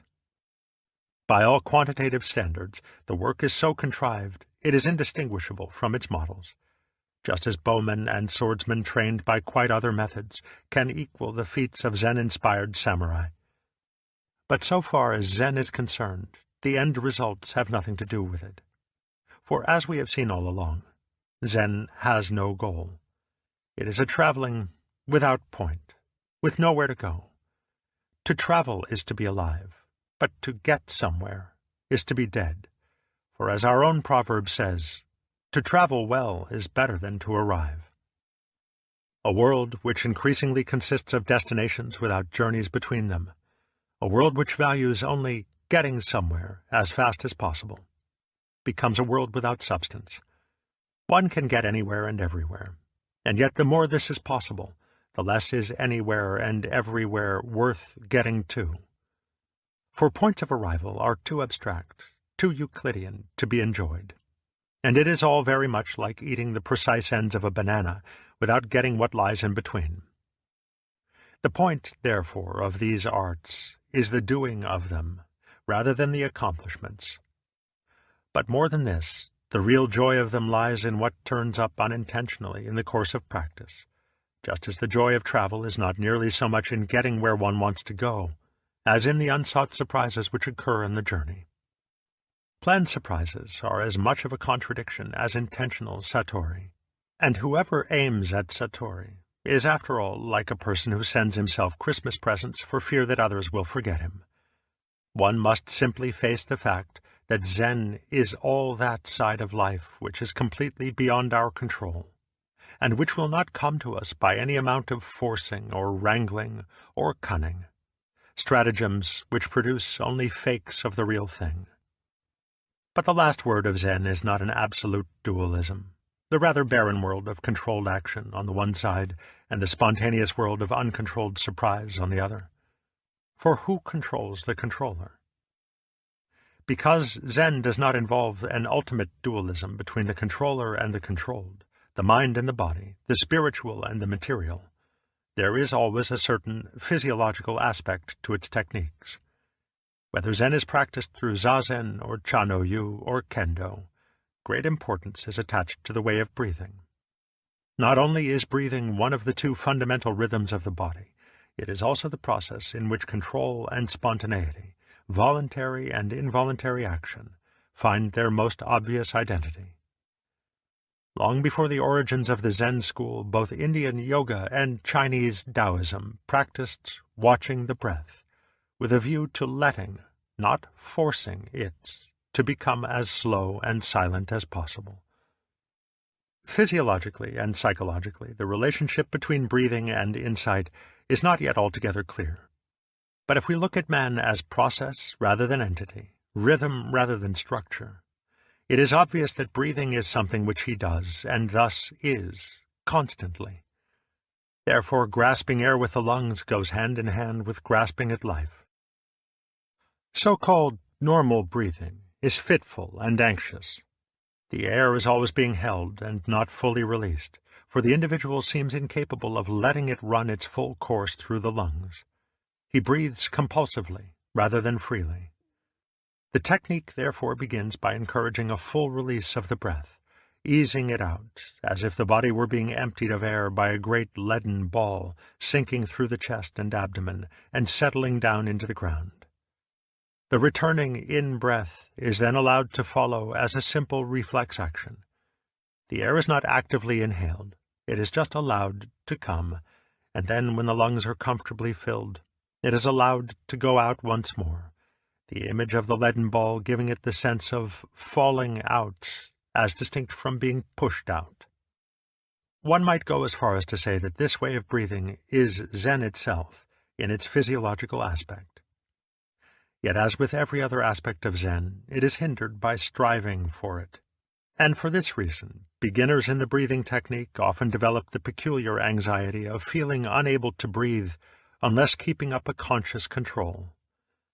But just as there is no need to try to be in accord with the Tao, to try to see, or to try to hear, so it must be remembered that the breath will always take care of itself. This is not a breathing exercise, so much as a watching and letting of the breath, and it is always a serious mistake to undertake it in the spirit of a compulsive discipline to be practiced with a goal in mind. This way of breathing is not for special times alone. Like Zen itself, it is for all circumstances whatsoever, and in this way, as in others, every human activity can become a form of Zazen. The application of Zen in activity is not restricted to the formal arts, and on the other hand, does not absolutely require the specific sitting technique of Zazen proper. The late Dr. Kunihiko Hashida, a lifelong student of Zen and editor of the works of Dogen, never used formal Zazen. But his Zen practice was precisely his study of physics.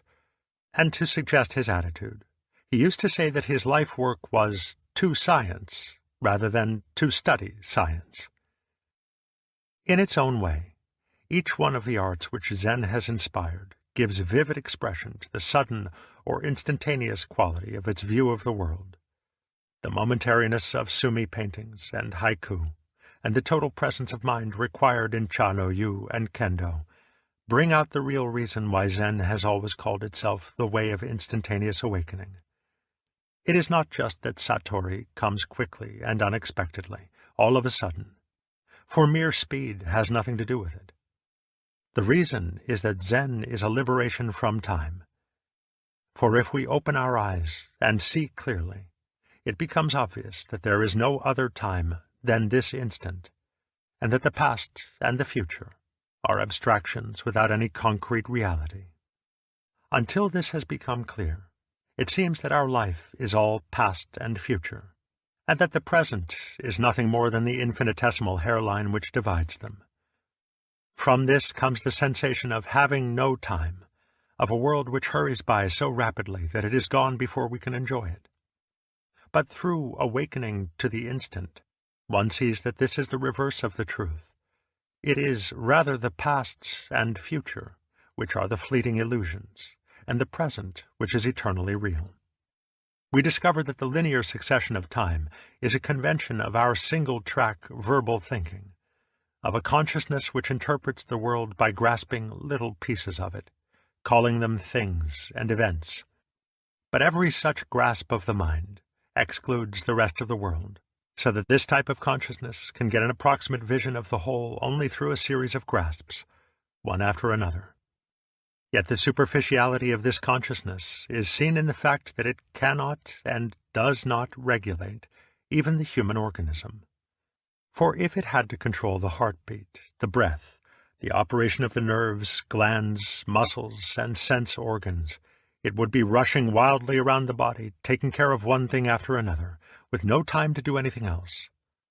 Happily, it is not in charge, and the organism is regulated by the timeless original mind, which deals with life in its totality, and so can do ever so many things at once. However, it is not as if the superficial consciousness were one thing, and the original mind another, for the former is a specialized activity of the latter.